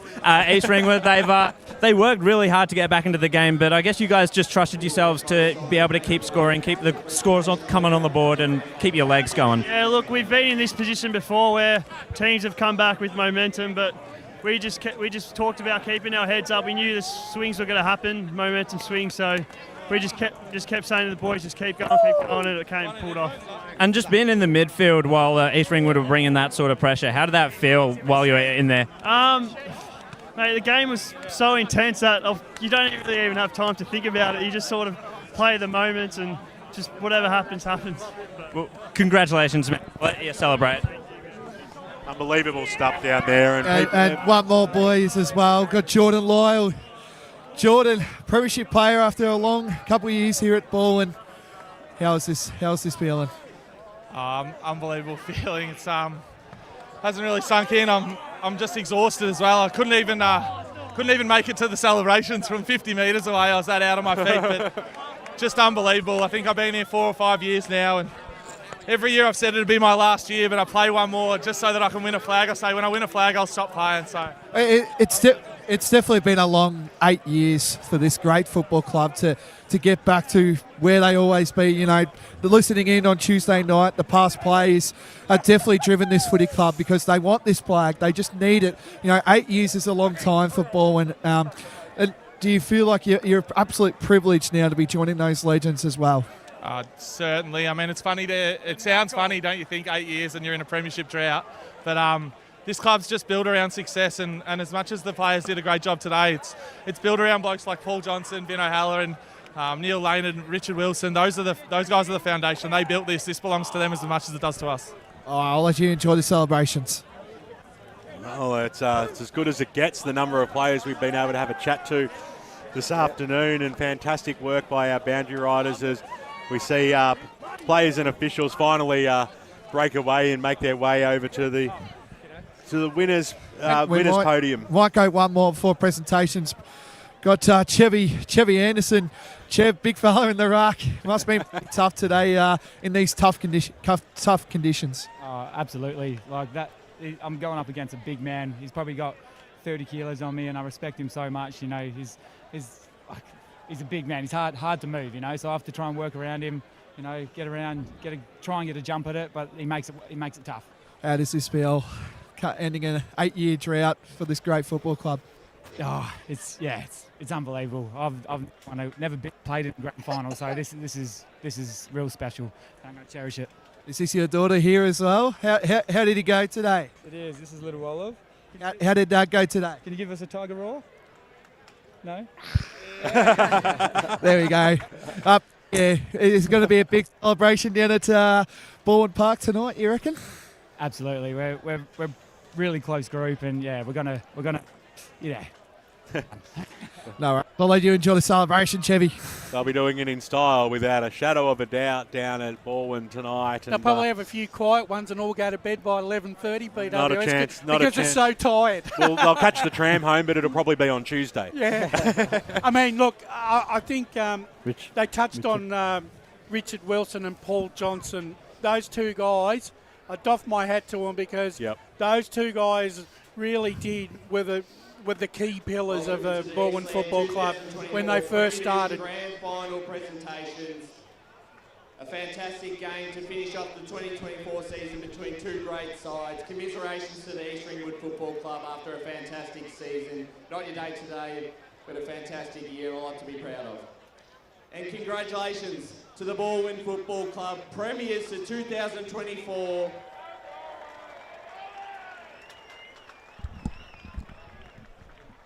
I would now like to welcome up to the stage the Evenil Chairman, Paul Barlow, to present today's medals. Starting with the Cliff Tompkins Medal, which is awarded to the player judged best on ground in the grand final. The 2024 Cliff Tompkins Medal from Balwyn, number 4, Bowen Smith. Yeah, definitely. You know, fantastic game by Bowen. Unbelievable. Smith. Picked by Ray Baird at the start of the game as well. Cliff Tompkins medalist today and premiership player and best on ground. It doesn't get much better than that, does it, Brash? No, it certainly does not. He's been a stellar player all year. He oozes consistency and class, doesn't he? Now for the premiership medals, starting with number 1, Jamie Godliebson. Had a quiet game today, Ray, but it was serviceable throughout the year. Yeah, he's been great for a long time at this football club and just an integral part. I think he's a founding Kane Turner. See what a pick-up from North Melbourne this guy's been. Unbelievable today as well. Just the second efforts, the tenacity, number the ferociousness. 3, Alex Urban.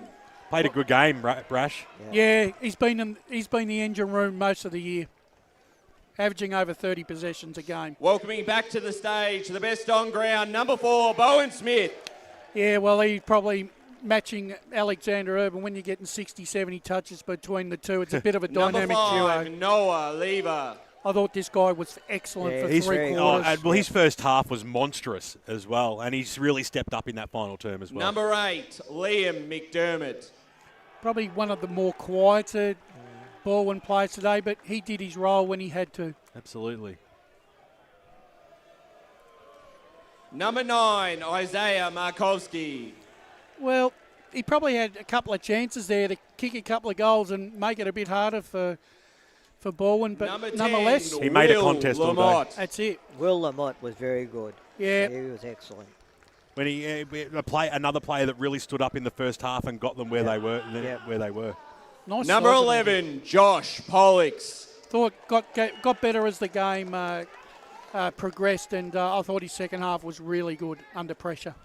Number 12, Jamie Reid. Great game. First half was absolutely electric today, Yep. especially his first term. Unbelievable. Really set the tone for his side today.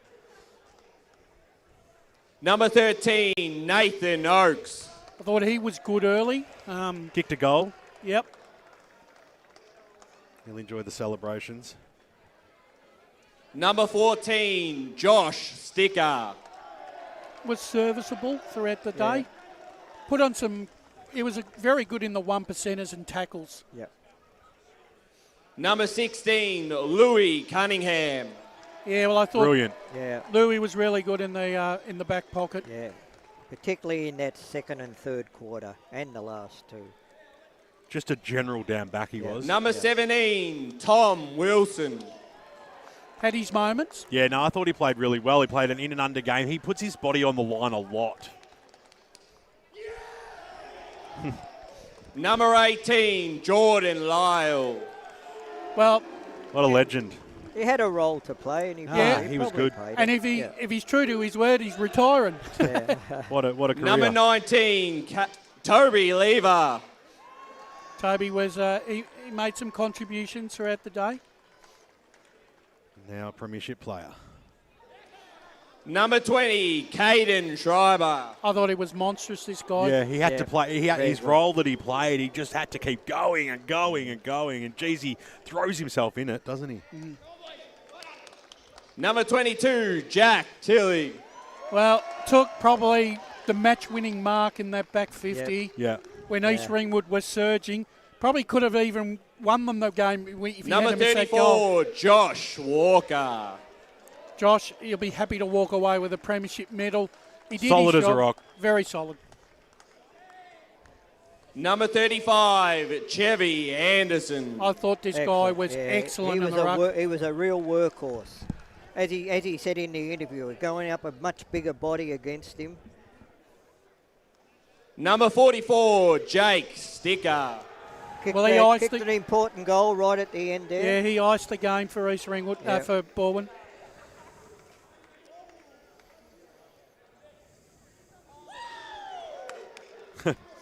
The president, Vin O'Halloran. Yeah, Vin, obviously big shoes to fill, you know, when you're taking over from Richard Wilson. Richard Wilson. But he's got a premiership now. Yep. And they can't take that away from him as president. On you, Vin. The football director, Paul Johnson. This guy, I reckon if he certainly will go down in legend status at the Balwyn Football Club for his contribution.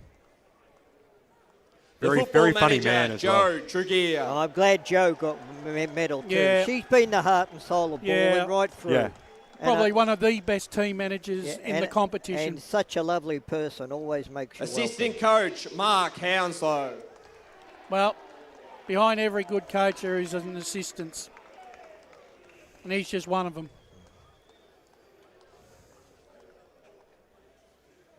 The assistant coach, Tom Williams. There he is, Tom. He'll be happy. Medal around his head and on his neck. The assistant coach, Luke Gandy. Yeah, well, they got more assistant coaches than I've had cut I know. lunches. Find that hard to believe. Yeah, I know. Exactly. And now, welcoming up to the stage, number... Oh, no. The premiership captain, Charlie Haley. There we go. Everybody loves Charlie, and why wouldn't you? He's just a superstar player, the skipper, the heart and soul, the X-Factor player. Yeah, he loves it. And Absolutely joining loves him it. on the stage, the premiership coach, Brenton Sanderson. Well done, Sando. Great advertisement for the Eastern Football Netball League to get a coach or a ex-AFL player of his ilk to the competition. He's done what Rodney Eade couldn't do. Yeah, exactly right. You know, that's right.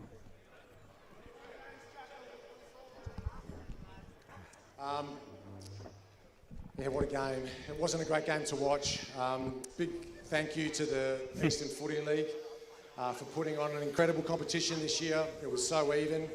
To the CEO, Jai, and the rest of his team, congratulations on a big event today. Yeah, incredible. What a season. Okay, to East Ringwood, to Ben, the coach, James, the skipper.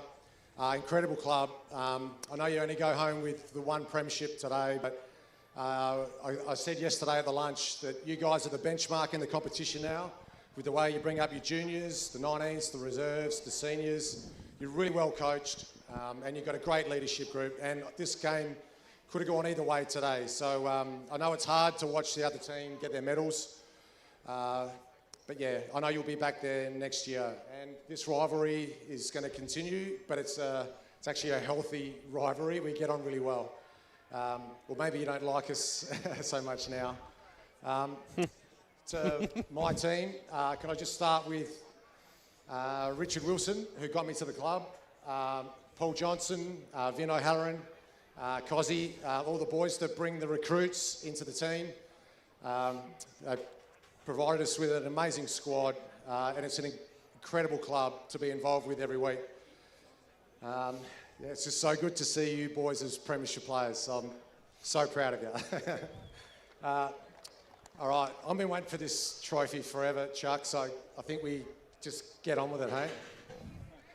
Well, no nonsense there from Brent and Sanderson. And now our EFNL chairman, Paul Barlow, to present the Premiership Cup to the Balwyn Football Club 2024 Premier Division Premiers.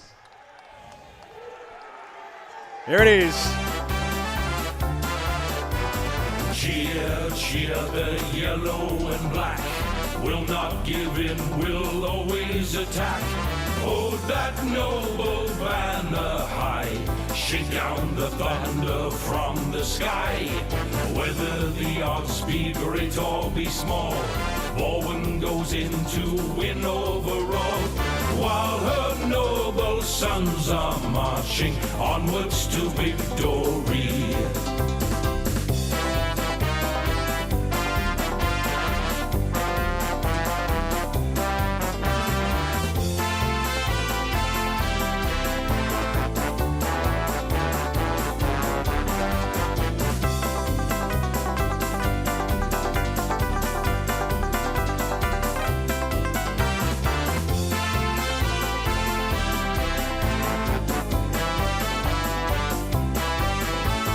Cheer, cheer the yellow and black. We'll not give in, we'll always attack. Hold that noble banner high. Shake down the thunder from the sky. Whether the odds be great or be small, Balwyn goes in to win overall. While her noble sons are marching onwards to victory. Well, there it is, and the final scenes out there on Bayswater Oval. Another season comes to an end, and there can only be one winner. That's just how the cookie crumbles, and this year it's the Balwyn Tigers, and well-deserved. It's been what you'd call a long time between drinks for such a successful club. It's 2016 since their last premiership, since we were last out here. They won quite easily that day. Today they had to work really, really hard for it, but what a sensational season it was across all divisions, but also especially in Premier Division as well this year. You could throw a blanket over the top five this year as they went into the final series, and anyone could have won it at any stage, Ray. Well, it went right down to the end of round 18 before we knew who were the top five were going to be. Boundary. Just in a sec, gentlemen. Bowen Smith, he's taking a couple of photos right now. Bowen, mate, how does it feel? A bit surreal. It's been a long 6 years of hard work. Surreal. Don't know how to describe it at the moment. I think it'll sink in over the next couple of days. That makes sense. How was the game itself? East Ringwood brought the pressure. You both did bring the pressure, but that third quarter, it was some tough football right there. Yeah, I thought we started well, which we did in the semi against them. on the back of our pressure. Our pressure probably dropped off in the third quarter, and they got a bit of a run on. But against them, the games always go down to the wire. But we knew if we stuck to the process, we'd kind of knuckle away, and it could have gone either way, as Sando said. But so proud of everyone. You speak about the process. How much do you guys trust the system set in place by Sanderson himself? We're pretty onto what they did. We know they go long down the line and get numbers there, but they changed that during the first half, so we had to adjust a little bit. We've got just role players. We don't rely on anyone to get the touches. We just got a lot of role players, and everyone backed our system, which is good. And the best on ground medalist, how does that feel? I don't know what to say, to be honest. Pretty humbled, but I only care about the premiership medal, not the other one. That's the one that matters, mate. Go and enjoy, mate. You deserve it.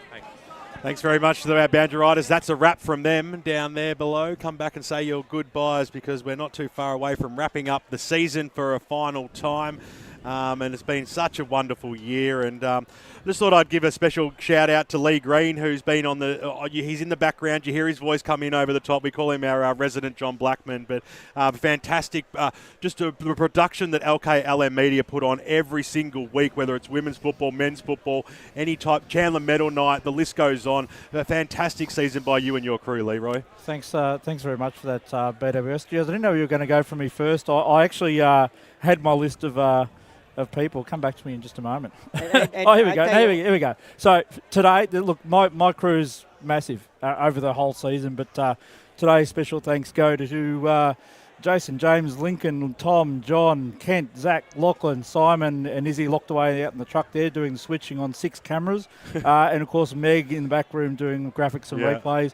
And I can't end the season without saying an absolutely wonderful thanks to my rock, Katie, at home. Of course. Yeah. And Lee, just before you go, you're going to enjoy in your own bed tonight instead of sleeping up here on the balcony. I don't know. I kind of got used to it. I've been here since Thursday. Big shout out to Katie as well, who's lost and probably didn't have enough fingers for the amount of times Charlie Haley dropped. She's the F-bomb count was pretty high. But of course, I've missed that. But is that a good one to watch? Oh yeah, about 10 in a row. But our master, but he was crying at the same time. Our master of ceremonies is back up here, Ryan Long. Thank you, Ben. It's been a fantastic day, a fantastic grand final, and it's great to see two real, great clubs just go head to head all afternoon. It was a titanic struggle. It wasn't over 10 minutes into the third quarter, but it was a fantastic game, and a credit to Balwyn. They were outstanding, and a great story for them, BWS. Unbelievable stuff, and you can hear the boys down in the rooms. Are we closing out at our usual time today? Or are we going on a little bit? But it's time to start wrapping up things anyway, Ryan. Would you think? Yeah, I think so. Did you want me to? You can. You're the boss, forward? Mate. I'll leave it to you. Well, firstly, I thank you. It's been an absolute pleasure to have you back on the broadcast this season. You've been outstanding, and I think everyone at home listening is very happy to hear your voice, your familiar voice, back on the air. It's been a pleasure, and after a couple of years of really struggling mentally, just to come back and be part of this team has really lifted me and got me back in a really good place, and I've loved every minute of it. Thanks for having me back. Lee, we're about to go out, but can I keep going? I reckon, Radio Eastern will sort of drop off, but I think we'll close off. Well, thank you to our Radio Eastern listeners and across all the whole season. Thank you to Radio Eastern 98.1 FM for their support, being the home of local football and EFNL football. I'll keep going to Ray Baird and Wayne Brasher, the two special comments today, and have done that over the probably 20 years now, just Close about. It's a fantastic job again today, and your support across the season. Yeah, well, look, I don't know whether I'm going to be coming back because I'm a couple of years. Every year. No, a couple of years. I'm due to get a birthday card from the King, so we'll see what happens. You're the best, Ray. And Brash, a fantastic day to finish it off, and I'm sure you would have been very excited by this. The grand final day, you love them. Doesn't matter what sort of game it is, but to have a finish like that. Yeah, look, when I finally hop on that plane on Monday morning, I know, right, that I've been involved in a very special season, and I'm looking forward to my rest and recreation. You've got a holiday planned on Monday. Yeah, I'm flying off to Europe on Monday after jealous 3 or 4 years of really hard yakka. I need the break, and but put it this way, this is as good a time to go out on what a fantastic end to the season. Well, you deserve a break. You've done a fantastic On your job, and I brush. might join him. I'm actually going to book my tickets tonight. I hope there's spots on the plane. Paul Uconi in the Stats Centre. Paul, you've done a fantastic job this year. You've really stepped up. You've been in calling grand finals. It's been very proud to watch you and the way you've been able to grow across the season. Yeah, thank you, Ryan, and thank you, everyone. And what a fantastic day it was. What a fantastic game between two very, very good sides. And it's been a wonderful season. And really enjoyed it. Absolutely. Thank you to everyone who's jumped on the team across the season. There's too many names to reel off, and we're about to finish up, but also Chris Curtis and Jared Beenland, who did another outstanding job on the boundary today. And Jared's even got a mic, and Blake Tennant, of course, as well. But I have no idea where Blake is. Thanks very much, Ryan. It's been a fantastic season. Just being involved in the game that I love, and with people that I love as well. It's just such an amazing experience, and I'm so glad that I get to do it all again next year. How wonderful! Absolutely. And to LK Alameda, Lee Green, Megan Green, Kate Green, and everyone involved, as Lee mentioned. Yep. I can't go through everyone's name, but I had to write it down earlier just to make sure. Particularly with you, Lee, and obviously the Rock. This holds everything together at EFNL Game Day. But that's it for us. We're going to sign off. Thank you to you too, Ryan, as well. What a great season. Yeah, fantastic year. The best ever, let's call it that, without a doubt. And you lead from the front and well respected right across the industry. Well done, mate. Well, much appreciated. And that's us signing off for the last time in 2024. Balwyn are the 2024 Premier Division premiers, 7-11-53, East Ringwood 7-9-51.